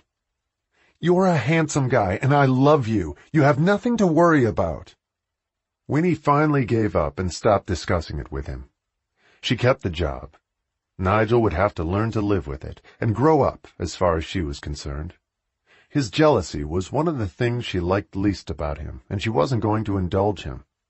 But his jealousy and paranoia were beginning to erode the good times and the relationship they'd had. He was worried and angry now all the time. She told Elizabeth about it before she left, and Elizabeth said she'd had a boyfriend like that once. "How did you deal with it?" Winnie wanted all the advice she could get, and she was closer to Elizabeth than anyone else. "I started cheating on him because he thought I was anyway. Eventually, he was right, so we broke up." Winnie laughed at her solution, which was typical of her. She had confessed to Winnie that she had never been faithful to any man. "But Edward Smith is so serious and straight-laced. I doubt he'll even make a pass at you." "I tried with him once," she said with a laugh, "and he turned me down. I thought maybe he was gay, but he's definitely not. He's a one-woman man, and I hear he's been with the same girl for years. I think you're perfectly safe with him." "So do I, but I can't convince Nigel of that. He's been furious ever since I told him." "I hate jealous men. They're such a bore," Elizabeth said with a sigh, and Winnie agreed. The first time she thought it was flattering and a little childish. This time it was just upsetting. She had thought he was better than that, but he wasn't. It was his worst flaw, and a serious one if it was going to interfere with her job. And she couldn't only work for women to please him. This time a man had offered her a job, and a very good job she liked. He was an excellent, considerate employer. Winnie was sad the day Elizabeth left the set. She gave Winnie a gold bracelet to thank her, and told her to come and visit her new show, and Winnie promised to do it if she came to London. Winnie waved as she drove away, gathered up her things, and walked down the road to Edward's trailer, where he was waiting for her with a stack of work and calls to make. She liked working for him. He was more businesslike than Elizabeth and treated her more like a secretary, and he was unfailingly respectful and appropriate. She never even saw him in a dressing gown when he got his hair and makeup done. He was entirely proper. Nigel had been totally wrong, but he still spent a lot of their time together complaining about him, to the point of being bitter about it, and she was beginning to understand why none of his relationships had worked out. His jealousy and rages were hard to overcome. Her new boss was a perfect gentleman, which Nigel refused to believe. Day by day he got worse, and Winnie loved him less and less, until she could barely remember what it was she loved about him. His jealousy burned white-hot and consumed everything she'd liked about him, until there was nothing left. Chapter 10. Despite Nigel's constant unpleasant comments, Winnie enjoyed working for Edward Smith. He was professional, intelligent, and had a good sense of humor. He studied his lines diligently, so he was always prepared on the set, and followed direction easily. He was well liked by the cast, and Winnie couldn't imagine having such an easy boss. It turned her workdays into a pleasure. And one day, while they were trying to guess how Matthew was going to rewrite the next season without Elizabeth and Bill, Winnie admitted that she had done some writing in college and had dreamed of working in publishing in New York and being an editor. I wanted to be a commercial fisherman or a big game hunter when I was growing up. That didn't happen either. They both laughed at the fallen dreams of their youth. Do you ever do any writing now? She shook her head. You should. Who knows? Maybe one day you'll write a screenplay or a Bible for a show like this. Stranger things have happened. I know plenty of actors who've given it up to become screenwriters and been very successful, and you're around the show enough to get an idea of how it works. And it sounds like you know all the episodes verbatim, he teased her. She had long since confessed her addiction to the show, and said that was why she had come here. You should study the scripts. He gave her a stack of old ones to take home with her, and she started reading them at night to see how they were constructed and how they moved from one scene to the next. She found it fascinating. But her doing it annoyed Nigel intensely. He had started spending the night with her less and less often, and would show up without calling her, acting as though he expected to find her in bed with someone, presumably Edward. Instead, he would find her at the kitchen table making notes on a script. He annoyed her particularly one night when she opened the door for him in her pajamas. Nigel looked like he'd been drinking, and he staggered slightly as he said, "No, Edward. I locked him in a closet when I heard you coming," she said tartly. She found his jealousy childish and a waste of energy and time, and refused to take it seriously. He was basically a decent guy, but he was obsessed by his concern about her with other men. "Why are you always fooling around with the scripts?" he asked her, as he sat down across the table from her. Edward thinks I should try and write a script one day, she said innocently, thinking Nigel would be intrigued by the idea and pleased for her. "Oh, St. Edward, of course. Are you going to try and save the show?" he said bitterly. I wish I could. I think Matthew can do that without my help, she said quietly. At least I hope so. "We'll be lucky if we get another year out of it," Nigel said, "and then we'll all be out on our asses and looking for jobs again." It was a possibility she couldn't deny, and Edward was worried about it too. They all were, but their attitudes were more positive than Nigel's. His fear of the future and jealousy over Winnie were slowly poisoning him and making him toxic to be around. His mood was very dark. "Well, let's enjoy it while it lasts," she said calmly. "This is just a hobby for you, Winnie," he accused her, and there was truth to it. But she was learning a lot from reading the scripts, and her dream of writing was coming to life again. It had been dormant for nearly 20 years, but she could feel it stirring. "This is a job for me, my livelihood. If they cancel the show, I'm liable to wind up on some show I hate, like one of those sick reality shows with a family of drug addicts who all go in and out of rehab." His comment made her think of Marge and her Las Vegas housewives. My sister loves those shows, but not about drug addicts, about housewives who look like hookers. She smiled as she said it, and he relaxed a little. She could still see glimpses of the Nigel she knew and loved from time to time, but anxiety had him in its clutches, and he was tense and different than he had been when she met him. His bitterness was toxic. He spent the night with her that night, but the beer he'd been drinking caught up with him, and he passed out the minute his head hit the pillow. It reminded her of Rob and the nights they spent together when they didn't even talk to each other. She didn't want to face it, but she could sense that what she had shared with Nigel was slipping away. She wasn't heartbroken over it, but disappointed. He wasn't a bad person, and he had a kind side to him, but he had become hard to live with. Impossible, in fact. Edward said something about it one morning. I've seen you with one of the sound men a few times, away from the set. Is that your boyfriend? She nodded. He has been. It's a bit on and off at the moment. We've only been dating for a few months, since I got here. She didn't tell him that Nigel was consumed with jealousy of him. He didn't need to know, and Nigel wasn't dangerous, just neurotic about it, which made him unattractive. She didn't find it charming, in fact, less and less so. Relationships are like that, he said, thinking about it. We all make compromises about something. It's never perfect. I've been dating the same woman for 13 years. We get along brilliantly, although we're not together all the time, or maybe because of it. Her father is in the House of Lords, and he doesn't want her to marry an actor. I don't want to give up acting. I've put too much into it, and I don't know what else I'd do. And she doesn't want to defy her father.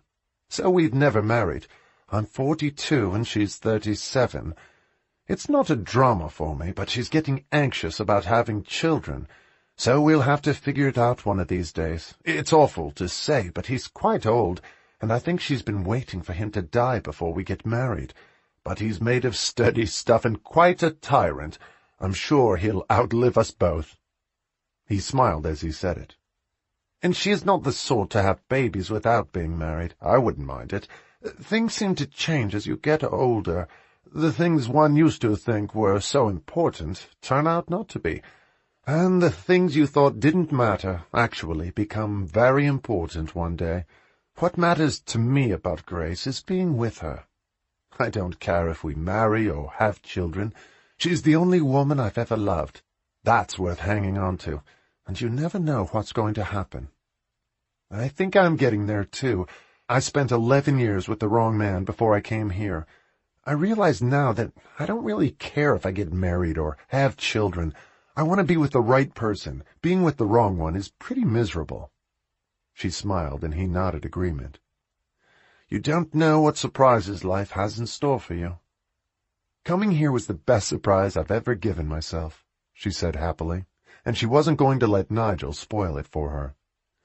How are you doing with the scripts, by the way? He asked her. I've been studying them every night. Writing a screenplay seems easier than writing a book. The construction is simpler and more economical. Precisely, and it's all visual. It's all in the actor's face, if he's any good. He gave her a list of calls to make for him then, to his banker, his lawyer, a dinner reservation. He was planning to go to London in the morning for his days off. He and Grace had separate apartments, but she stayed with him when he went to London. Listening to him talk about her made it even clearer how absurd it was that Nigel was jealous of him. He was madly in love with his girlfriend, and Winnie loved the way he talked about her. She would have liked to have a man say things like that about her. She tried telling Nigel about it that night, and he didn't want to hear it.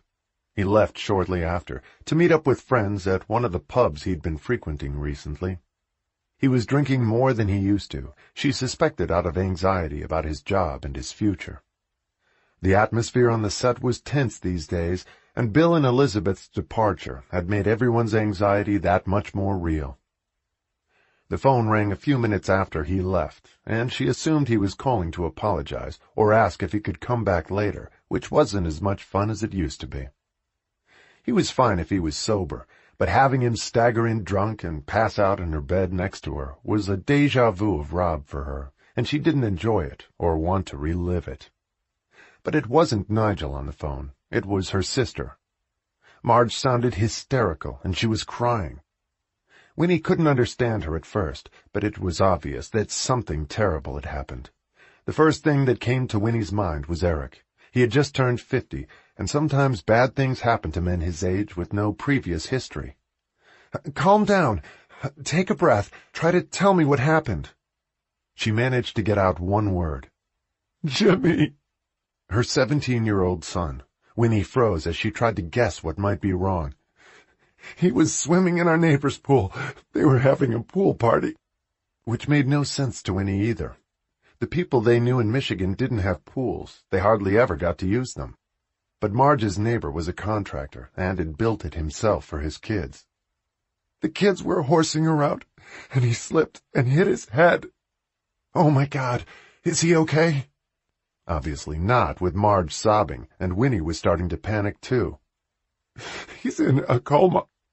He fractured his skull and has a severe concussion.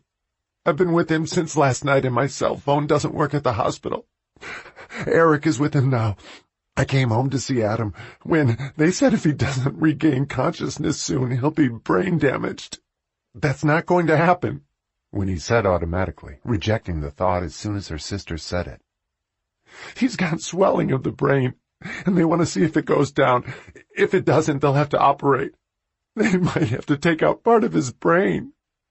She collapsed in sobs, and Winnie looked at her watch, wondering how fast she could get to London and on a plane.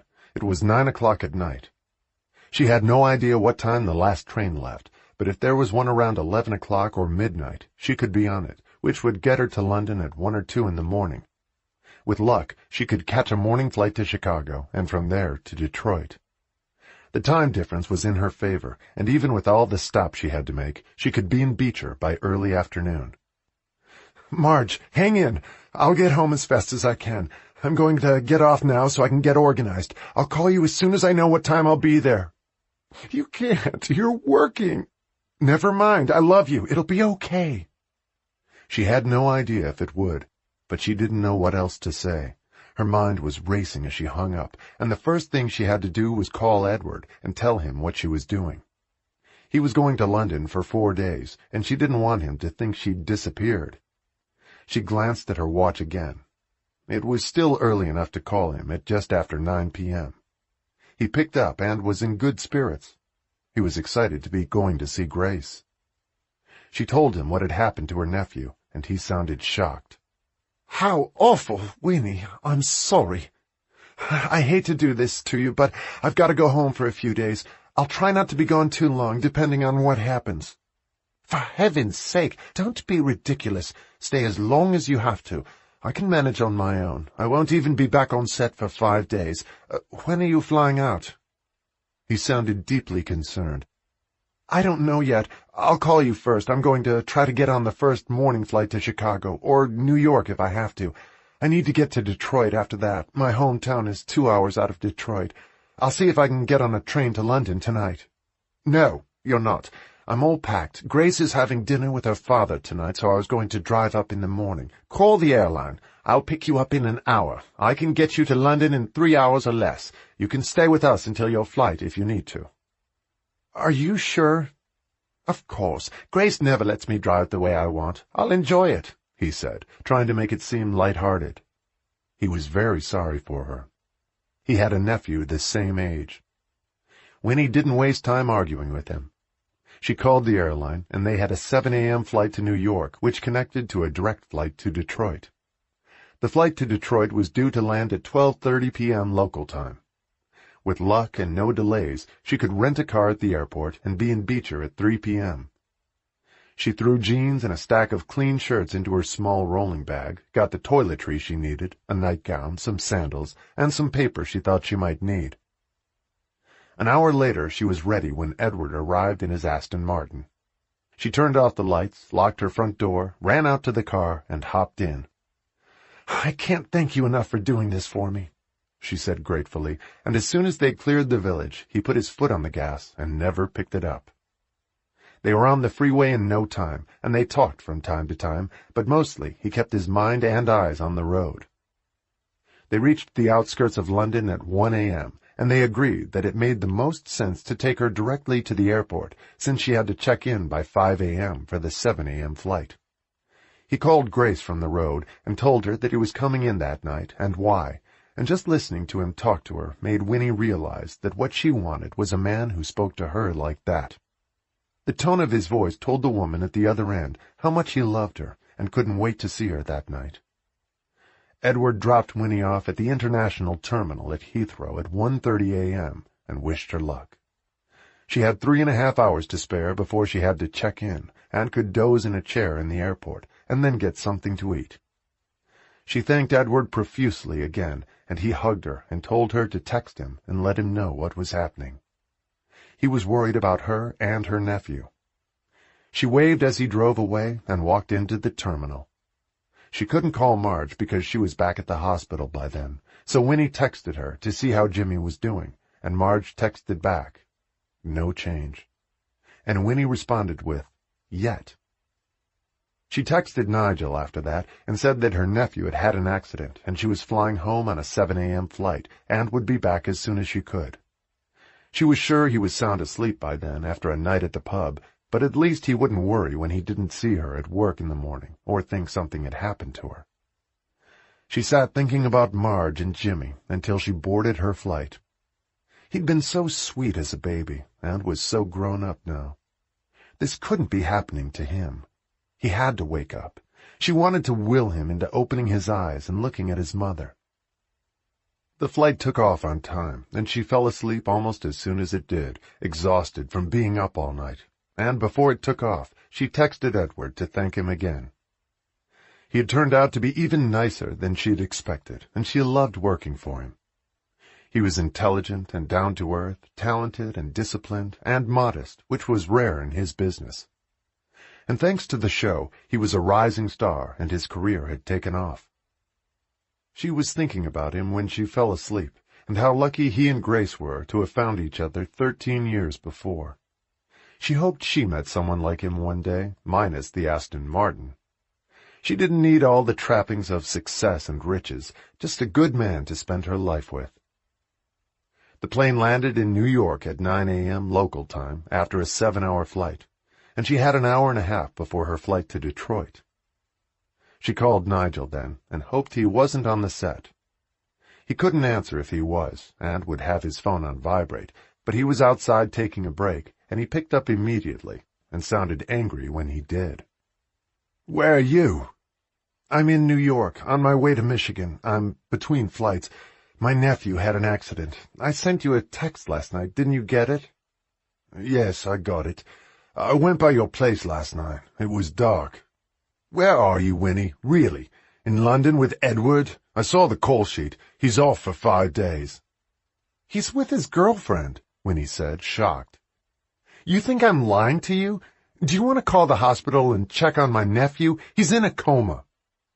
Nigel sounded mollified for a minute, but uncertain as to whether to believe her or not. "I'm sorry if it's true." "You know what, Nigel?" she said, suddenly furious. "You're pathetic. Edward is madly in love with a woman he's been with for 13 years. He treats me with respect. I don't even think he even notices that I'm a woman. And you're so busy trying to catch me cheating on you that you can't even think straight and think I'm lying to you about my nephew being in a coma. This is sick." "How did you get to London?" Nigel asked suspiciously. "Edward drove me so I could make a 7 a.m. flight. Is that considered cheating too? We both had our clothes on, and he dropped me at the airport at 1:30 this morning and then went home to his girlfriend. I'm sorry if that doesn't work for you, but with my nephew in a coma with a fractured skull, I was damn glad to get a lift." "Why didn't you call me?" "Because I'm sure you were drunk out of your mind by then, and you would have killed us both. Besides, you had to be at work this morning. He was going to London today anyway. It all made sense." "How bad is your nephew?" he said, returning to the human race. "It sounds bad. They might have to do brain surgery. I couldn't let my sister go through that without being there with her. I'll come back as soon as I can, but I don't want to hear about Edward anymore. It's gotten old, Nigel. It's just too much." "I'm sorry. I just keep thinking that—" "I know what you keep thinking, but you're wrong. I'll let you know when I'm coming back." She hung up then and texted Marge again. Marge wrote back that there was still no major change. Jimmy was still in a coma, but the swelling of his brain had decreased a little. At least that was a hopeful sign, but nothing else was encouraging. Her neighbor was taking care of Adam. The flight to Detroit left only a few minutes late and landed shortly before noon. She went straight to the rental car desk, picked up a car, and was on the road 15 minutes later. She was going to go right to the hospital to meet her sister. She saw Eric crying in the parking lot when she got there and nearly had a heart attack. She parked the car at an angle in the nearest parking spot, jumped out of the car, and ran over to him. "What happened?" "Nothing. I was just calling my office. Thank you for coming home, Win." He put his arms around her and hugged her, and they both cried, and then went upstairs to the ICU together. Eric said they had picked Jimmy up by police rescue helicopter right from the neighbor's front lawn. Marge saw her and came out and hugged her. She looked ravaged and pale and frightened, and Winnie wasn't prepared for the sight of her nephew with tubes and monitors attached all over his body. His heart was beating steadily, and Marge said he had brain waves, but he hadn't regained consciousness since the accident. But the swelling of his brain was coming down, so they had postponed surgery for now. I just want him to stay alive. I don't care if he's a vegetable, Marge said, sobbing, and Winnie turned to talk to Jimmy and told him she had come to visit him all the way from England, and she had a lot to tell him, so she expected him to wake up. She talked to him for about half an hour and then went out to the hall with Marge while Eric stayed with him. They walked up and down the corridor for a while and then went back. The trauma team was checking Jimmy and left after a few minutes. And at 6 o'clock, Eric went to take Adam to dinner, who was worried sick about his brother, too. When Eric left, Winnie went down to the cafeteria and brought back sandwiches for her and her sister, and the nurses brought them each a cup of coffee. It was 1 a.m. in England by then, and the time difference and travel were starting to catch up with Winnie. She needed the coffee. They took another walk around the floor after they ate the sandwiches while sitting in the hall outside ICU, and when they went back, Winnie saw that a whole team of doctors were with Jimmy. Winnie couldn't see past them, with their backs turned, and both women were terrified of what they'd see when they entered the cubicle. But when they got there, one of the doctors turned and smiled at them. Jimmy opened his eyes and looked straight at his mother. They had taken the tube out of his mouth, and his voice was a hoarse croak when he spoke to her. "Hi, Mom," he said, and then he looked at his aunt. "Why are you here?" "I missed you," she said as tears filled her eyes and spilled over onto her cheeks. "Actually, I came to beat you up for scaring the hell out of your mother," she added, and he smiled. "Sorry, Mom." Marge was smiling through her tears and hiccuping on sobs. "I love you. Thank you for waking up," she said to her son and touched his leg. "Yeah, you've been pretty boring. I drove to London in an Aston Martin. I wanted to tell you about that," Winnie said to him. "Cool," he said, and closed his eyes, tired from the effort he'd made, and he drifted back to sleep for a few minutes as the chief neurologist ushered them out of the room, walked out to the hallway with them, and gave them the rundown on his condition. "He's not out of the woods yet. He's still at risk for seizures and complications from the brain injury, but I'm guardedly optimistic. We're heading in the right direction, and it's a great sign that he's regained consciousness." Marge was still crying in relief, and Winnie's legs felt like jello. She had been terrified that they had lost him when they walked back in from the hall. "We should see ongoing progress from now on," the doctor told them. "Pool accidents can be ugly. Boys his age usually get cervical injuries from them and wind up quadriplegic." "I'm cementing over the neighbor's pool myself when we get home," she whispered to Winnie after the doctors left, and they walked back into Jimmy's room in the ICU. Eric returned from dinner 10 minutes later, and Marge had saved the surprise for him. Jimmy said, "Hi, Dad," when Eric walked in, and Eric burst into tears like Marge and Winnie. He kissed Jimmy's cheek and told him how worried they'd been about him, and then Jimmy turned to Winnie. "Where'd you get the Aston Martin?" he asked her, and they all laughed. "Now we know that you're not brain damaged. It belongs to my boss. He drove me to the airport." "I want one day," he said dreamily. "You must have fallen on your head," Winnie joked with him. It was a very different scene than it had been when she'd arrived 5 hours earlier. "Tell you what, I'll buy you one someday if you promise never to scare us like this again." They talked to him for a while, then the nurses wanted him to go to sleep and get some rest. Marge had been planning to spend the night with him, but they told her she didn't need to, and they'd call if there were any problems. The three of them left Jimmy a few minutes later and walked out to the parking lot together. The two sisters hugged each other in relief, and then Marge kissed her husband and said she wanted to pick up Adam on the way home. They wanted to tell him the good news, too. Winnie followed them back to the house in her rented car, and when they got there, Marge turned to her sister. "Do you want to stay here tonight?" Winnie nodded. She didn't want to go back to her place just yet. She wanted to be with them. They'd all been through a lot worrying about Jimmy. Marge pulled out the convertible couch in the playroom for her, and they made the bed together, and then Winnie put on her nightgown while she talked to her sister. She had been terrified of a very different outcome when she caught the plane at Heathrow that morning. And from everything the doctor had said, Jimmy had been very lucky. "You're happy over there, aren't you?" Marge asked her sadly. "I like my job, and I love the show. I'm glad I went. I don't know how I got the guts to do it, but I'm glad I did." "And Nigel?" Winnie shrugged in answer. "It's kind of up and down. They've had some problems on the show, and he's worried about his job. That doesn't bring out the best in anyone, and he's insanely jealous of my boss and afraid I'm going to sleep with him." She looked tired as she said it. "And are you?" Marge looked interested, and Winnie shook her head. "No. He's a great guy in love with a terrific woman. They've been together for 13 years, and I actually think he's faithful to her. But Nigel doesn't believe it. I'm not sure we're going anywhere, or that we should. His jealousy has really turned me off." Marge was disappointed to hear it. There was no point going all the way to England to wind up in another dead-end situation. And Winnie thought that herself. She just hadn't dealt with it yet. "I ran into Rob and Barb the other day," Marge said cautiously, not sure if she should tell her. "Separately or together?" Winnie asked her. "Together. I gather from her mother that the dentist found out about Rob and canceled the wedding, so she and Rob have been dating since you left. They deserve each other," Winnie said without regret, and lay down on the bed. Marge bent down to kiss her, and the two sisters smiled at each other. "I'm glad you got your boy back. I think telling him about the Aston Martin did it." They both laughed, and Marge walked up the stairs from the playroom, feeling 100 years old. They had been the worst days of her life, and she was grateful to Winnie for coming home.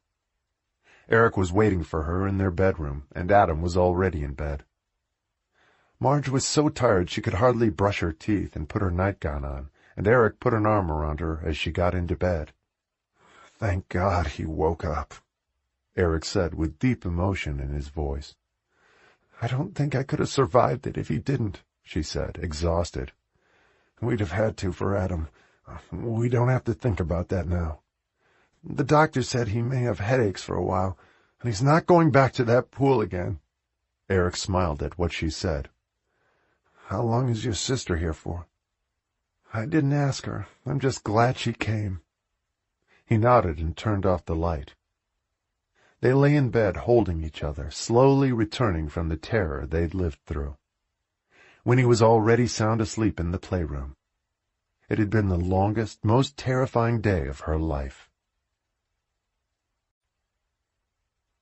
Chapter 11. Winnie texted Edward and Nigel when she woke up the next morning to tell them that her nephew was out of the coma, though still under observation and in the ICU.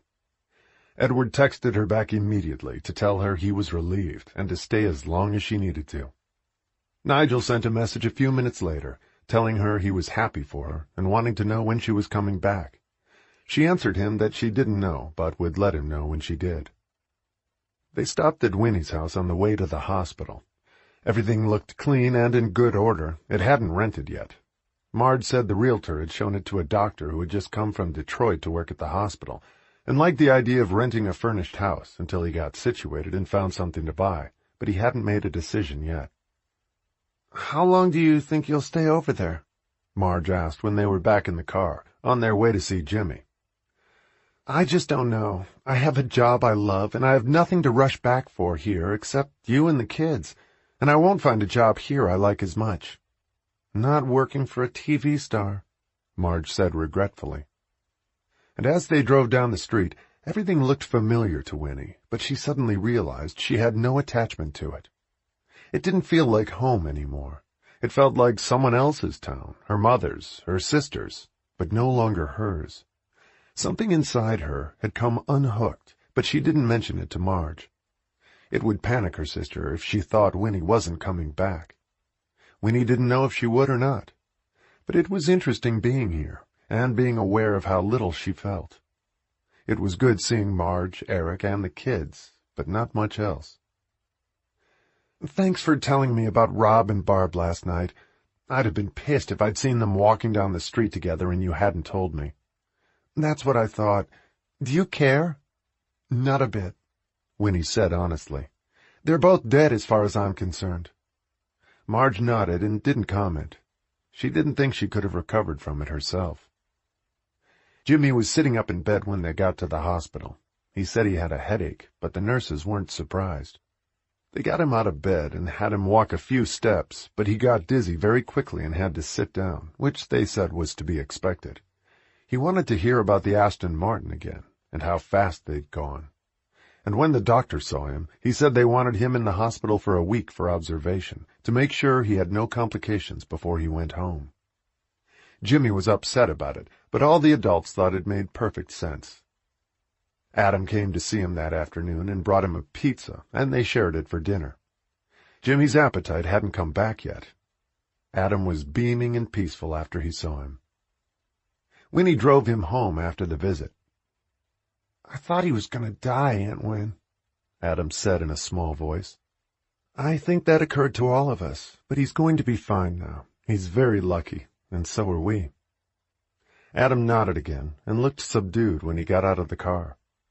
Almost losing his brother had been terrifying for him, and for all of them.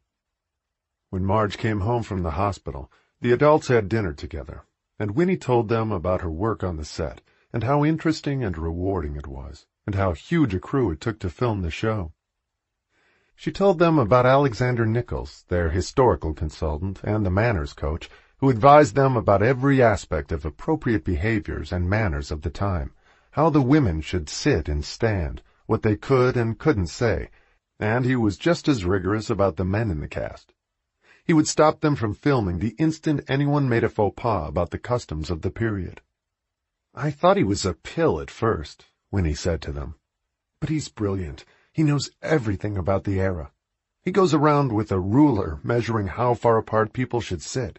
He's what keeps the show historically accurate and so believable. It's fascinating to listen to him," she said, her eyes shining brightly in admiration of how the show was made. "And the castle they use is beautiful. I took a tour when I got there. The descendants of the original family that built it still live there. Having the show use their castle as the location helped them to keep from selling it. They were dead broke before the show. There's a book about them I can send you if you want." She loved everything she had learned and what she was doing there, and they could see it. "I'd rather watch a reality show about them," Marge said, and all three of them laughed. The day after, Winnie made a reservation to leave the next day. There was nothing more for her to do, and Jimmy was out of danger. She had to get back to work. She wanted to get back and be on the set the same day that Edward returned, which seemed only fair. She'd come to Michigan for an emergency, not a vacation. Her stay had been action-packed and had a happy ending. And more than ever, she felt as though she didn't belong there, although she never said it to Marge. She had found greener pastures in a bigger world, not where she'd expected to find them, but in a place that suited her. She was eager to get back to her cottage and daily routine. She said goodbye to Jimmy at the hospital that night, and to Adam and Eric the next morning at breakfast. She had another half-hour of sisterly gossip with Marge, and then had to leave for the drive back to Detroit. She was following the same route that she'd come by. "I get the feeling you don't feel like you belong here anymore," Marge said cautiously as they shared a last cup of coffee. "In some ways I don't," Winnie said honestly. "In other ways, I always will. I like living in England for now. Mom always said you don't belong here and would end up somewhere more sophisticated." It was odd how different the two sisters were. Winnie couldn't imagine Marge anywhere else, and neither could she. She hugged Marge close before she left for the drive to Detroit and realized how much she had missed her. "I'll call you when I get back," she promised. Nigel had been driving her crazy with texts every day, asking when she was coming back. But she was getting in too late to see him, and would meet up with him at work the next day. It seemed soon enough. She wasn't in the mood for his jealousy and accusations, and crazy assumptions about her boss. She turned the car in Detroit, and caught the flight to New York. She texted Marge that she'd landed safely and walked around the airport before the next flight. She felt as though she were going home. She watched 2 movies and had a meal on the flight to London and slept for an hour before they landed. And although she'd only been at Heathrow twice before, it really did feel like home when she got there. She took a train back to King's Lynn, a taxi from there to the village, and smiled when she walked into her cottage. She didn't even want to call Nigel or miss him. She was thrilled to be there in her bed alone. In the morning she got up, showered, and dressed, and made breakfast and walked to work. She was happy to see all the familiar faces, and then she saw Nigel watching her. He walked over slowly and gave her a hug. "You didn't call me last night when you got in," he said softly. "I got in very late. I didn't want to wake you." He nodded and went back to work. She walked to Edward's trailer to report for work, and she saw Nigel watching her when she left the set. "How did it go?" Edward asked as soon as he saw her. He looked fresh and happy and relaxed. "He'll be fine. He came out of the coma the day I got there, and he's making steady progress. He has headaches, but it could have been a lot worse." It could have been a tragedy, and she was grateful it hadn't been. "How were your days off?" "We went to Venice for the weekend, and I proposed," he said proudly. "We're going to get married next year. Grace is going to break the news to her father next week."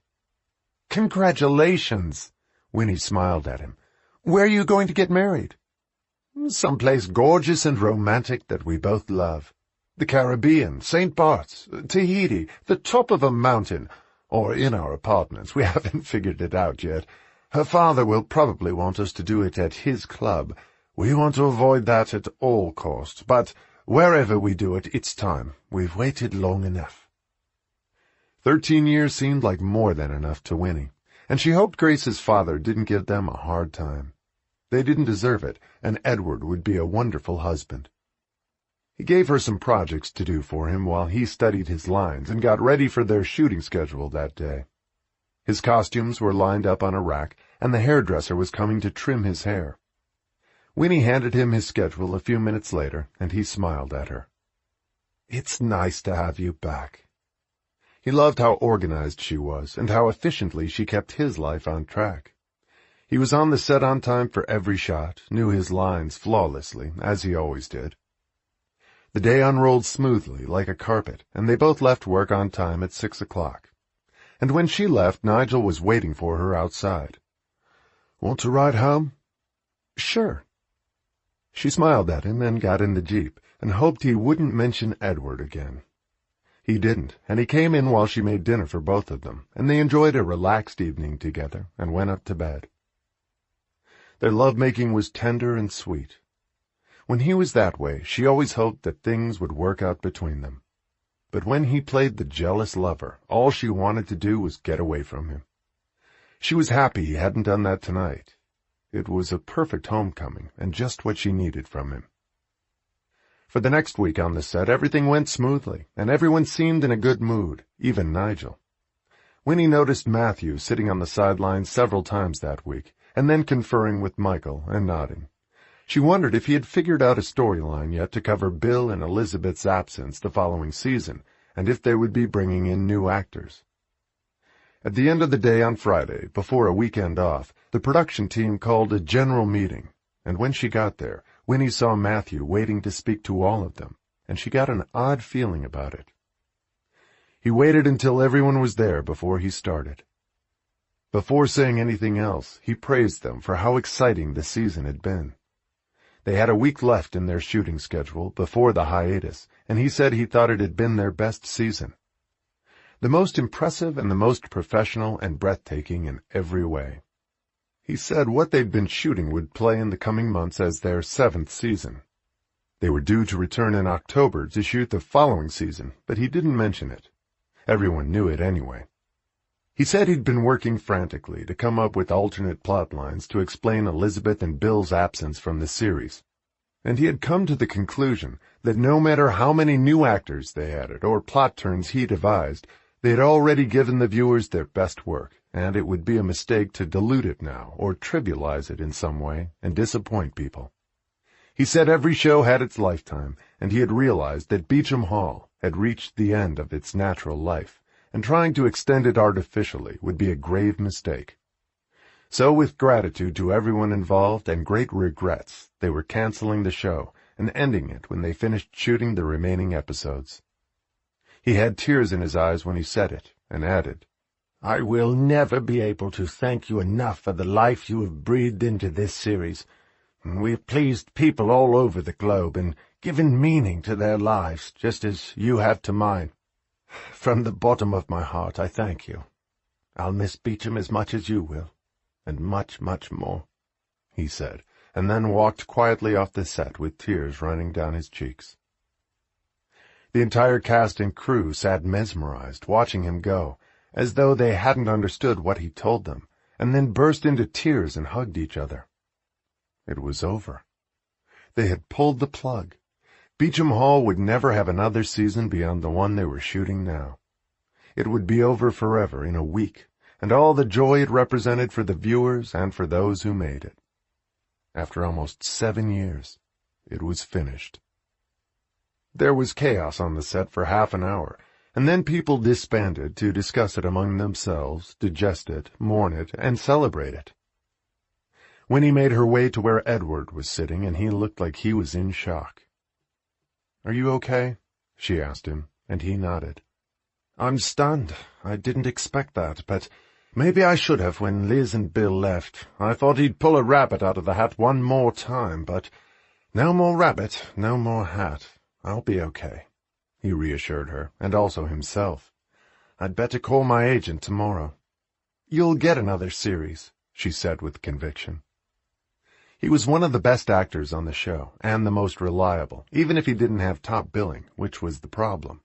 The actors who had left them flat were their strongest and most marketable, and Matthew didn't think they had a viable series without them, no matter how talented the rest of the cast was. He didn't want to weaken the show now with inadequate support and new stars who couldn't carry it. When Edward left the set to call his agent and fiancé, she went to look for Nigel and couldn't find him at first, and then she saw him in a knot of sound technicians who looked thunderstruck. They had feared that the end was coming, but no one was sure until now. Now it was certain. The worst had happened. The end had come for all of them. Matthew had always pulled it off before, but this time he refused to. He didn't want people comparing the show to what it had been and not liking it as much, or sponsors abandoning them. It was a reasonable concern, and had been a wise decision, and surely a hard one that would affect a multitude of people, all of whom had just lost their jobs. "Are you okay?" she asked Nigel when she walked over to him. He looked both angry and sad at the same time. "Do I have a choice?" he said with an ironic look. "There's always a choice," Winnie said gently, "especially in how you look at it." Don't give me that philosophical Pollyanna bullshit. I just lost my job, and God knows where I'll be working 2 months from now. Probably somewhere heinous on a shit show or wherever the union sends me. There's something to look forward to, and they certainly didn't give us much notice. They never do when they cancel a show. "So I've been told," she said sympathetically. "I think they just made the decision. Bill and Elizabeth didn't give much notice either. Do you want to come home with me?" she offered. This was a blow and a loss for her, too. "I'm going out with the guys," he said with a hard edge to his voice, as though their canceling the show was somehow her fault. She was sad about it, very sad, but it wasn't as devastating to her. She loved the show, but didn't need it to survive. He did. She had come here on a lark, taken a break from her life, and fallen in love with the people involved and the production. But she could still go back where she came from, in theory. Except she didn't want to, even now. She wanted it to go on forever, but destiny and the writer had decided otherwise. She had no idea what to do or where to go next. She walked home alone, feeling sad about the show being canceled, and almost like a symbol of closure, she saw Rupert with his food truck. She had seen him when she first arrived, and now here he was again. She hadn't noticed him in weeks. She stopped to say hello, and he looked as devastated as the crew and cast when they left the set. I just heard. That's terrible news for all of us. The town will never be the same without Beauchamp Hall. The show saved us. There won't be any jobs here again now. All the life will go out of the place. What about you, Rupert? She asked him with concern. Will you be okay? I'll have to give up the truck. I'll sell it. No customers after you lot go. There may be a few tourists for a while, but not enough to live on. I feed the crew every day. They won't be here now. Another week, and it's all over for me. And a lot of people around here. This is a hard blow for us. I guess I'll go back to what I was doing before. I'm a chimney sweep. I hate it, but there it is. My father was too. I sold the business when I bought the truck. I'd rather sell tea and orange juice and be crawling up everyone's chimneys with a black face for the rest of my life. His voice quavered as he said it, and her heart went out to him. I'm sorry, she said gently, listening to him for a few more minutes, and then they said goodbye and she went home. It was going to be a tough situation for the villagers, not just the cast and crew. Matthew Stevens had made a big decision that had hit them all hard, and as Winnie walked the rest of the way to the cottage, she was crying too. Chapter 12. Winnie spent a quiet night watching old Beauchamp DVDs from previous seasons. There had been some incredibly wonderful episodes and twists and turns of events, unforgettable moments and spectacular performances from amazing actors who had brought their talents and well-honed skills to the show. Many who had grown from being on it, and a few who had gone, thinking they were forging ahead to greatness, and instead had disappeared, as often happened when actors left a successful series. Thinking about ending the show now made her sad, but losing two major players, shortly after losing two others, was a crippling blow Matthew Stevens didn't think the show could recover from, and possibly he was right. They couldn't afford to lose that much. The hole in the hull was too big now for the ship to sail on. And he was left to wrap up all the plots and subplots as elegantly as he could with the cast and material on hand. Winnie was sure it would be a challenging task. When she got up in the morning, the day after the announcement, she realized that Nigel hadn't called her the night before. His concern about his future had given him a sharp edge recently, and that, coupled with his unfounded jealousy of Edward, had impacted their relationship considerably, and it wasn't likely to get better now. She hadn't come to any definite conclusions about it, but he wasn't seeking solace with her. Instead, he was at the bars with his co-workers. And she suspected he'd been too drunk to come over the previous night, so it was probably just as well that he hadn't. She was thinking about him when she made a stop at the dry cleaner on her way to work. They had all gotten a text asking them to work through the weekend to shoot the final scenes until they wrapped. They had a lot of work to do with new scripts to conclude the show. She dropped off her laundry, too. She didn't have the convenience of Mrs. Flanagan's two big washing machines now that she had her own cottage. There was a tiny machine that didn't work very well. She found herself standing behind a familiar blonde figure ahead of her. When the woman turned around, Winnie could see that it was Lady Beatrice Havisham, and this time she didn't smile when she saw Winnie, although she recognized her. Bad news yesterday, Lady Beatrice said cryptically. She didn't know what Winnie's job was, but knew where she worked. It'll be back to poverty flats for us when the show goes. My brother and I will be selling scones and pencils on the street one of these days. Winnie hoped she didn't mean it, but clearly the castle was expensive to maintain, and the show had provided a big cushion for them and been their primary source of income for the last 7 years. And not much notice on top of it. It'll all be over in a week. It's quite a shock. There was a sad look in her eyes. People will want to come and visit here for a long time, Winnie said, trying to sound encouraging, but the young noblewoman shook her head. Not for long.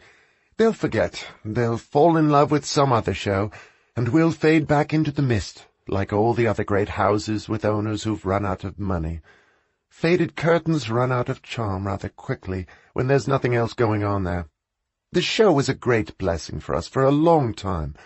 I'm grateful for it, but the situation is going to be dire for all of us who depended on Beauchamp Hall. My brother is going to have to sell his horses, like it or not." "Just so you don't sell the house," Winnie said, deeply moved by her admissions. "It could come to that. That's where we were when they decided to set up the show here. We had just come to the conclusion that we'd have to sell. We've had a nearly 7-year reprieve, but half the businesses in town will be closed this time next year, and us along with them." It was, in fact, the situation the British aristocracy had been in for the last 100 years, their lifestyle dramatically changed, their homes in jeopardy, trying to squeeze out enough to live on, however they could. There was a long list of houses in England, castles, manor homes, and great halls, that the public could tour. "Don't give up yet. You'll figure something out. The show must have come as a surprise when it happened. As they say, they're not the only show in town." "They are in this town," Lady Beatrice said realistically. "No one will set up a show here again. It's been done.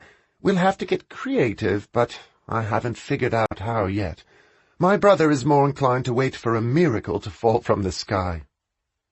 Winnie remembered that it was Lady Beatrice who had written the book, and whom she saw from time to time on the set, conferring with the producers and consulting on the show. She knew everything there was to know about the history of the house, who had visited there and stayed there, and colorful anecdotes that turned up in the plot. Her brother never seemed to be around, although he lived at Haversham too.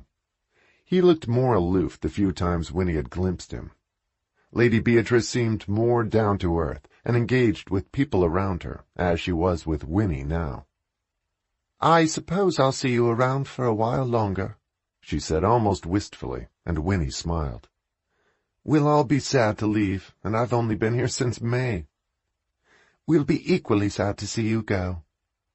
She smiled warmly and then left, and Winnie paid for the sheets they had laundered and the skirt she'd had cleaned. She thought about Lady Beatrice as she walked up to the castle, and what a blow this was for them. Winnie felt very sorry for her. Others weren't as interested in the family, and thought they were just a bunch of silly old snobs who were no longer relevant, but Winnie had been intrigued by them since the first time she'd seen the show. The history of the castle and the family gave credibility to the whole series and the issues they had dealt with at the time. And what they were dealing with now wasn't much different. They were fighting to keep their heads above water, and were the last survivors of a lost world. Winnie went to look for Nigel as soon as she got to the set, and forgot about the Havershams. She was worried about him. "How was last night?" She tried to sound light about it, but he looked rough. "About the way you'd expect. Sorry I didn't make it over. At least I had the good sense not to knock on your door. You should be glad I didn't. I called the union yesterday.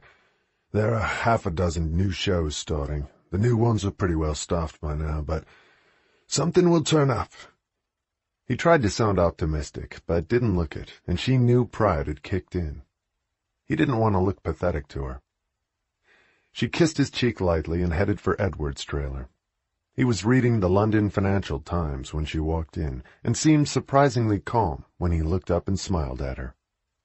"Wow, everyone's in an uproar all over town. The food truck, the Havershams, the sound guys," she said to him. "It's going to make a hell of a difference to the locals. The rest of us should be used to it. It's the nature of the business. I called my agent last night. He's not worried. We've turned down some good parts in new series recently. If they haven't filled the parts, I liked a couple of them very much, one in particular, and I hated to turn it down." He was the consummate professional, and Winnie was impressed by how calm and philosophical he was. "The ones who will probably take a hard hit are the small businesses who depend on us, and have done well because of us for all these years. And the Havershams were probably hanging by a shoelace when we got here. Running a place like this costs a fortune. They won't be able to afford to without the show. I saw Lady Beatrice at the laundry this morning, and that's pretty much what she said. And I get the feeling they may not have been saving a lot between upkeep and expenses." She had looked seriously worried. Her brother has some very fancy horses and cars. He gave me a tour of all of it one day. She said he'll have to sell his horses. I'm not surprised. That's the trouble with the aristos. They always put their money on the wrong stuff. They have no sense of commerce or investment. They're not equipped for the modern world. You'd think they'd have learned that much by now. She seems pretty practical. Winnie defended her. I'll wager you her brother isn't, not with a stable like that. And he has some fabulous antique cars in the barn. He has 3 or 4 Bugattis. He let me drive one of them. I'd have bought it from him, but I couldn't afford it, and he wouldn't sell it. Great car to own, just for the thrill of it. Edward loved cars and had several of his own, including a Ferrari, a Lamborghini, and the Aston Martin he'd used to drive Winnie to the airport. Other than Edward, who seemed remarkably stable, the whole cast seemed distracted, anxious, and off-kilter that day. Actors who normally learned their lines perfectly were stumbling and blowing them, with new scripts they had to learn rapidly. One of the producers had distributed new scripts to the entire cast. Matthew had reworked the storylines and outcomes leading up to the end, to conclude the show. It was a challenge to make it all go smoothly and tie up all the loose ends, so people who had studied the scripts and knew their lines had to learn an entirely new script for each remaining day. It would be that way now for the next week, until the end. And they all expected to work overtime to finish it. It was a long, stressful day, and even Edward looked tired by the end of it, and Winnie felt drained. She was so worried about everyone that she was distracted too. She hadn't called Marge to tell her the news about the show being canceled. She didn't want to mislead her and give her the impression that she was coming home. Going back to Beecher after Jimmy's accident had convinced Winnie that she didn't belong there, at least not yet. She hadn't played out her hand in England, and Edward had said that day that he wanted to take her with him if he got a part on a new show. It was an appealing idea, and she was flattered, but he didn't have a new show yet, and they still had Beauchamp Hall to deal with before she thought of anything else. For now, and for some time, Michigan was not in her plans. Marge called her a few days later and heard a rumor that the show had been canceled. They'd said it on Entertainment Tonight. Is that true? She sounded shocked. Unfortunately, yes. They announced it to the cast and crew a few days ago. They're not going to shoot a new season. After this one, we're done. They're wrapping up the conclusion now. Everyone is very upset about it, even the local townspeople. Marge could hear that she was sad as she said it. Does that mean you're coming home, Win? She sounded hopeful, which was exactly what Winnie had wanted to avoid. Should I take your house off the market to rent? I don't think I'll come home for a while. I still want to rent it. What would you do there without the show? Winnie could tell she was disappointed. I'm trying to figure it out. We all are. My boss offered me a job as his assistant if he gets another series, and he probably will. He's hot right now. Beauchamp really put him on the map. I could do that. I like working for him. He's very businesslike and matter-of-fact and polite, not like a lot of other actors. She hadn't been favorably impressed by many she had seen, except him. She liked working for him even more than she had for Elizabeth, who had been very flighty, although she was sweet and good to Winnie. But Elizabeth's personal life was a mess, with the affair with Bill Anders. They were still all over the press, even after she left the show.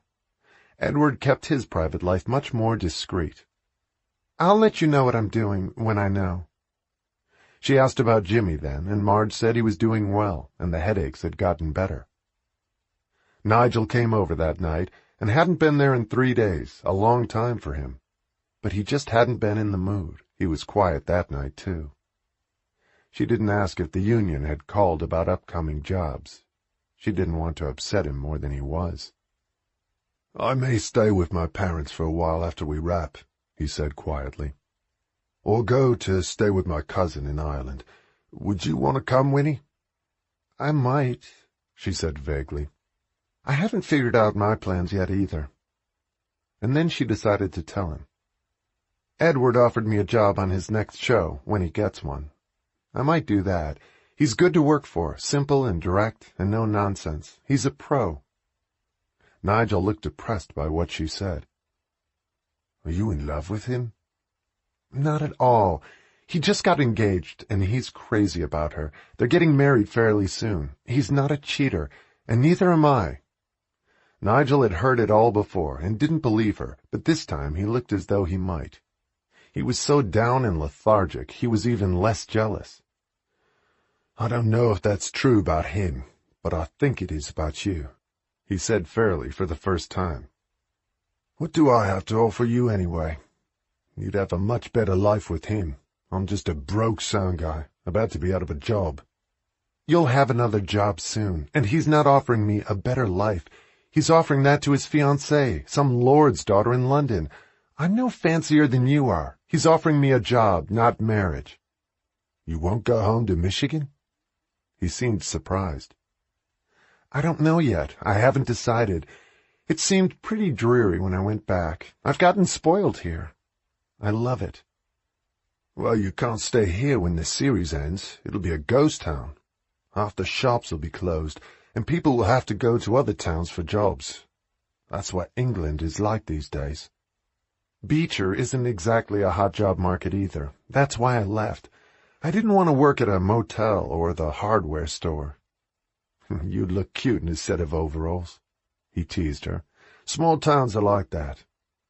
I should have gone to New York 15 years ago, but I didn't. I missed my chance. I can't start out there at my age, and I really love it here. I'll be sad to move on. Won't we all? He said wistfully. They made love that night, but he didn't spend the night. Their relationship seemed more tenuous now, like a summer romance as the leaves began to fall. They could both sense a reckoning time coming and needed to face if the relationship was viable or not. She wasn't looking forward to that either, and she didn't think their brief romance would survive. She picked up the book about the Havershams from her night table after Nigel left to help her sleep. She liked reading in bed. She fell asleep with the light on and the book in her hands. She slept fitfully, woke, dozed, and woke again, with strange people she didn't know in and out of her dreams. She was in a grand house surrounded by people, and there was a woman in a wedding gown, and a director shouting at all of them that someone had been murdered, and everybody laughed. It felt like a nightmare, but it wasn't, and she sat up in bed with a jolt at 4 a.m, shaking, and everything about the dream came clear.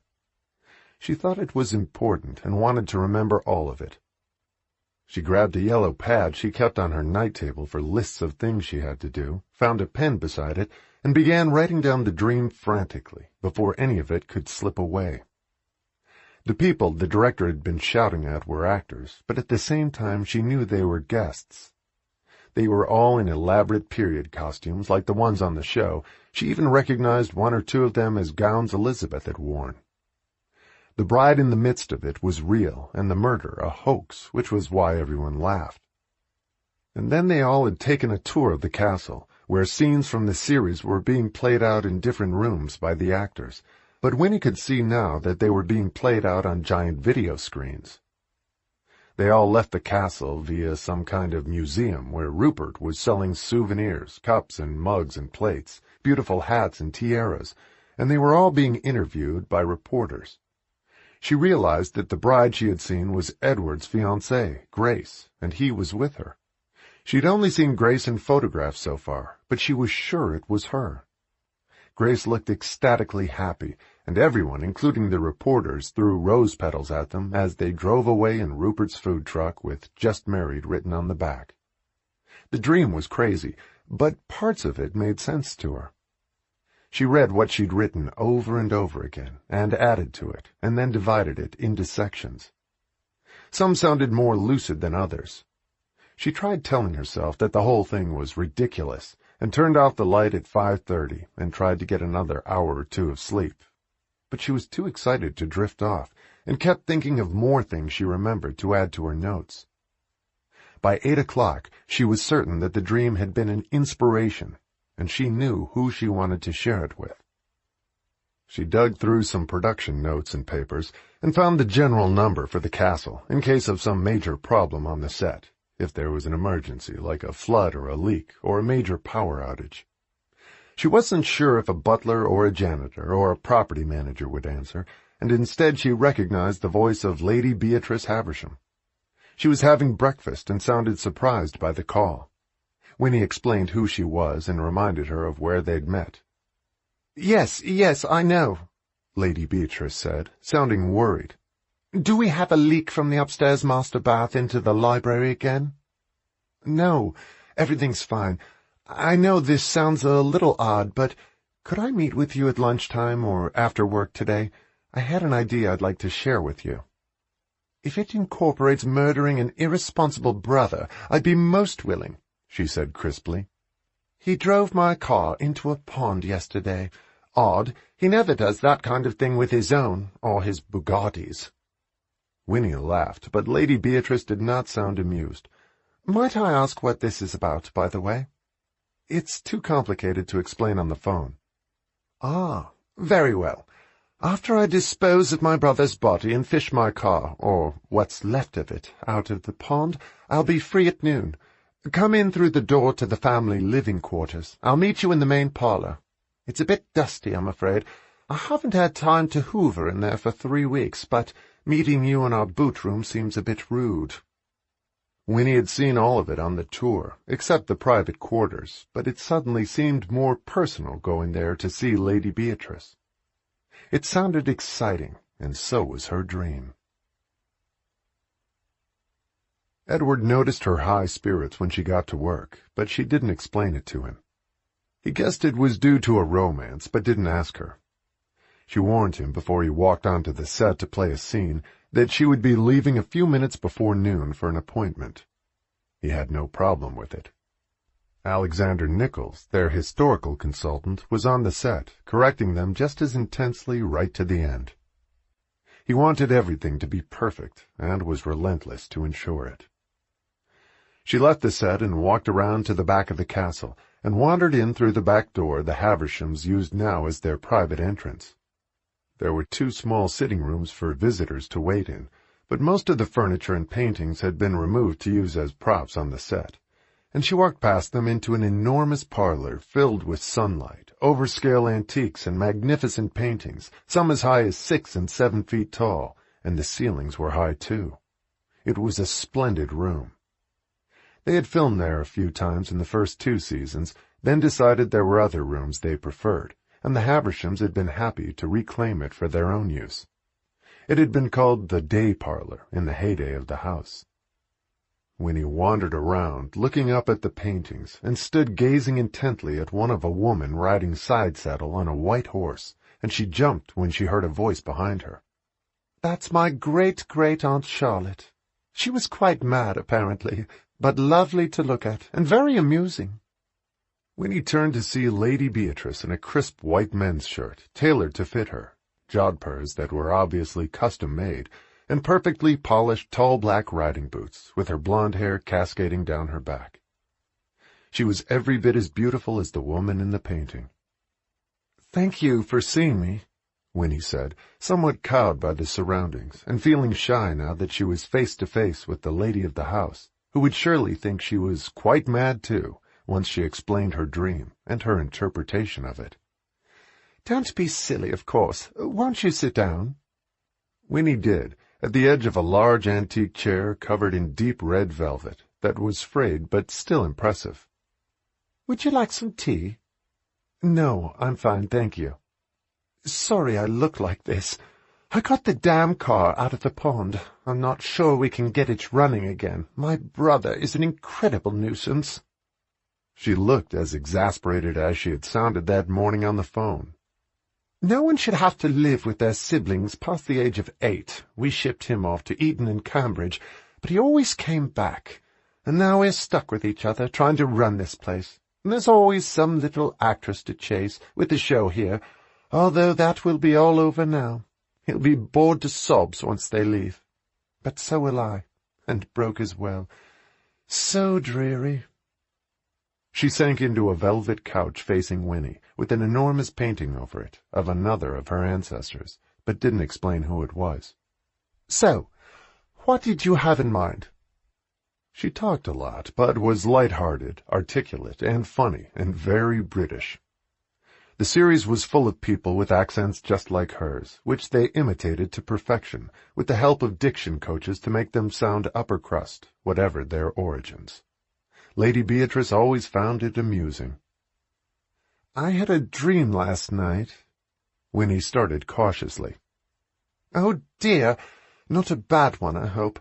I hope you haven't come to warn me of some dreadful premonition. I'm frightfully superstitious and shan't sleep for weeks." "No, a good one. At least, I think so. And I know it sounds terribly presumptuous, but you mentioned the other day how concerned you are about the fate of Havisham, and even the village, once the show moves on. And it worries me, too. I love it here. I fell in love with the show months ago, but now I've fallen in love with the people here, the village, and the castle, and what it means to everyone. It's been troubling me, and I think that's how the dream happened. It was all an insane jumble, but I pulled it apart when I woke up and made some notes. I think you have some amazing possibilities here to make Havisham Castle even more important and even more lucrative than it was as Beauchamp Hall." "How do you imagine that?" Beatrice Havisham looked skeptical. "I've rattled my brain too, and all I can come up with is selling lemonade and biscuits at the door after our beastly tour, which will be even more boring now." "It doesn't have to be. You have some opportunities you may not have explored yet. First of all, weddings. What more fabulous place to have a wedding? Beauchamp Hall does them near here, and I'm told they do very well with them. There have been several weddings in this series, and they've been spectacular. People will want to get married here because they've seen the weddings on the show, which makes this a highly desirable location. You can do less expensive weddings in the house, all carefully organized in a package. They could be period weddings in costume, if you like. You might be able to buy some of the costumes when the show leaves. You could do more elaborate weddings with tents outside. All you need is a good caterer and florist, and this would be an ideal venue in the future. If you can organize some of the rooms, the wedding party could stay here." Beatrice nodded, thinking about it. "Getting the costumes would be a great idea. They had 500 extras for one of the weddings they did here," she mused pensively. "Second, mystery weekends, again in period costumes. People love them. They do them in the States. A group of people rent the castle for the weekend. It doesn't have to be many, 15 or 20, which is manageable. They wear costumes, you have a script, and they enact a mystery, usually a murder, and they have to solve it by the end of the weekend. Wonderful for a birthday or a house party, or some sort of small corporate event. You could charge a lot of money for it. Someone would have to write the scripts they can all follow. A bit like the game of Clue, but in a real castle, in real life. You could use the same script for each group, except for repeat guests. Third, a Beauchamp museum for crazies like me who love the show. You could set aside a few of the rooms that were used regularly on the show, have screens in the room with scenes playing in the rooms where they were shot. You could add that as a piece of modern history, as part of the life of the castle. And I know it's embarrassing, but a gift shop somewhere with souvenirs of the castle and the show, mugs, plates, tea services, all the things that the fans love and buy on the internet. You can have some local girl selling them after the tour, with your book, of course. And lastly, you may hate it, but it's a possibility, a reality show on television of the life of the castle today, with you and your brother. They could film weddings that happen here, and mystery weekends, your brother with his cars and horses. They'd even enjoy your car falling into the pond. It's a vulgar idea, but could be done tastefully. People love royalty and aristocracy, and a peek into life at the castle might excite them as much as the series now. And the truth is, you could make a fortune on it, if you can stand doing it. And seeing what's happening here on a reality show would make them flock here in droves. They'd be throwing money at you to get in."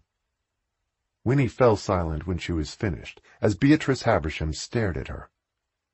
"Good Lord, that wasn't a dream, it was a nightmare. You dreamt all that?" Winnie nodded. "But what an amazing lot of ideas. I have to think about it, but some part of it actually might work. Why on earth did you trouble yourself about how to solve our problems?" As she spoke, her brother walked into the room frowning, with a puzzled expression. Have you seen my riding crop, Bee? I can't find it. I'm going out on Comet in a few minutes. Oh, sorry. I didn't know you had a guest," he said when he saw Winnie. "I did see it. I broke it in half and threw it in the rubbish. Thank you for drowning my car." "Don't be silly. It'll be fine. And you should have thrown it in the rubbish years ago. What are you doing throwing my crop away?" He glanced from his sister to Winnie as he said it. He was an incredibly good-looking man, with all the marks of good breeding, and was wearing jodhpurs and boots like his sister. Lady Beatrice turned to her brother with a disgusted expression. "My brother, the Marquis of Havisham," she said for Winnie's benefit, to introduce them. Winnie wasn't sure if she was supposed to curtsy or bow, and looked flustered. "How do you do?" she said shyly, as he shook her hand. "Very well, thank you, other than my sister's bad temper, and Freddie will do. I hate titles, don't you?" "I don't know. I've never had one," Winnie said meekly. "How fortunate for you." His smile was dazzling and full of mischief. "I have to buy groceries," Beatrice interrupted him. "Which of your Bugattis would you like to give me to replace my car? And by the way, this is Winona Farmington." Winnie had used her full name when she made the appointment, in order to sound more credible and formal. "She has a wealth of extraordinary ideas to help us stay on our feet when Beauchamp leaves."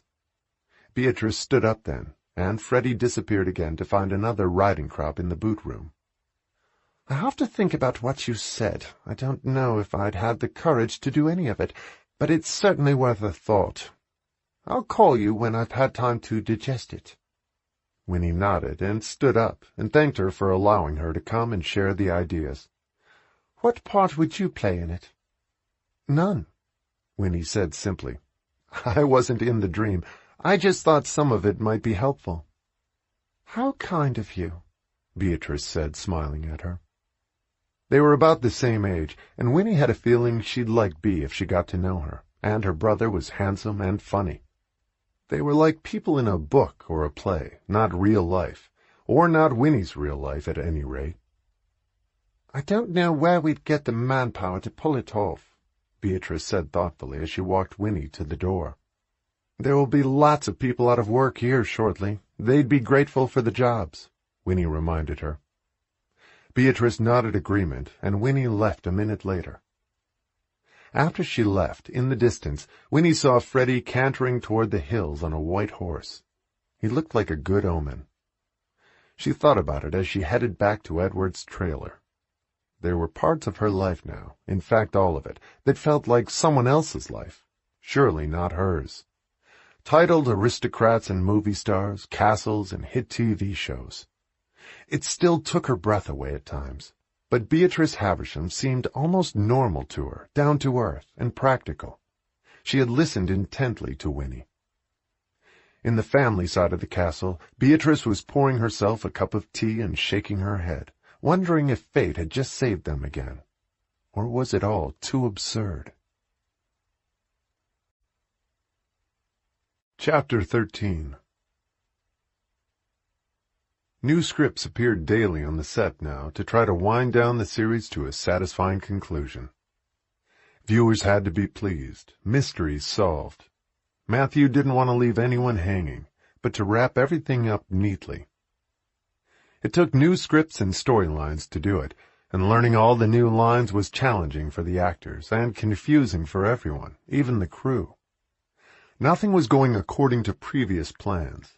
Scenes were being shot in different places, costumes were changed. The costumers were going crazy trying to keep up and remaking old dresses from previous seasons. The producers wanted to maintain the same high standards to the bitter end. Winnie was studying one of Edward's new scripts in the trailer when her cell phone rang. It was Beatrice Havisham. She was surprised to hear from her for a minute.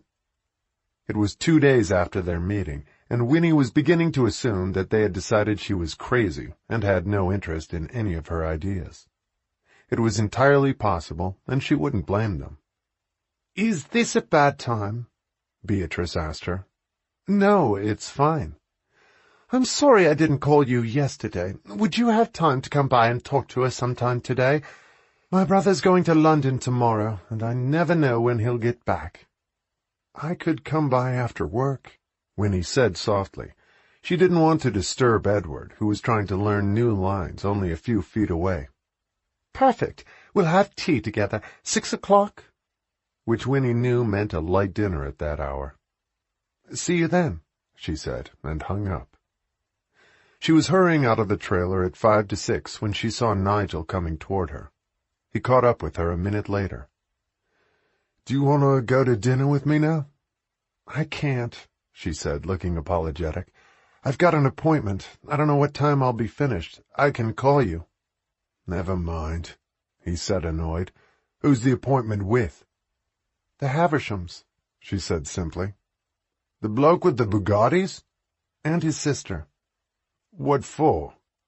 He was suspicious. I had an idea they want to talk to me about. See you tomorrow, he said, turned on his heel and left, and she didn't chase after him. She didn't want to be late for Beatrice and Freddie. She rang the bell at the door 3 minutes later, after she walked around the castle to their private entrance. The bell system was the same one that had existed there for over 100 years, and they used on the show. It still functioned, with occasional repairs. Beatrice opened the door a few minutes later. She was wearing jeans and a sweater and short riding boots. She and her brother both spent a lot of time on horses.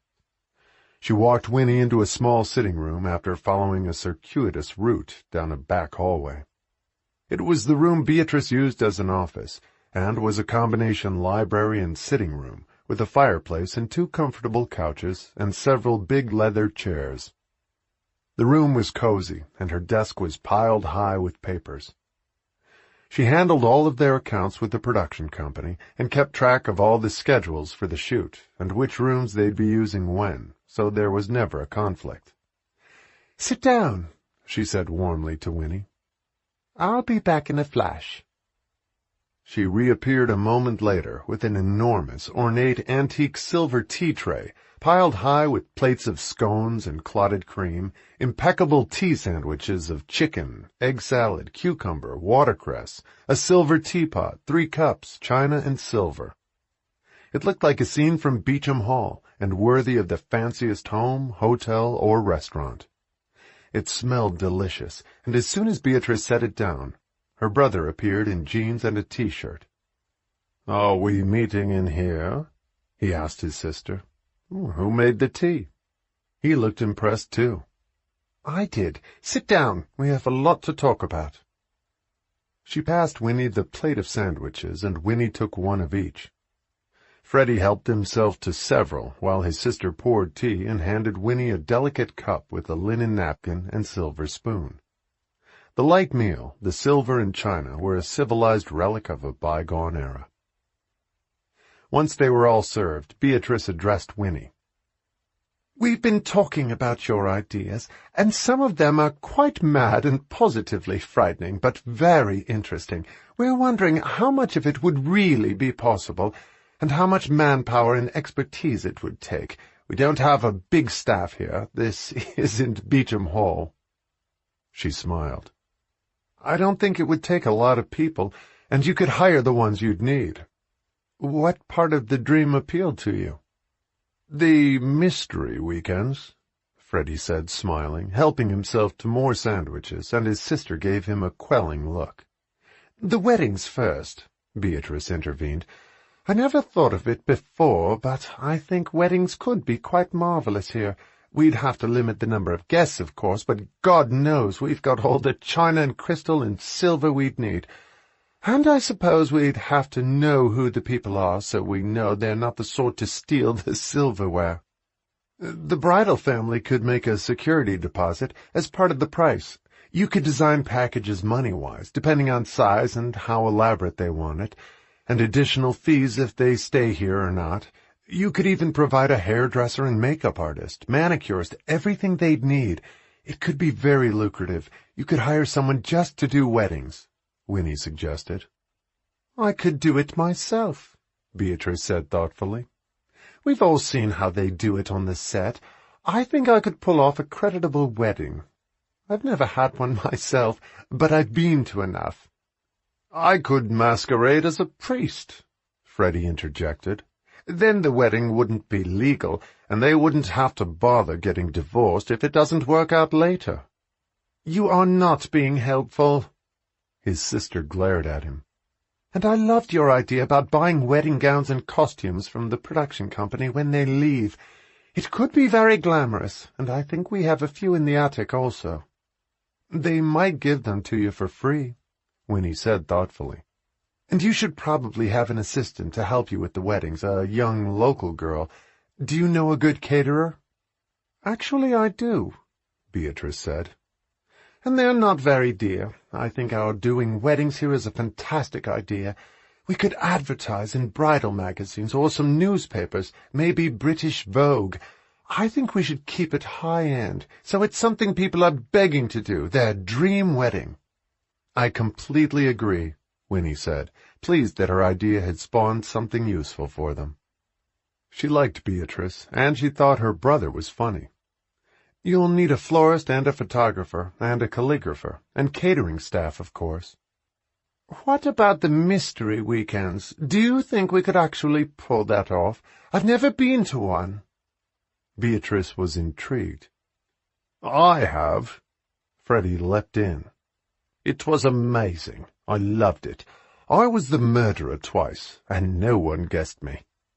He described what it had been like, and it sounded less complicated than the weddings. Someone will have to write the script. I can barely write a letter. Winnie nodded in response to what Beatrice said. And we like the idea for the Beauchamp Museum. The rooms with the video screens showing scenes from this series is brilliant. They'll eat it up, and it will keep the spirit of the show alive for tourists who come here. And the gift shop is incredibly vulgar, but they'll probably like that too. We'll likely need the show's permission to sell the merchandise, but we can split the profits with the studio if we have to. And we'd need someone in the gift shop, again some nice young girl from the village. What kind of staff do you think we'd need to do all this? Winnie thought about it for a minute. Would you both be working on it? She glanced cautiously at Freddie. Yes, Beatrice said immediately. I do the weddings, Freddie can do the mysteries, and I can manage the museum. Freddie is good with technical issues, like the video. It would be full-time work for both of us. She glanced meaningfully at her brother, who nodded. You could get one girl to help with the weddings and another one to handle the gift shop. You need a technical person to set up the videos in the rooms on the tour, but you can hire an outside firm for that. You can do a lot with independent contractors, like the caterer. I think 2 willing young local girls would do it at first. You can always add another person later if you need it. If you're both willing to do the work, you don't need much staff. And someone would have to keep the costume straight, but you could do that. She spoke to Beatrice again. I know a nice seamstress in the village who could do fittings for us, and her husband is a tailor. Beatrice volunteered, and then she frowned again. I had another thought. People have been watching this show for years. There's a very convincing butler on it, and houses like this are expected to have one. I was thinking that we should hire a butler, not a real one, but someone to act as one.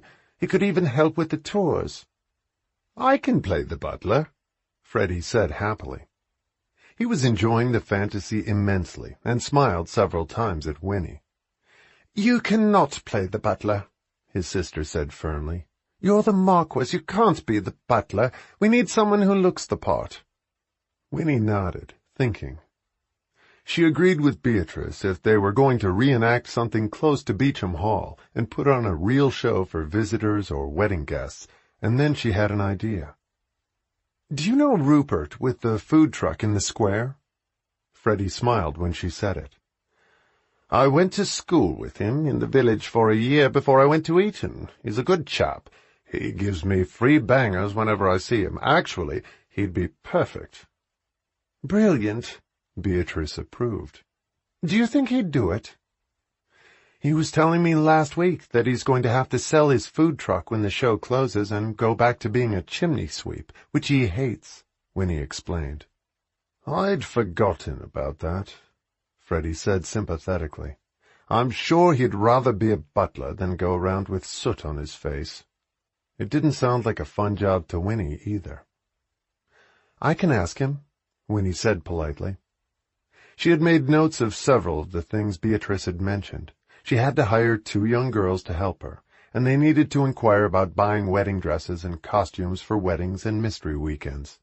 Haversham was a perfect venue for them. We can also buy period gowns at auctions if we have to. Beatrice nodded agreement. They were thinking of every detail. And now for the horrible part, Beatrice said, looking at Winnie. I can't even bear the thought of turning our home into a reality show, and my parents and grandparents would roll over in their graves. But I have a feeling there could be some real money in it. I hear that those shows can make a fortune. Do you suppose there's some way we could do it without having them film us in the bathtub, or cooking breakfast in our underwear, or fighting with each other to keep them happy?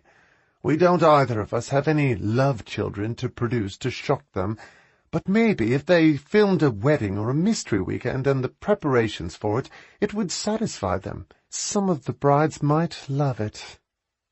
She looked pained as she said it. From what I hear, there's some real money in it, Winnie said. I understand your hesitation, but commercially speaking, it would feed the wedding business and mystery weekends. People would be begging to come here, better yet, if they could be on the show. Beatrice groaned at what she said, and leaned back against the couch as her brother looked at her. Don't be such a snob, Bea, her brother accused her. If we want to stay here and keep the place going, we have to be smart about it. And they can film me in the bathtub if they insist, or driving a Bugatti naked. It's all for God and country.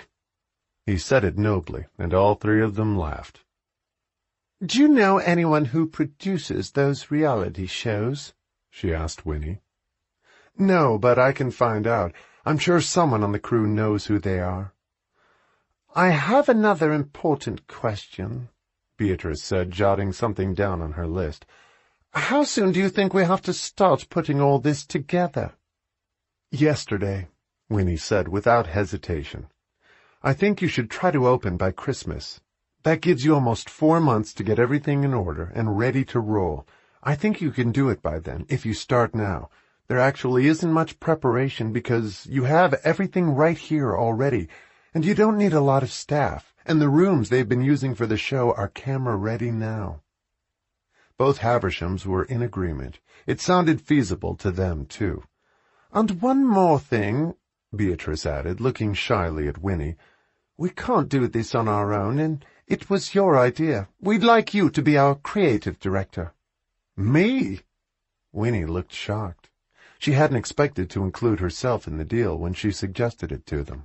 She just did it to help, because she felt bad about their being left high and dry by the show being cancelled, and she liked Beatrice when she'd met her. I've never done anything like this. Neither have we, and you've worked on the show. You've seen how these things work. So have you, Winnie said modestly. You don't really need me. You can run with the idea without me. Now, hear, hear, Freddie said to Winnie in a firm voice. You can't just hallucinate this kind of thing, dump it in our laps, and then just leave us to it. We'll muck it all up, or I will, certainly. You might, his sister said to him. I'm not going to muck up a damn thing. And then she turned to Winnie. But we do need you. I think your ideas are fantastic, and we're grateful to you.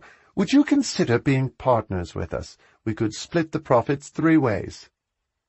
Winnie was stunned and didn't know what to say, but it sounded exciting and fun, and like a whole other chapter after her months hanging around the show. It was another dream coming true. I did some writing in college. I could try writing the scripts for the mystery weekends, she said hesitantly, and see if you liked them. The whole thing is your idea. If you hadn't suggested it, we'd never have thought of it, and we'd be broke again in 6 months. We might be anyway if it doesn't work, Freddie said realistically, but it had the potential to become a real money-maker, and they could all sense it. She looked at them both for a moment. She had nothing to lose, and all 3 of them were excited to try it. I'll do it, she said, smiling at both of them. I'd love to. Thank you for asking me. And if it doesn't work, we'll sell the house and all go live in the Caribbean together, Freddie suggested. Let's hope that doesn't happen, Beatrice said with feeling. So, what do we do now? Beatrice looked at her list as Winnie glanced at her own. You start looking for 2 girls in the village, Winnie said. Freddie, will you talk to Rupert and ask him about being the butler? And I think Beatrice and I should talk to Michael Waterman about the costumes as soon as possible. I think we should do it together. He's very impressed by you and your title. She looked at Beatrice. Should I be calling you Lady Beatrice all the time? She wasn't sure, and Freddie answered the question. Yes, and you have to curtsy to her whenever you see her. Oh, shut up, his sister said to him. Of course not. Beatrice or B is fine. But Freddie should always be his lordship when others are around, so visitors are impressed that they're in the presence of a marquis. We can charge more for that. She grinned. Maybe we should tell them I'm a duke and charge them even more. Marquis masquerades as duke in wake of Beauchamp Hall scandal. You don't need the producer's permission to run the museum, since the show is part of Haversham's history now, and the life of the castle. We can ask them for film clips, though. I think we've made some amazing progress, Beatrice said, looking pleased. It was 9 o'clock at night, and they had covered a lot of ground in 3 hours. They had a partnership and a plan and a fledgling business. I hope it's a huge success, Winnie said sincerely, as Freddie disappeared, then returned a minute later with a bottle of champagne and popped the cork.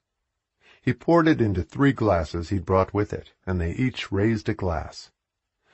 To Havisham Castle and the 3 Musketeers. Freddie toasted them, and they took the first sip of the champagne. I can't wait to get started, Winnie admitted. She wasn't even out of one job yet, and she already had another, and it was a way of holding on to the last memories of Beauchamp Hall. Her DVDs and the White Elephant game the year before had changed her whole life, and the next chapter had just begun.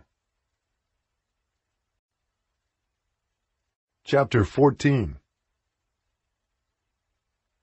What's up with you? Edward asked her with a grin the next morning at work. You look like the cat that swallowed the canary. New guy?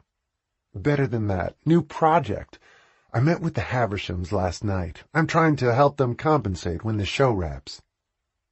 It was only days away. They had just been notified that the shooting schedule for the final episodes had been extended to get all the new scenes in. All days off had already been canceled, and they were doing night shoots, too. They were working as fast as they could. And can you help them? Edward was impressed by how resourceful she was. It was why she was such a good assistant, too. She was full of energy and ideas. I think so. We have some promising avenues to pursue. They're fun to work with and really nice people. And as she said it, she had another idea. I just thought of something. They're going to start hosting weddings at the castle by the end of the year. What would you think about you and Grace getting married here?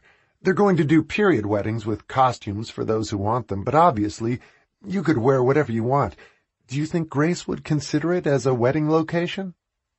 He looked pensive for a moment, and then at Winnie with a slow smile. I love it. This show has meant so much to me, and the castle is exquisite. I think Grace would love it, too, and so would her father. He knew the Haversham's father and grandfather. He's mentioned it to me several times. Let me ask her, and I'll let you know. He called her that afternoon, and after he did, he smiled at Winnie. Grace loved the idea. She wants to get married at Havisham Castle, in costume. Do you have your date yet? She was so excited she could hardly stand it. This Saturday before Christmas, if that works for you. You're our first wedding customer, and we're going to keep it that way. I love that you'll be our first wedding, and you've been on the show. And it would be fantastic publicity for them for future weddings. Winnie was so excited that she waited until she had a break in the late afternoon and ran to the family entrance to the castle and rang the doorbell. Freddie opened it, He had just gotten back from a drive in his favorite Bugatti. "Is Beatrice here?" Winnie asked shyly, as she walked into the hallway and was surprised to see Freddie. She wasn't as comfortable with him yet as she was with his sister. He was a little more daunting and flamboyant, and she didn't know him as well. Beatrice appeared a minute later. "Edward Smith is going to get married here the Saturday before Christmas," Winnie told both of them. "He'll be our first wedding, and every magazine will want to cover it." She was ecstatic as she told them. "Fantastic!" Beatrice was beaming. "How many guests?" "I forgot to ask him. Do we have a limit?" The three of them looked at each other and decided they didn't in his case. "I'll ask him, and they want to do it in costume. I think he should probably keep his own, and I told him he'd be our first wedding." The three of them laughed and talked as they walked into the kitchen, and Beatrice said she'd call the caterer and wedding baker she'd already contacted to announce their new business, and they were excited about it. Beatrice had the list of everyone she had to contact, and when Winnie asked Edward, he said they wanted between 200 and 300 guests. She promised him a family rate for being the first client, and a celebrity on top of it. He said Grace's father would be delighted with the discount since he was as tight as a tick, and he had said repeatedly that he'd had some very good times at the castle in his youth. This would be one more and great publicity for them. Beatrice and Winnie had decided to approach Michael Waterman that evening after they finished shooting to discuss the costumes with him, now that they had their first wedding booked. He looked startled to see them both waiting outside the room he used as an office. He was always impressed by Lady Beatrice, particularly since she had a title, and thought her a lovely-looking woman. He would have loved to ask her out, but had never dared. "To what do I owe the honor, Lady Beatrice?" he asked her. "We have something we want to ask you," Winnie said nervously. They outlined the project to him, and Beatrice added that they would be willing to pay for the costumes. "How many do you have in mind?" Beatrice glanced at Winnie before she answered, and decided to shoot for the moon. "As many bridal gowns as you'd be willing to sell or give us, and for the wedding guests, perhaps 250 evening gowns and 250 sets of tails." They both knew that they had at least that many for extras, and possibly more, since some of the weddings on the show had been huge. "Let me see what I can do," he said.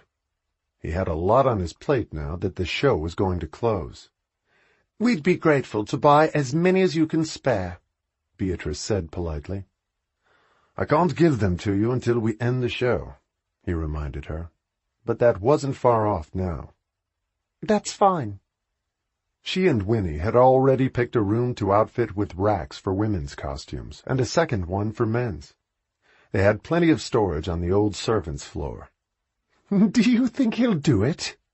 Beatrice asked Winnie as they hurried away from the meeting, giggling like young girls. She had just learned a few days before that Beatrice was only a year older than she was at 39, and Freddie was 41. "But he acts like 12, Beatrice said about her brother. True to his word, Freddie approached Rupert the next day. He said he hadn't had time until then, and one of his horses had gone lame a few months before, and he wanted to see the vet himself to discuss the horse's progress. But with Edward Smith's wedding date set, their project suddenly seemed very real. And he agreed with Beatrice. They needed a butler to add credibility and the right look and dignity to the house. Rupert laughed at him when he asked him. "Are you serious? You expect me to act all lottie-dom, be a butler?" "Winnie Farmington, our new partner, said you're worried about what will happen after the show ends, and you'll have to sell the food truck," Freddie reminded him.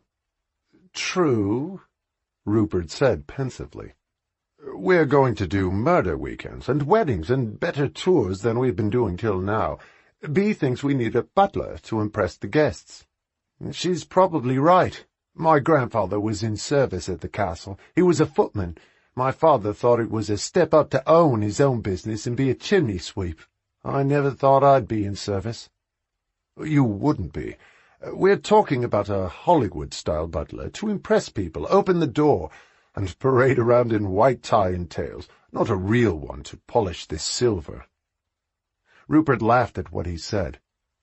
They had always liked each other as boys and gotten into mischief together, despite the social gap between them, which hadn't mattered to either of them, although it had to their parents. "I'll be lucky to get a job once the show is gone," Rupert said ruefully. "You're on, mate. A Hollywood butler it is. When do I start?" "As soon as you can sell the truck, or whenever you want to. The show will be leaving very soon. They're shooting the final episodes now at full speed, and it'll take them a couple of weeks to move out all the equipment." "It sounds like fun. Give me until they've all left, so I can catch the last of the wave and feed the crew, and then sell the truck. I should be free by the end of September." "You've got it." They shook hands on their agreement, enjoying the same complicity they'd had as children. Freddie texted Winnie and his sister on the way back to the castle. "Ladies, we will have a butler before September ends." His name was Rupert Tilton, and they were going to call him Tilton in proper form when guests were present. Winnie had been so busy working for Edward, meeting with Beatrice, coming up with new ideas, and making lists that she had hardly had time to see Nigel. And he was working day and night on the final episodes. He showed up late one night after a night shoot and looked exhausted. She could already feel the distance between them. Things had been hectic on the set, and everyone was worried about their futures, calling agents and producers they knew, and unions for the crew. "How's it going for you?" he asked her as he lay down on her couch. It was almost midnight, and he had just finished work. "It's been crazy," she said, smiling at him. "I'm starting a wedding business with the Havershams." It was the simplest way to explain it. "What do they need you for? They've already got the castle." He looked surprised. "It was my idea. Sometimes it takes an outsider to see the obvious." She mentioned her idea of having video screens in some of the rooms on the tour, with film clips of the show as a kind of museum tour. She asked him who he thought she should speak to on the set for technical advice of what to buy. He told her who to see on the video team, and then he told her that he'd been busy too. They hadn't spent a night together all week, and at least he hadn't asked her about Freddie again, or Edward. "I've had an offer to work on a show that shoots in Ireland, and another that spends a lot of time on location in Italy. The food would be better in Italy, but Ireland would be easier. I speak the language, and I lived there for a year. I'll probably do it, Winnie. I'll have to live in Dublin. Any chance you'd come with me?" He knew the answer before he asked her. It was obvious since she was starting the wedding business and all the rest. And they'd been drifting apart inexorably, and neither of them was trying to stop it. They knew they couldn't. "I can't leave them stranded. We're just getting started," Winnie said quietly. But they both knew she wouldn't have gone with him anyway. Their relationship had gone flat in the last month or two. His jealous fits had cooled her feelings for him, and she'd have nothing to do in Dublin if she went with him. "I figured you wouldn't," he said sadly. "We're kind of done, aren't we?" She hesitated, and then nodded. "I told you it was like that. It's like a family while the show lasts, and when it's over, everyone goes their separate ways. I'll be lucky if you remember my name a year from now." He looked sad as he said it, and she touched his hand. His obsessive jealousy had ruined it for her, not the end of the show. But she didn't say it to him. "Don't be silly. I loved being with you, but I can't see how it would work for the long run. Sooner or later I'll go back to Michigan. Your life is here. I can't see myself in Dublin now, and I want to stick around Haversham for a while." He nodded again. He understood, or thought he did. He didn't ask to stay with her that night. They both knew it was over. Like a summer romance, autumn had come, sooner than expected. He kissed her one last time before he left. She watched him as he walked to his jeep, and he turned to look at her, as though to engrave her in his memory. She stood in the doorway and watched him as he drove away. They both knew their time had come and gone, and it was better that way. Michael gave them an answer about the costumes the next day. Decisions had to be made quickly now. He called Lady Beatrice to tell her, and she was stunned when he told her that she could have the 500 extra costumes she'd requested as a gift. They were going to sell her the wedding gowns for the equivalent of $500 each. There were 5 of them that had been prominently featured in the show. She was welcome to choose any of the other costumes for considerably less. He was doing it as a gesture to thank her for how gracious she and her brother had been for the past 6 years. He told her to make an appointment with the costumer, and they could collect them as soon as they wrapped the show. She was breathless when she called Winnie to tell her. "We'll have 5 wedding gowns to offer brides." Gowns well-known actresses had worn, which gave them even more cachet. Winnie told Edward about it that afternoon, in case Grace wanted to wear one of them, and he thought she might, since she loved the show too. But he had another gown in mind for her. Beatrice and Winnie spent an evening setting up racks for the costumes in 2 of the old maids' rooms in the attic, and a separate room just for wedding gowns, and the accessories that the producers were giving them too. "Should we set up a fitting room?" Winnie asked her. "I think we should recarpet my mother's old dressing room. It's very elegant and has mirrors everywhere, and would make a perfect fitting room for our brides." The 2 women smiled at each other. Everything was falling into place, and had since the beginning. The fates had been smiling on them since Winnie's dream. "I don't know how to thank you. You turned a disaster into a miracle for us." Just as Beauchamp Hall had 6 years before by coming at just the right time. "I'm loving it too," Winnie said. "I've never enjoyed anything so much in my life." It was the best job she'd ever had.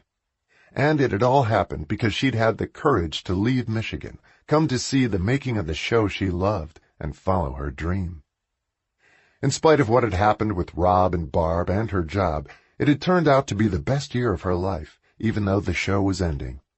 They had found a way to keep it alive for the people who had been so devoted to it, and for themselves. "I found a source for the Beauchamp Hall souvenir china, by the way," Beatrice told her. "The show has a licensing agreement on it, but we can buy it from them at a discounted rate." "Is it very expensive?" Winnie looked concerned. She was going to commit some of her savings to their project.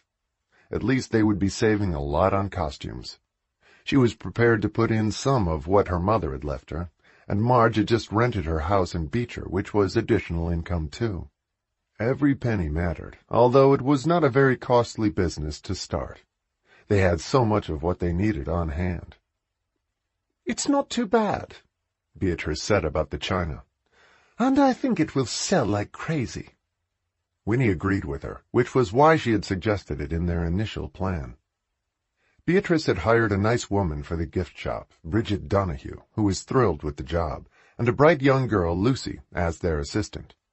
She had done a year at university, was working as a maid at Mrs. Flanagan's B&B, wanted to better herself, and was willing to do whatever they needed. Lucy was starting in 2 weeks. They weren't opening the gift shop until December, when they were fully up and running, so Bridget could start a week before to organize their inventory. "The guy who handles the video equipment on the show is coming over tomorrow, by the way, to give us advice and tell us what we need," Winnie said, and Beatrice nodded as Freddie walked in. They had just come down from the attic and setting up the racks, and he'd been in the stables with his horses, which he was keeping now, hoping their business would be a success. He could always sell them later if he had to. He hoped not. "What are you 2 tittering about?" he asked them. It was easy to see how well the 2 women got along. Beatrice was the closest friend Winnie had made in a long time. It was nice having a woman to talk to again. She had missed Barb. "We were agreeing on how ridiculous you are," his sister teased him. "We need another man around here," he complained. "Thank God Rupert will be here soon. I don't know what I was thinking, starting a business with 2 women. You're always ganging up on me." "Sorry, your lordship." Beatrice grinned at him. "You may call me your majesty," he said haughtily to his sister. "Where are we on the reality show?" he asked Winnie seriously. "Edward is talking to someone he knows in London. He says they're all pretty rough, but it's a sure moneymaker. People like the scandalous stuff better, so we may have to come up with some sexy angle for them. Or maybe your titles will be enough, she said hopefully. Maybe we'll have to include your flock of girlfriends, Beatrice said seriously. or your illegitimate children, he tossed back at her. I don't have any, just for your information, she told Winnie again. She's a virgin, he added, and Beatrice took a swat at him with the notepad that never left her hand. Seriously, though, Beatrice said pensively, maybe they do expect us to have lovers on the show, or a boyfriend or girlfriend. We're not a very interesting lot. Even Freddie hadn't had a girlfriend in months. There was no one local he was interested in. I don't have one at the moment, Freddie said practically, but I can start auditioning if you want. All for the good of the cause, of course. What happened to the last one, the girl from Brazil? Beatrice asked, surprised. She ran off with a race car driver and is living with him in Monte Carlo. We could tell the producers we're a ménage à trois. That might be interesting. Maybe they won't care about our sex lives, Beatrice said hopefully. I haven't had a serious man in my life in years. It's your own damn fault, her brother reproached her. The village has been teeming with actors and movie stars for 6 years. You could have made some effort to pick one up, or a few of them. They're all spoken for, or gay, or cheaters, Winnie corrected him. To be honest, most of them would rather have you, she said, looking at Freddie. The one I work for is terrific, but he's been with the same woman for 13 years, and he's faithful to her. How depressing for him. Fidelity is so overrated, Freddie said, and both women laughed. But thank God he's marrying her, since they're our first wedding. What about you? He asked Winnie. No boyfriend? They were all three getting to know each other and curious about their lives. No, I dated a sound technician for a while when I got here, but it fizzled out, and now I don't have time. I've got 2 jobs and a business to start. You two should have been nuns, he scolded them both. But I'm not much better these days. At 41, you've seen it all. I'm beginning to like my horses better. I might as well have been a nun, Beatrice complained. Locked up with you all my life, and don't tell me you're reformed. I don't believe you. You should go to London more often, he said seriously. You'll never find a man hanging around here, unless you want Rupert. He's perfectly nice. Our butler, she said, putting on airs. Don't be ridiculous. But Rupert had never appealed to her, and wouldn't. She was sophisticated despite her country life. The 3 of them got along well and were becoming friends. Building something together was a strong bond. Beatrice said privately to Winnie that her brother hadn't been this busy in years, or as happy. He didn't do well when he was idle, and always got into mischief that didn't serve him well. Women, mostly, she explained to Winnie, while they waited for a carpet layer to measure the dressing room one night after work. They had decided to do the carpet in pale pink and have the room repainted so it looked fresh. The room hadn't been used in years, since Beatrice still slept in her childhood bedroom, which was huge. Freddie had his own, with a library and a sitting room attached, and a dressing room that had been their father's, paneled in mahogany, at the opposite end of the castle. Winnie loved discovering more and more about the house, and seeing things she hadn't been able to see on the tour, since their living quarters weren't on it. It struck her as odd that neither of them had ever married. Beatrice told her in confidence one day, when they were going through the guest room to see what, if anything, they needed for mystery weekenders or bridal party guests, that her brother had been very much in love with a French girl 10 years before. She had run off with someone else and broken his heart, and he had become a determined womanizer after that, and seemed intent on staying that way.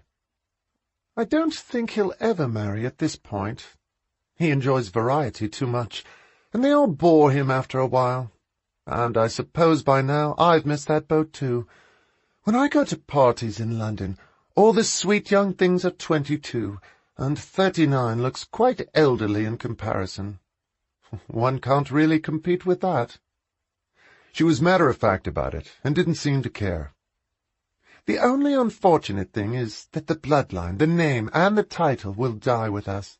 We don't have any cousins, And if Freddie doesn't have children, then it's all over. My father would have been disappointed by that.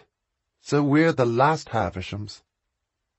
That mattered to her more than any regret about not having married or having children herself, but it was important to them.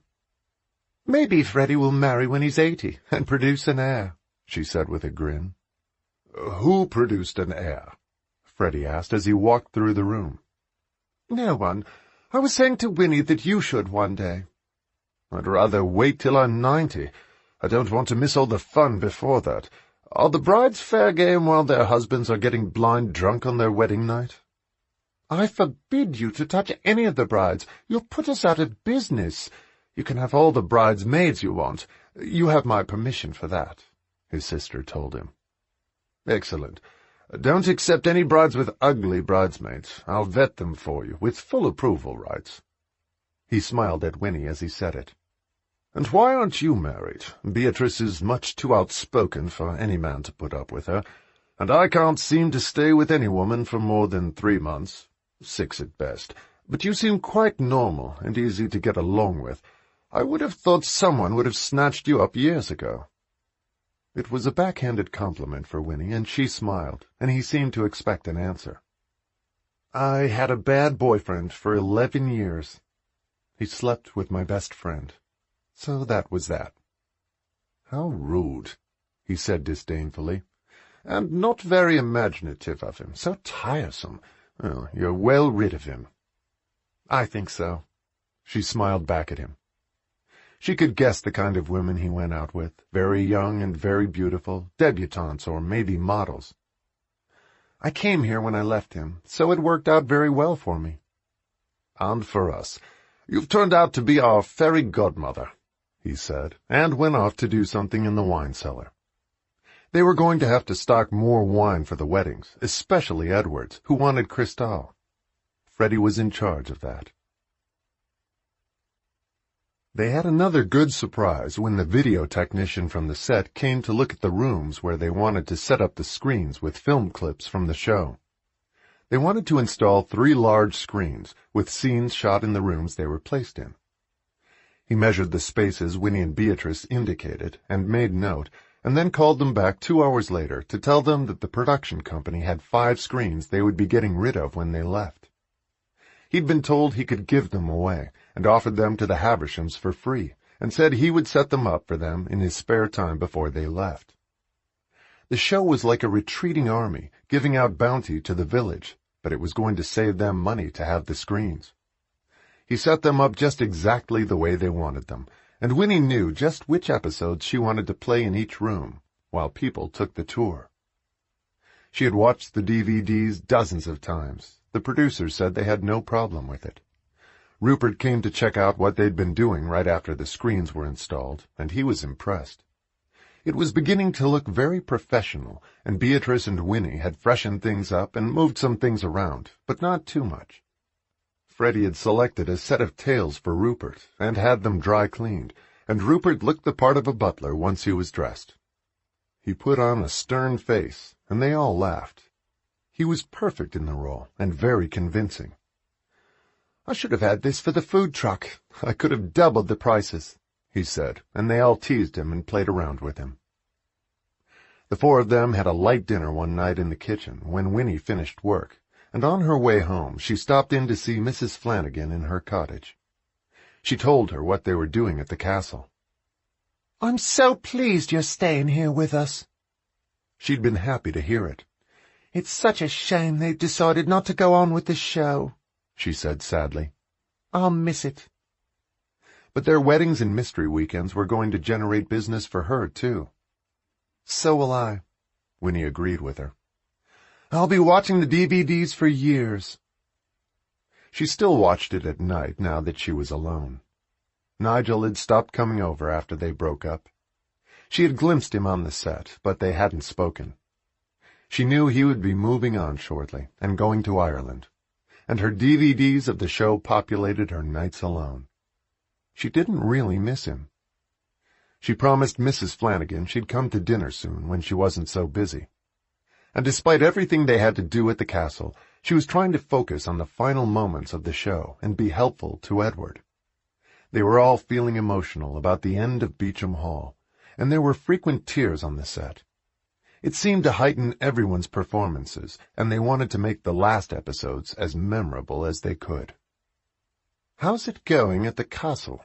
Edward asked her one afternoon as he waited for the production assistant to call him for his shot. He was about to get engaged to the woman he had loved all his life on the show. His cold, nasty wife had died, and he was going to marry his true love, the mother of his other clandestine children. His mistress could come out of the shadows now. Matthew had done a masterful job with several very emotional scenes to wrap up Edward's story on the show. And there wasn't a dry eye on the set during Edward's performance with the girl who played his mistress and future wife. Matthew had outdone himself in his rewritten scripts for the end of the show. Many of them were very poignant and even brought tears to the crew's eyes as they watched. And the actors were giving it their all. "We're getting ready for your wedding," Winnie told Edward with a smile. "Your real one." "We're both excited to be doing it at Havisham. I think what you're planning to do up there sounds wonderful. I guess your days as an assistant are over." "For now. You never know what will happen. They won't need me around forever. I think the whole operation will run itself eventually. They won't need a creative director. Just in the beginning." "Maybe you'll marry the Marquis," Edward said, and she laughed at the suggestion. She knew Freddie better than that now, and had heard the stories from his sister about all the mischief he got into and the women in his life. "Not likely. He has a whole lineup of women." "You're a very special woman," Edward said. "I hope you know that, Winnie. You're a powerful, positive force to have around. I've been lucky to have you. Now they are the lucky ones." She was touched by what he said, and cried when she watched him propose to his true love on the show. It was a perfect ending for their characters, and they were going to show his wedding in the last episode, which was a secret, but he had told her. He had an eye on the wedding dress for Grace. It was spectacular, an antique the costumer had bought for a fortune at a Sotheby's auction, and well worth it, with a 30-foot-long antique lace veil and train. It had been made for a princess.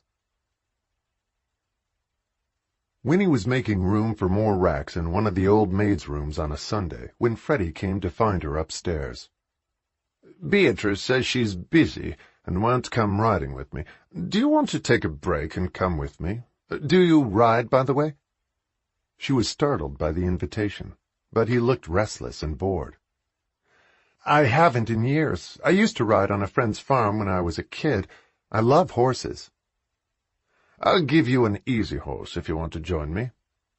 She'd never thought of it before. She'd been too busy working, but it seemed like a good excuse to get some air.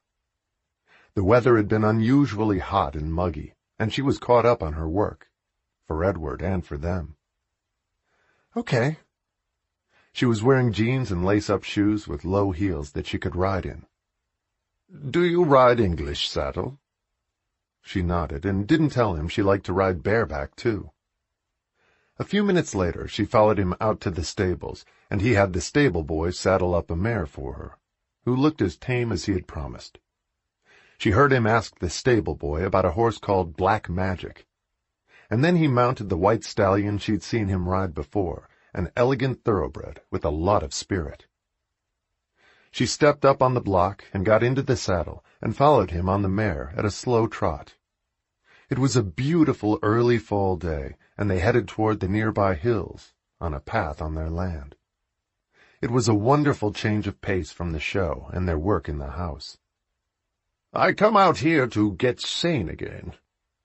He looked calmer than she'd ever seen him, and at peace once he was riding. "I get cabin fever in the house." She laughed at what he said. "You would hate my cottage. It's about the size of your boot room." "I know. We're spoiled," he said, faintly embarrassed. "What really brought you out here, Winnie?" He was curious about her. She had a strong creative streak and a practical side.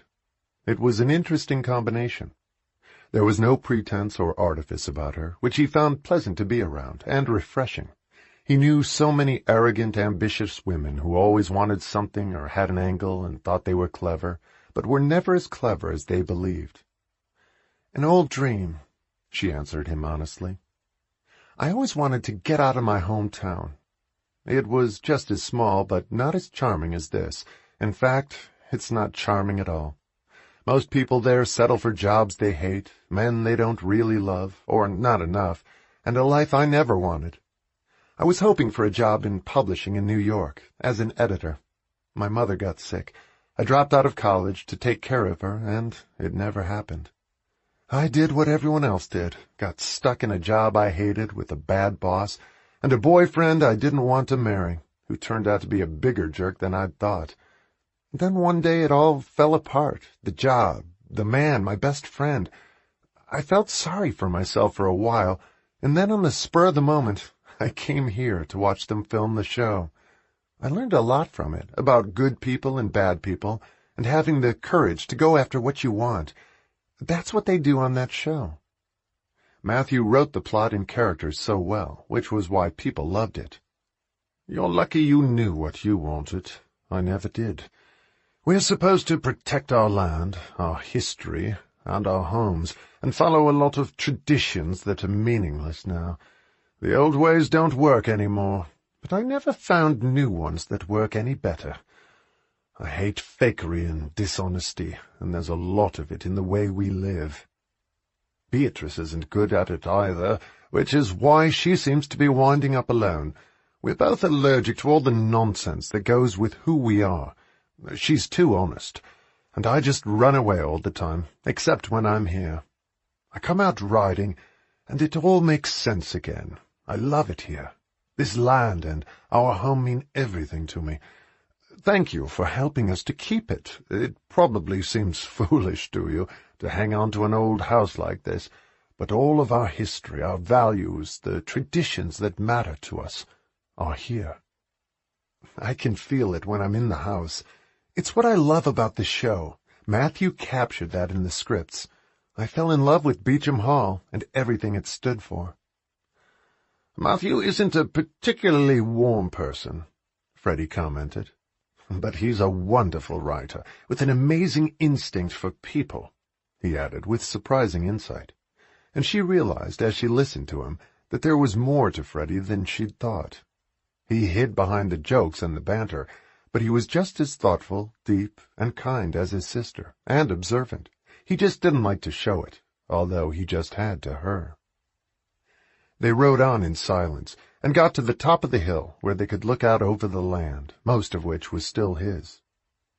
"If we have to sell something one day, I'll sell some of the land. I would hate to give up the house." "I hope you never have to," she said sincerely. "What we're planning to do now should shore things up for you, hopefully for a long time. You could make some real money from it." Some very big money, in fact, and the whole franchise was theirs, other than what they'd offered Winnie. But no one would be telling them what to do.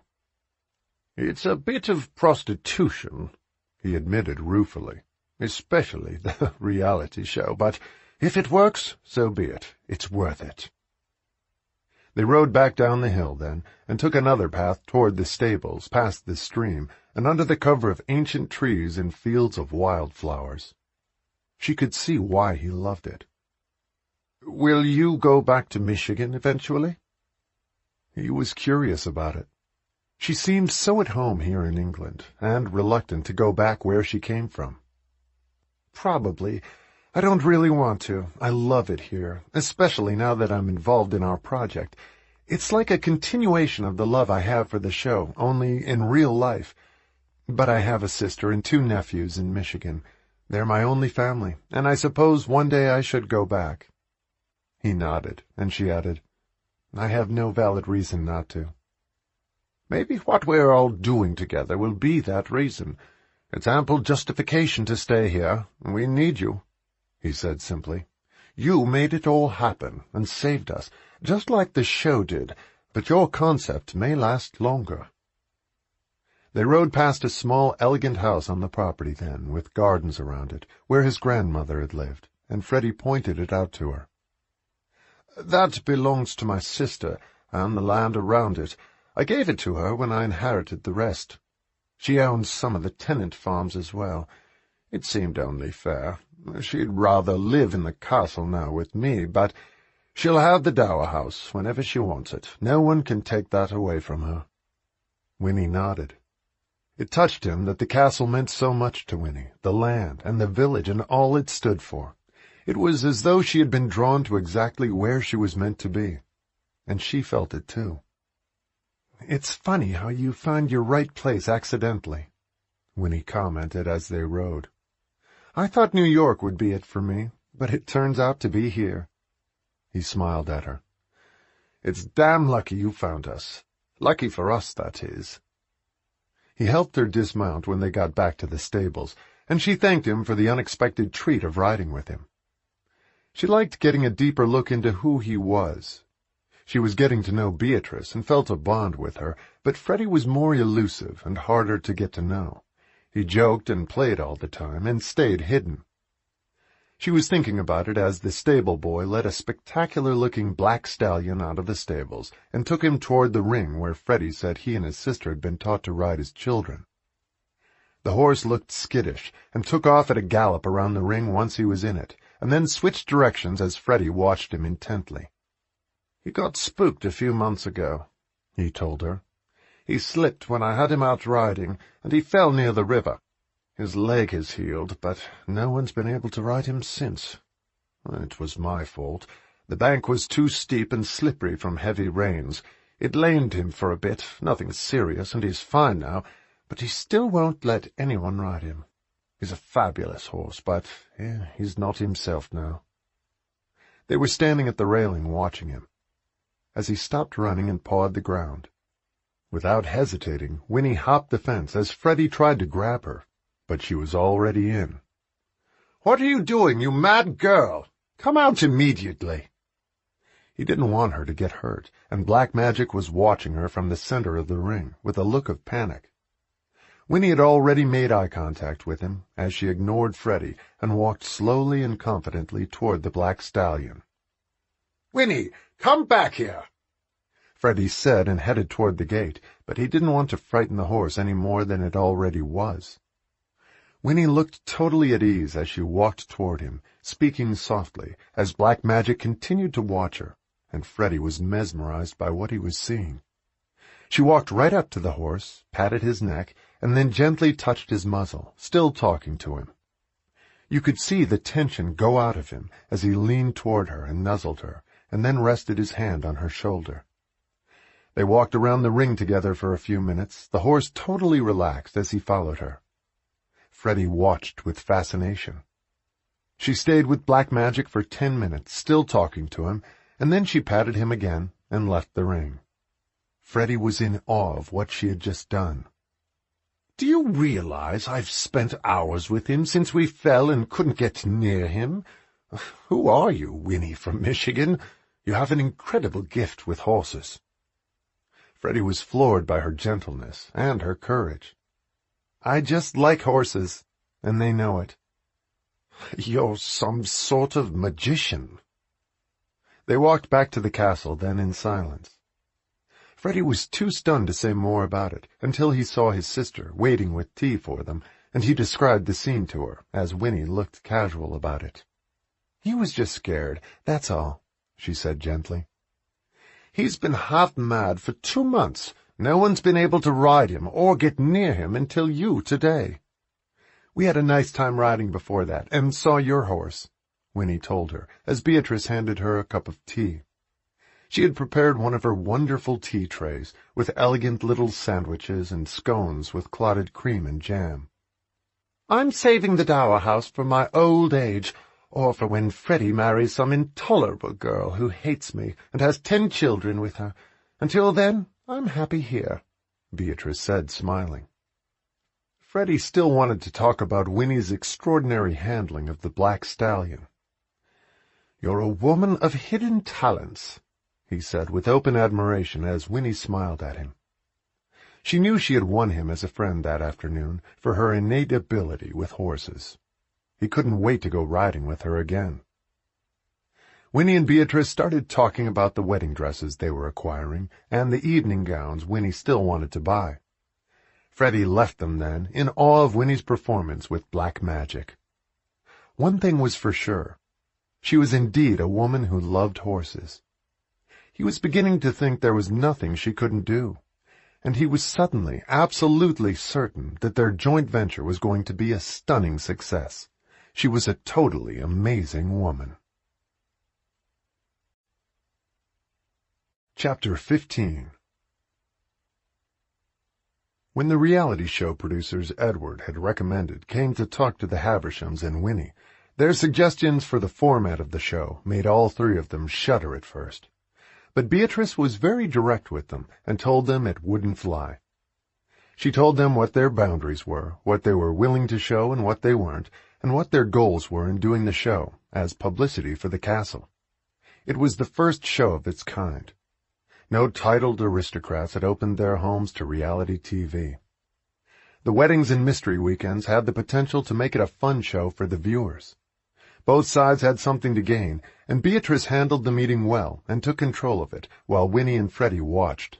She had been equally good with contacting magazines and getting them PR. She was fearless about getting what she wanted, and a great spokesperson for the project. The reality producers agreed to modify their plan and send them an outline more in keeping with what Beatrice said. Their main producer, Paul Evans, was deeply impressed by her. And true to their word, they sent an outline for the show that respected most of Beatrice's parameters, though not all. They showed it to an attorney, and after 2 more attempts at negotiation and compromise, all three of them were somewhat anxious but satisfied with the results. Beatrice had done a good job defending their interests. They were all discovering their hidden talents and covering new ground. The producer of the show came to Haversham for a final meeting and called Beatrice "Your Ladyship" every time he addressed her, and she didn't tell him not to.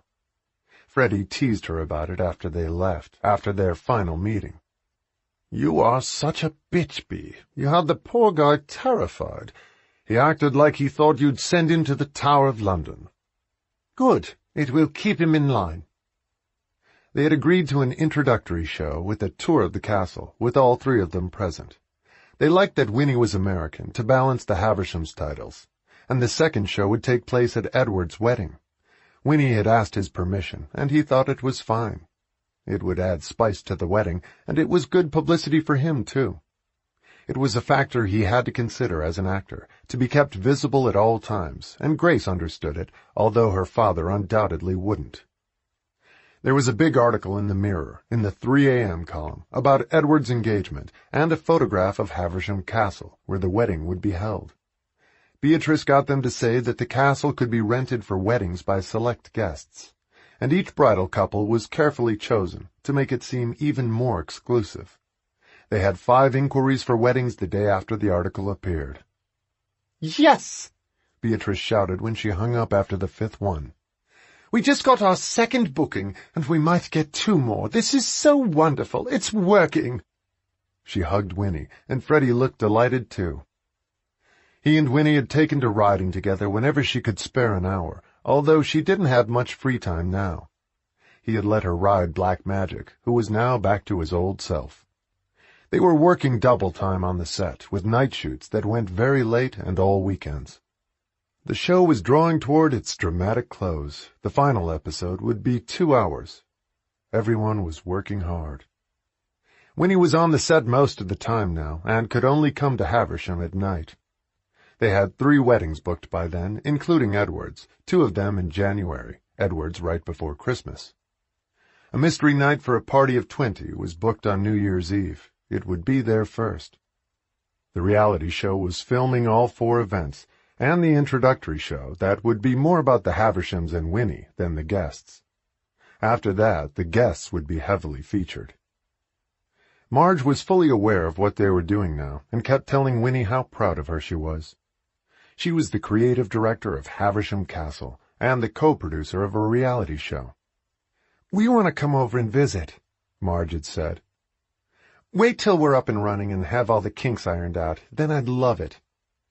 Winnie knew they were going to be insanely busy from the time the show wrapped for Beauchamp Hall, and for 3 months after, through January. They were nervous about it, but exhilarated too. This was a new world for all of them. Rupert had taken to strutting around the house in his white tie and tails, practicing his role, and got quite good at it. He was a very convincing butler, and very proud. The final days on the set were unbearably stressful, bittersweet, and agonizingly nostalgic, as people who had appeared in earlier seasons and episodes came back for final appearances. And each character and plot twist on the show was brought to its final denouement to tie it all together in the final 2 hours. Predictably, the last day was the hardest. Beatrice and Freddie had come to watch discreetly from the sidelines, but with less sadness now that they had something to look forward to. Winnie did too, but it was painful for her, watching the last scenes and knowing that there would be no more after this. Beauchamp Hall would be syndicated and shown for years, but there would be no new episodes. It made Winnie's heart ache to think about it. She and Nigel had a few minutes to talk on the set, and he said he was leaving for Ireland in a few days. The final scenes were achingly beautiful. Matthew had outdone himself with the script, and so had the costumer. The costumes in every scene were remarkable, and Edward's wedding to his true love was the last segment they shot, with a wedding gown that took everyone's breath away, and was now earmarked for Grace to wear at their wedding. Michael had given it to them as a gift. The very last shot was of Edward and his bride, and there were tears in his eyes as they were declared man and wife and kissed, as everyone on the set was crying openly. And so was Matthew. Winnie wondered if he regretted now having the show end here. But if so, it was too late. The die had been cast. When the director shouted, "Cut! That's a wrap!" for the last time, there were sobs all over the set. People were hugging and crying, congratulating each other and wishing each other luck. A family was being disbanded, and friends would never meet again, except by chance one day on another soundstage. Edward hugged Winnie after he kissed his co-star and thanked her for the time she'd spent with him and how helpful she'd been. But they knew they would meet again in December at his wedding. He had already signed to be the star of a new show and was excited about it. He had 2 weeks off, and then he was starting again. He was to have top billing and be the main character on his new show. Beauchamp Hall had helped him get there. Freddie and Beatrice came over to hug Winnie as the chaos started to die down, and almost as soon as people stopped hugging and kissing, the crew started tearing down the sets and packing up the equipment. It would be days before it would all be dismantled and removed. There were already moving vans outside and in the square to take costumes and props and equipment to studios and storage to London. A whole world was being dismantled, one that would never come again. Beauchamp Hall would only be a memory now in the hearts and minds of the millions of fans who had loved it, Winnie among them. It had changed her life forever, and that of so many others. Its subliminal message had revived her dreams. She owed a lot to Matthew, whether he knew it or not. When the cameras stopped rolling, the stars packed and left quickly. By that night, only the crew remained, and Winnie had dinner with Freddie and Beatrice in the castle kitchen reserved for their use. The main kitchen had been part of the show, and would be on the tour now, with one of the screens they'd been gifted with set up there, with clips of the lovable cook and kitchen staff from the show. The actress who played the cook had decided to retire. In an interview, she said that nothing could match Beauchamp for her. "I feel like I left home forever today," Winnie said sadly, as Freddie poured them each a glass of wine. "It's so sad knowing it's over." "But it isn't over," he reminded her. "Now you're part of the real story, and the family, and its future, not the fake one. You're part of Havisham now." Not Beauchamp Hall, which had faded into the mists that night. By morning the sets would be gone, the costumes and hats and wigs would have vanished, the familiar faces would disappear, as if they had never existed. She was woven into the future of Havisham now, but the past was a tender memory for her, and had brought her here in the first place. Beauchamp Hall was an important piece of the Havisham's history too now, a turning point for them, and had led them to the next chapter with Winnie. It was all intertwined, like the roots of a tree that had been planted, and had grown to maturity on the show. "You can't get maudlin now," Freddie told her. "We have too much to do." They had to focus fully on Edward's wedding and their first night of the reality show before that. Beatrice was trying to decide if she wanted to wear one of the costumes they'd been given or a dress of her own, and said she had nothing decent and hadn't shopped in ages. Nor had Winnie. And Freddie couldn't decide whether to wear a suit or jeans. They sat and talked late into the night and drank a lot of wine. Freddie walked Winnie back to her cottage afterwards. He would have driven her, but he knew he'd had too much wine. They saw the crews working straight through the night, breaking down equipment and packing up. When they got to her cottage, he looked surprised. "It looks like a dollhouse, but it suits you. I didn't realize it would be so small." He smiled at her. He'd never seen her cottage before. He had talked to Beatrice about offering Winnie the dower house to live in, since it was empty, but she thought Winnie might not want to live on the property so close to them. She suggested that Winnie might want to have some distance and independence, but Freddie didn't see why, and he hadn't gotten around to asking her about it yet. He thought it would be convenient to have her even closer than she was now. They would have so much work to do together. "I think you need a bigger house," he said cryptically. "No, I don't. This is fine. Do you want to come in for a nightcap?" she asked. It had been a special day. One chapter was ending and another one starting. "If I do, you'll either have to let me sleep on your couch or call a cab to get me home, and there are none at this hour." It was 2 a.m.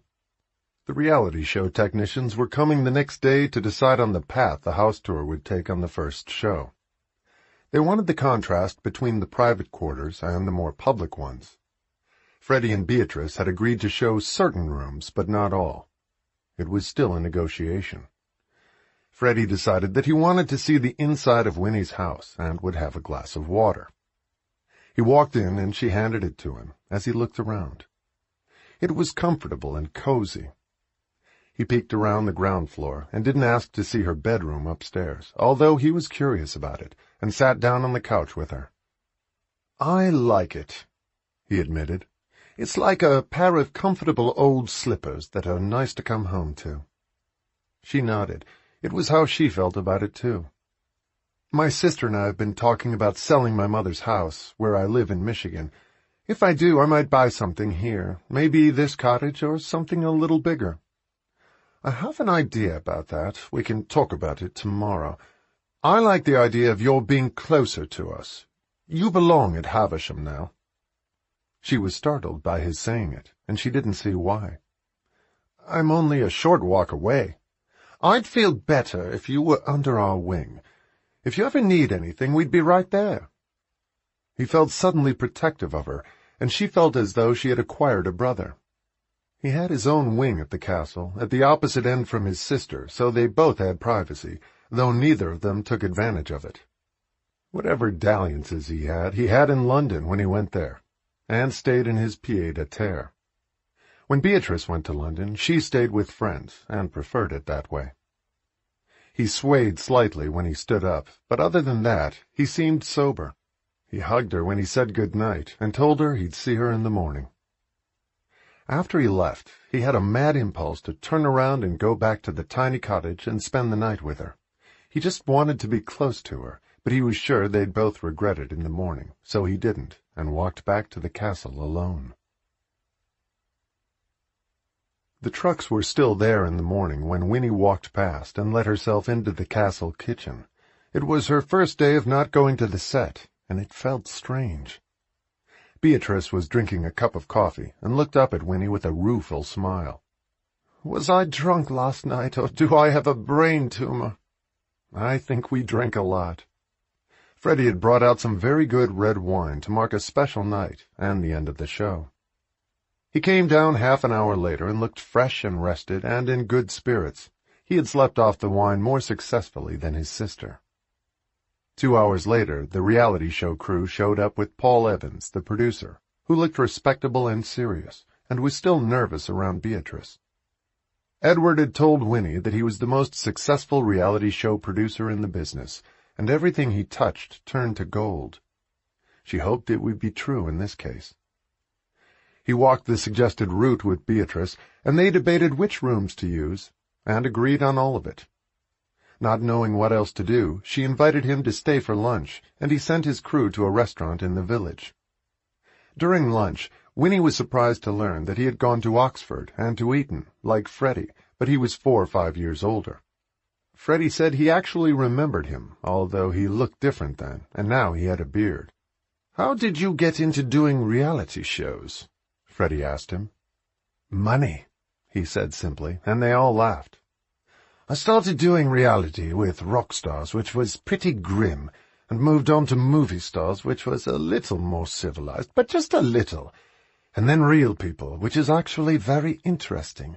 The others are so predictable, and you know what it's going to be about. Sex, drugs, and rock and roll, which gets old very quickly. The real people always surprise you, and the viewers like them better. They can identify with them. You're going to be an intriguing case because you're real and you're not real, like the royals. People love them and want to reach out and touch them, but they know they're different. Your titles and this house make you special. And Winnie is a commoner and American, which they'll love, because she's like them, but she's with you, which makes them feel they could be too. Then you'll have movie stars and the rich and famous in for weddings and mystery weekends. This show has every ingredient it needs to be a smash hit. Aristocrats, real people, stars, a castle, a young American woman. It's pure gold." He smiled as he said it. "Thank you for the young," Winnie said, laughing. "You look even younger than you are," Paul said kindly, then turned to Freddie.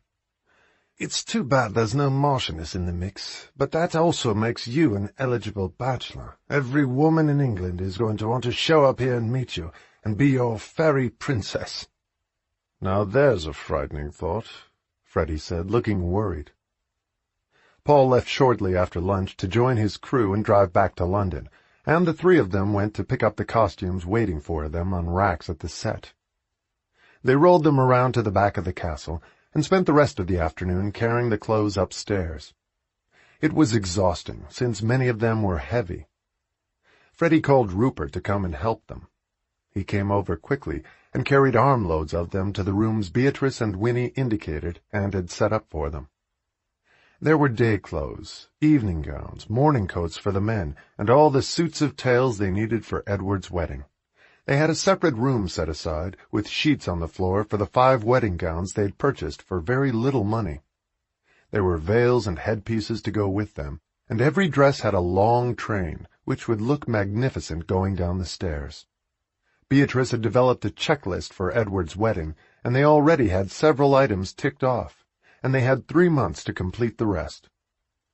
After they put all the costumes on racks upstairs, Winnie was about to leave at 6 o'clock when Freddie stopped her and asked her to take a walk with him so he could show her something.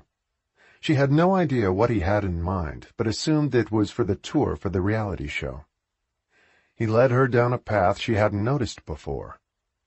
There was a narrow gate and a garden, and then she saw the small, elegant stone house with dark green painted shutters. He had told her when they were riding that it had been his grandmother's. She hadn't paid much attention to it, other than that she knew it belonged to Beatrice now. He took a key out of his pocket and walked to the front door. Traditionally, when the Marquis died, and his son inherited the title and took over the castle, his widowed mother would move to a smaller house on the property and live out her days there. The tradition is a bit sad and very British. In France, they live the rest of their lives in their chateau, but here we put the widow in a small house, and her daughter-in-law takes over the castle. But some dower houses are very pretty. I rather like ours," he said as he led her inside to gracious rooms of livable proportions that managed to be both elegant and not too daunting. "It's a bigger version of your cottage, by quite a bit." He smiled at her. "It's a lot bigger." She looked around, not sure why he had shown it to her, except for its historical value. She wasn't sure it would be interesting for the tour. "No one lives here now. I thought you might like to try it, Winnie. It would be nice to have you close by." "Have me move here?" She looked shocked for a moment. Wouldn't Beatrice mind? I asked her. She likes the idea, too. You're part of our family now. You've protected our home, so now we want to protect you. But I'm safe where I am. She liked her cottage, although the dower house was truly lovely and very elegant.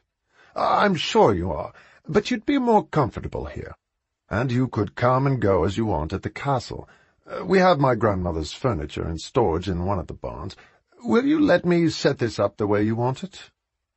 He looked gentle as he said it, and he put an arm around her as she sank against him. It was a comfortable place to be, like the house, under his wing. Are you sure? She felt like an intruder or an impostor, but she didn't want to hurt his feelings and refuse. She could see that it meant a lot to him, and was a gesture of his thanks for everything she was doing and had done for them. Yes, I'm sure, he said, smiling at her.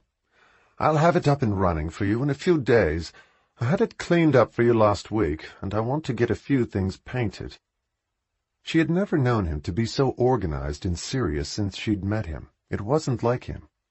I think my grandmother would like knowing you're here. You've become the family savior.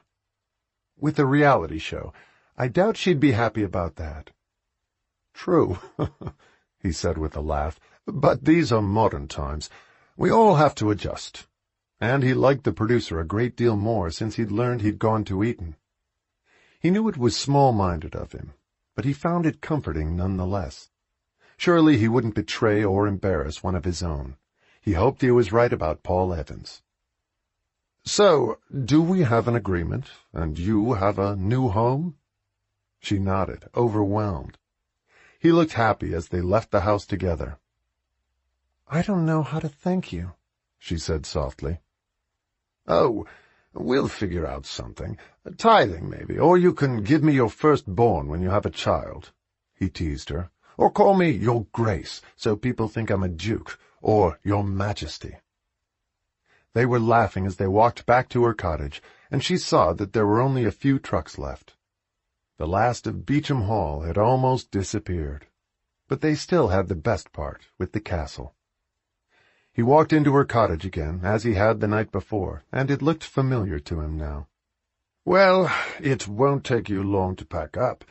I'll tell Beatrice you've agreed. She'll be pleased. He seemed very satisfied with the arrangement. At the end of the week, she moved into the dower house and found an enormous bouquet of white roses from the garden in a vase in the living room with a note. Welcome home. Love, Freddie and Beatrice. She texted photographs of the house inside and out to Marge, who sat in her kitchen looking at them, frowning, and handed her phone to Eric. She'll never come home now, she said unhappily, and he nodded. No, maybe not, he agreed when he saw her new home. It was impossible to compete with that. Chapter 16. The first episode of the reality show was a 2-hour special and took a week to film. They did it in the first week of December. Freddie showed off the stables with a great many explanations about the horses. Then he showed his car collection, which included the Bugattis. There was no mention of what they were worth, which was one of Beatrice's conditions, and they stuck to it. So far, Paul had kept all his agreements with them. They began the tour of the house then, with Beatrice in the lead. They walked the path of the rooms that had been most used by Beauchamp Hall, and then explored the family rooms and some of the most stately rooms of the castle, including the ballroom. Freddie and Winnie joined her eventually, and they talked about the history of the house, who had stayed there and when, all the way back to Queen Victoria, who they explained had been a frequent visitor and a cousin of the Havershams, which Winnie hadn't known. They showed some film clips of Beauchamp Hall and the important actors who'd been in it. Winnie handled that part of the interview. It saddened her for a moment that it was only history now, and no longer the present. Then she told them of their plans for Haversham Castle and Edward Smith's wedding, although they didn't give the date to protect his privacy, and so they wouldn't be besieged by paparazzi. They described the mystery weekends they were planning and how they would work, showed off the costumes, and described what a weekend would include. They also interviewed Winnie about her life in Michigan.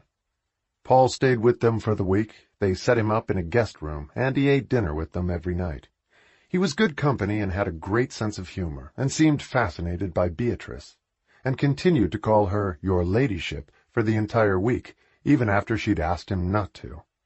Rupert played his role perfectly, looming throughout as the dignified butler. He thoroughly enjoyed it. Paul invited them all out to dinner at a pub the night before he left. He walked ahead with Beatrice on the way back, and Winnie tucked her arm into Freddie's and pulled him back and whispered to him, "I think he likes her." "So do I." It amused him. "Do you think she likes him?" "You can never tell with my sister. She can be a terrible snob, or she can like people and men who have absolutely nothing in common with her." "Like me," Winnie added. "I wasn't thinking of you. You two get along like two peas in a pod. I was thinking of men. I can never figure out who's going to strike her fancy. But he's smart, has a good job, and seems to be crazy about her, although if he calls her your ladyship one more time, she may slap him." They both laughed at that, and then Freddie walked her to the Dower House so she didn't trip in the dark. He usually took her home at night to make sure she got in safely. She had given up her cottage by then. When the show aired, it was a mind-boggling success, with fantastic ratings, and they had over 100 inquiries about weddings and mystery weekends, and 16 firm bookings, with deposits in the mail. And their rates weren't cheap. "We did it! We did it!" Beatrice said when they got the first check, and she waved it in their faces at breakfast. "Take a look at that," she said to her brother and Winnie. "And that's all thanks to Winnie's dream." "Thank God you listened to her," he said seriously. "I thought she was mad for a minute," Beatrice confessed, and they laughed. Edward's wedding was 2 weeks away by then, and Beatrice wanted every detail to be perfect. She went over it again and again with Winnie to double-check everything and make sure they hadn't missed a single detail. The bridal party showed up on schedule on Friday morning. British Vogue and assorted members of the press were staying at nearby B&Bs and the village's best hotel. Grace had a maid of honor and 2 bridesmaids. At his insistence, Beatrice gave Grace's father the room he had occupied at the castle 60 years before, and Rupert helped him up and down the stairs so he didn't fall. Winnie had given up the Dower House to Edward so he would be comfortable, and wouldn't see Grace on the morning of the wedding. His family was in Australia and couldn't come, so the wedding party wasn't large. A parade of masseuses, manicurists, and a yoga instructor came to minister to Grace and her attendants, and the morning of the wedding, the press appeared in earnest, and makeup artists and 3 hairdressers got to work, while Winnie and Beatrice orchestrated all of it, with Lucy, the young girl they'd hired from the village, who came in as needed. She remained mostly in the background, but came running when they called her, and Bridget came to pitch in. The caterer had been serving delicious meals for 2 days. Edward had his own exquisitely tailored set of tails, Freddie had the ones that he'd worn since he was 20, and Grace's father had his. The guests began arriving on schedule. The music Grace had chosen was being played by the orchestra Beatrice had hired from London. There were flowers throughout the house, fabulous white orchids and fragrant lilies of the valley. The minister was there on schedule, and Freddie went to get Edward from the Dower House at the appointed time. His best man was staying at Mrs. Flanagan's, along with the photographer from Vogue. Every single detail came off without a hitch. The bride came down the grand staircase, just as Miranda Charles and Elizabeth Cornet had on Beauchamp Hall, and the wedding gown from the last episode of the show was a masterpiece and perfection on Grace. Her father had tears running down his cheeks when he walked her down the aisle, and Edward's eyes were damp when he saw her. The valets had dispensed with the cars for all 300 guests, and Winnie and Beatrice agreed it was the most beautiful wedding they'd ever seen. They had both worn black dresses so as to be unobtrusive. The reality show filmed every moment of it and interviewed the guests afterwards, particularly the famous ones. Edward had invited a number of fellow actors that he had worked with, all of whom were major stars. It was an extraordinary wedding. Halfway through the evening, while the guests were dancing and before the bride and groom cut the cake, Beatrice and Winnie slipped into Beatrice's office for a break and found Freddie sitting on the couch with his shoes off, drinking champagne. "What are you two doing here?" he asked, pleased to see them. "Same thing you are," his sister said. "My shoes are killing me." She took them off, and Winnie sat down in a chair, relieved not to be on duty for 5 minutes. She had been watching every detail, as had Beatrice and Freddie. Their future depended on the success of the first event, which could make or break them. "I'd say it's a great success, wouldn't you?" he asked them, and they all agreed that it was fantastic. And Edward and Grace were a particularly lovely couple. They looked like a fairy tale prince and princess. Winnie, Beatrice, and Freddie went back out among the guests 10 minutes later, and after Edward and Grace cut the wedding cake, Freddie asked Winnie to dance, and Paul stepped forward and invited Beatrice to dance with him. He said the filming was over, and he had stayed to enjoy the rest of the evening. He had been seated with them at their small table for dinner.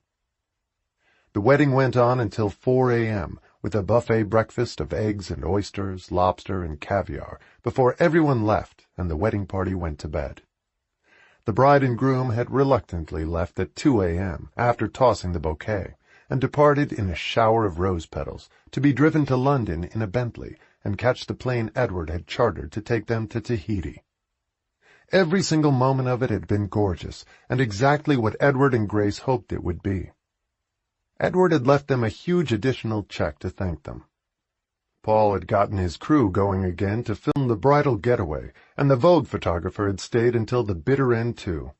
And in the morning they were going to put Grace's father in a Rolls and send him home, and the bridesmaids in another, after they shared a hearty breakfast of eggs and crepes. When the last guest and bridal attendant had left, Freddie, Beatrice, and Winnie danced around the front hall and hugged each other. There wasn't a single detail that had backfired or been overlooked. "It was unbelievable. You did such a great job." Freddie complimented his sister and Winnie. "We all did," they both said generously. Their suppliers had proven to be reliable and skilled, and had done their jobs well. "I've never been so tired in my life, but it was worth it," Beatrice said, collapsing on a couch in the main living room. "I'm not sure how often I can do that." "A lot more," Winnie said to her. "We have 11 more weddings booked and 6 mystery nights, and 26 calls I haven't returned yet." And when Edward's wedding turned up in Vogue, and the reality show of the wedding aired, their phone would be ringing off the hook.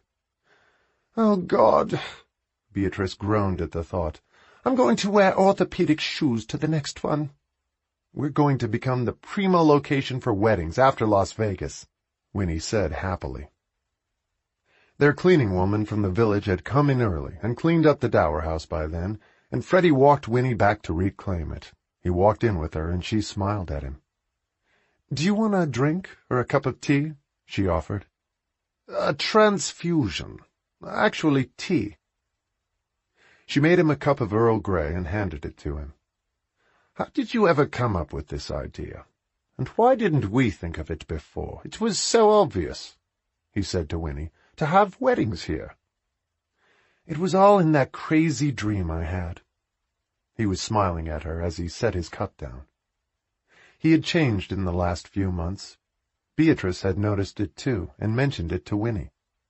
He was more serious and reliable. He was just as funny, but they could count on him to do what they needed, and he promised. He was very much a functioning member of the team, and took care of both women. "Did you see your sister with Paul last night, by the way?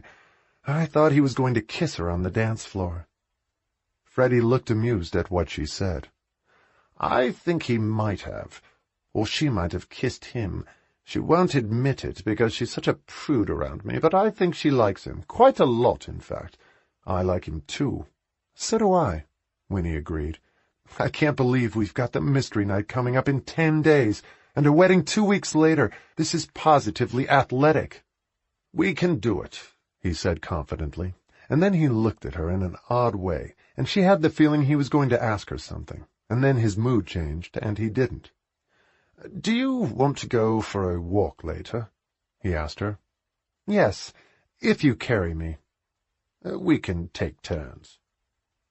In the end, he stayed for an hour, while they talked about the wedding and the upcoming mystery night. Then he went back to the main house, and she promised to come over for dinner. She had the option to eat by herself or with them, but most of the time she went over to join them.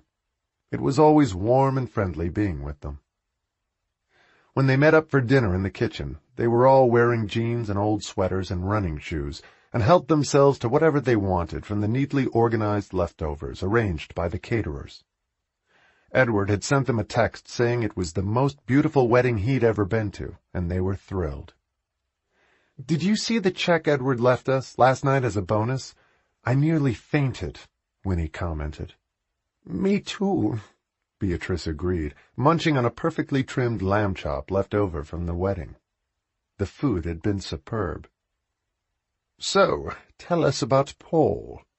Her brother teased her, and she gave him an evil look. "Mind your own business, and yes, I like him, but he's divorced and has 2 children I haven't met yet, who will probably hate me, both teenage girls."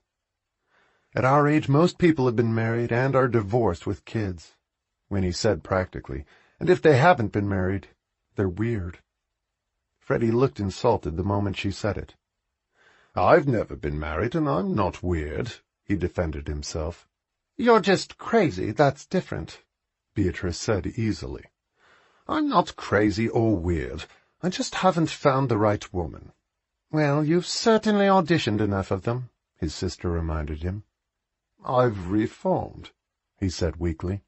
"I don't think I'd want a big wedding like that if I got married," he said, thinking about it. "Neither would I," Beatrice agreed. "I think I'd elope to Las Vegas or somewhere else vulgar and fun. I don't want all that formal stuff, hundreds of guests in a white dress trailing down the stairs. I'd probably trip and fall flat on my face. But it was certainly pretty. They're stars, so people expect all that. And after 13 years, she earned it." "Her father looked happy," Winnie commented, enjoying rehashing the wedding with them. It was like having roommates, which they were in a way. "If you drank as much as he does, you'd look happy too," Freddie added. "And he had a flask in his pocket." They sat in the library afterwards, and Freddie poured them each a glass of port, as Winnie groaned. "I think I'm becoming an alcoholic. Are we drinking too much?" "I don't think so," Freddie reassured her. "I wonder what the footage for the reality show looks like." "Gorgeous, I hope," Beatrice said, and stood up when she finished her drink. "I'm going to bed before I pass out. I'm sleeping till noon tomorrow." Winnie and Freddie sat talking for another hour after that. He made her laugh, telling her stories about Eton and the pranks he used to play on his teachers and friends. "Were you and Beatrice always close?" she asked him. "We hated each other growing up, and then I turned around one day and we were best friends, especially after our parents died. We were both very young, and she needed a big brother to protect her. And once she grew up, I could go back to being an adolescent," he said, and she laughed. "But lately, I'm growing up or getting old. This business of ours has forced me to be responsible. I think I rather like it." He seemed surprised. "I've noticed. It suits you. I like you as a grown-up," she commented. "I think I do, too." He looked at her for a moment and held her hand. "You're a brave woman, Winnie. I admire that about you. It took guts for you to come here all alone." "Brave or foolish, I'm not sure which, but it's worked out well. I've been very lucky." She smiled at him. "So have we," he said gratefully. He walked her back to her house then, kissed her on the cheek, and looked serious when he left. After that, she got into bed and watched an old episode of Beauchamp Hall before she fell asleep. It was almost Christmas, but with the success of their first wedding, she felt as though she'd already had the best Christmas gift of all. Chapter 17. Christmas was a quiet affair and anticlimactic after the excitement of the wedding. They shared a simple dinner in the kitchen, reminiscing about their childhoods when their parents were alive, and they relaxed on Christmas Day and Boxing Day. Winnie called Marge and Eric and spoke to the kids, and the day after Boxing Day they got to work to get everything ready for the first mystery weekend. The preparations were almost as complicated as those for the wedding had been. They were doing it on New Year's Eve, so everyone's expectations were heightened. Winnie had written the script for the mystery with Freddie's help. Beatrice and Winnie organized the costumes. There were maps and clues to hand out. The food had to be flawless, the rooms perfectly prepared. They had put appropriate accessories with each outfit. The evening was going to be black tie, evening gowns for the women. The murder was to occur the night they arrived and be solved by the time they all left the next day. The weapon, cleverly concealed somewhere in the house, was used as part of the guessing game and would have to be found and identified. The whole process was intricate, and the three partners worked hard on it before the guests arrived. Not all of them spoke fluent English. There were 20 people in the group, among them a couple of Italians, a very exotic-looking French woman, a Turkish man, and the rest were English. The reality show crew was on hand to film it. Paul had come with them, and Beatrice looked pleased to see him, especially since it was New Year's Eve. Everything went off smoothly during dinner, while Winnie and the Havershams supervised, and Paul hovered near the guests, offering to help. After dinner, the guests were sent off to various locations in the castle to do errands they'd been assigned as part of the mystery, which was confusing for the film crew, who weren't sure which group to follow. Paul instructed them to stay with each group for a short time. And then a scream rang out, according to the script, when a body was found in the main salon. It was the Frenchwoman, who was supposed to be dead, but was actually lying in an enticing position, smoking a cigarette. "You're supposed to be dead," Beatrice reminded her. She spoke no English, so Beatrice repeated it in French.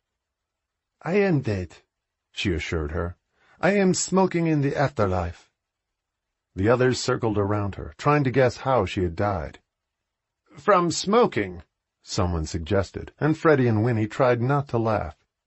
They were a group of friends who had all chipped in for the evening as a fun way to spend New Year's Eve, and the price they were paying was appropriately steep. The guests were offered after-dinner drinks from a large silver tray that was a Haversham heirloom, and the smoking corpse ordered a cognac. It was finally decided, per the script, that she had been strangled with her pearls, and there were lengthy interrogations about where they had last seen her alive, and when. Beatrice put music on then, and the murdered Frenchwoman got up and wanted to dance. "Is it a language problem?" Freddie whispered to Winnie. "Or is she just difficult?" "Both, I think," Winnie whispered back, as Beatrice gave them pleading looks to rescue her. Freddie took over as the police detective and narrowed it down to 9 possible murderers, which was several too many. The guests were all dancing by then, and put the murder on hold. "They're not following the script," Beatrice complained with immense irritation.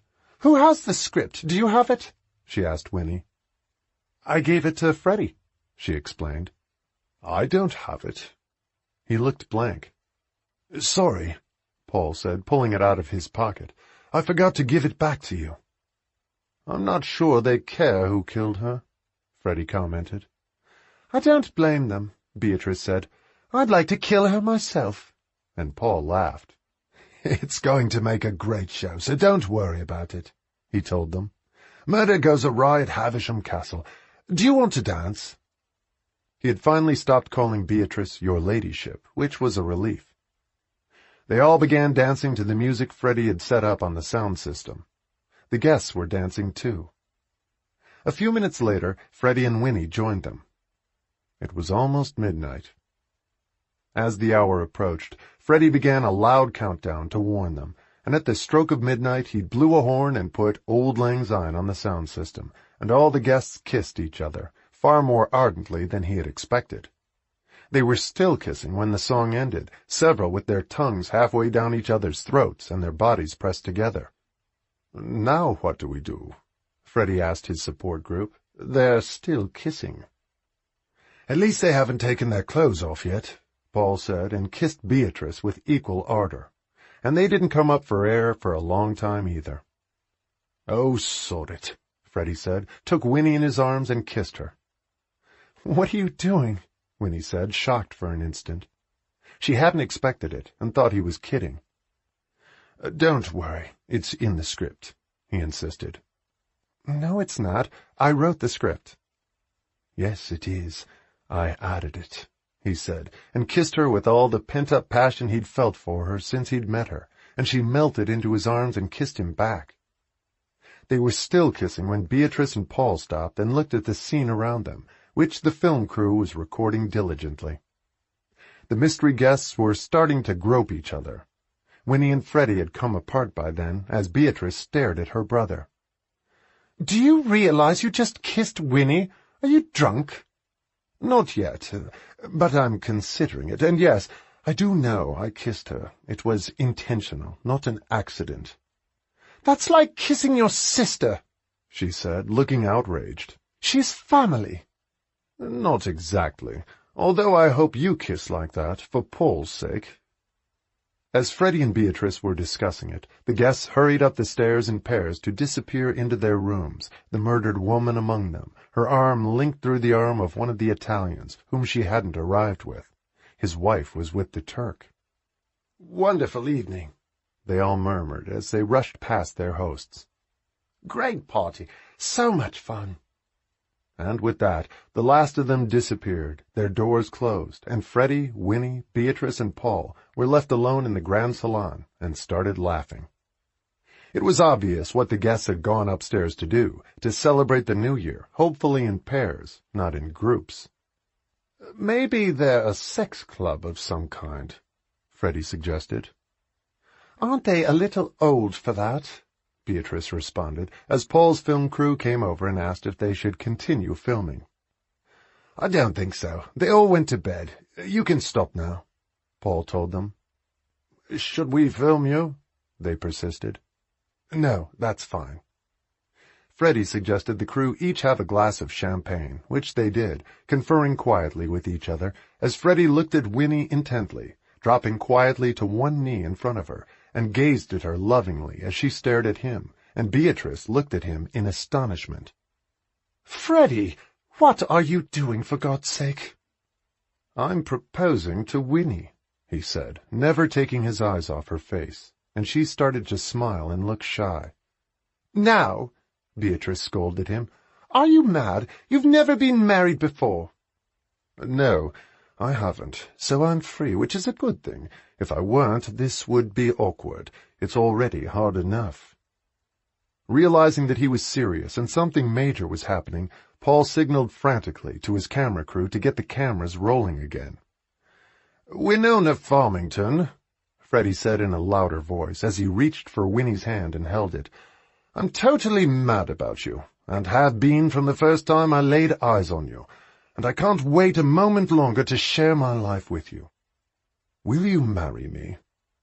"Freddie, for heaven's sake," Beatrice complained.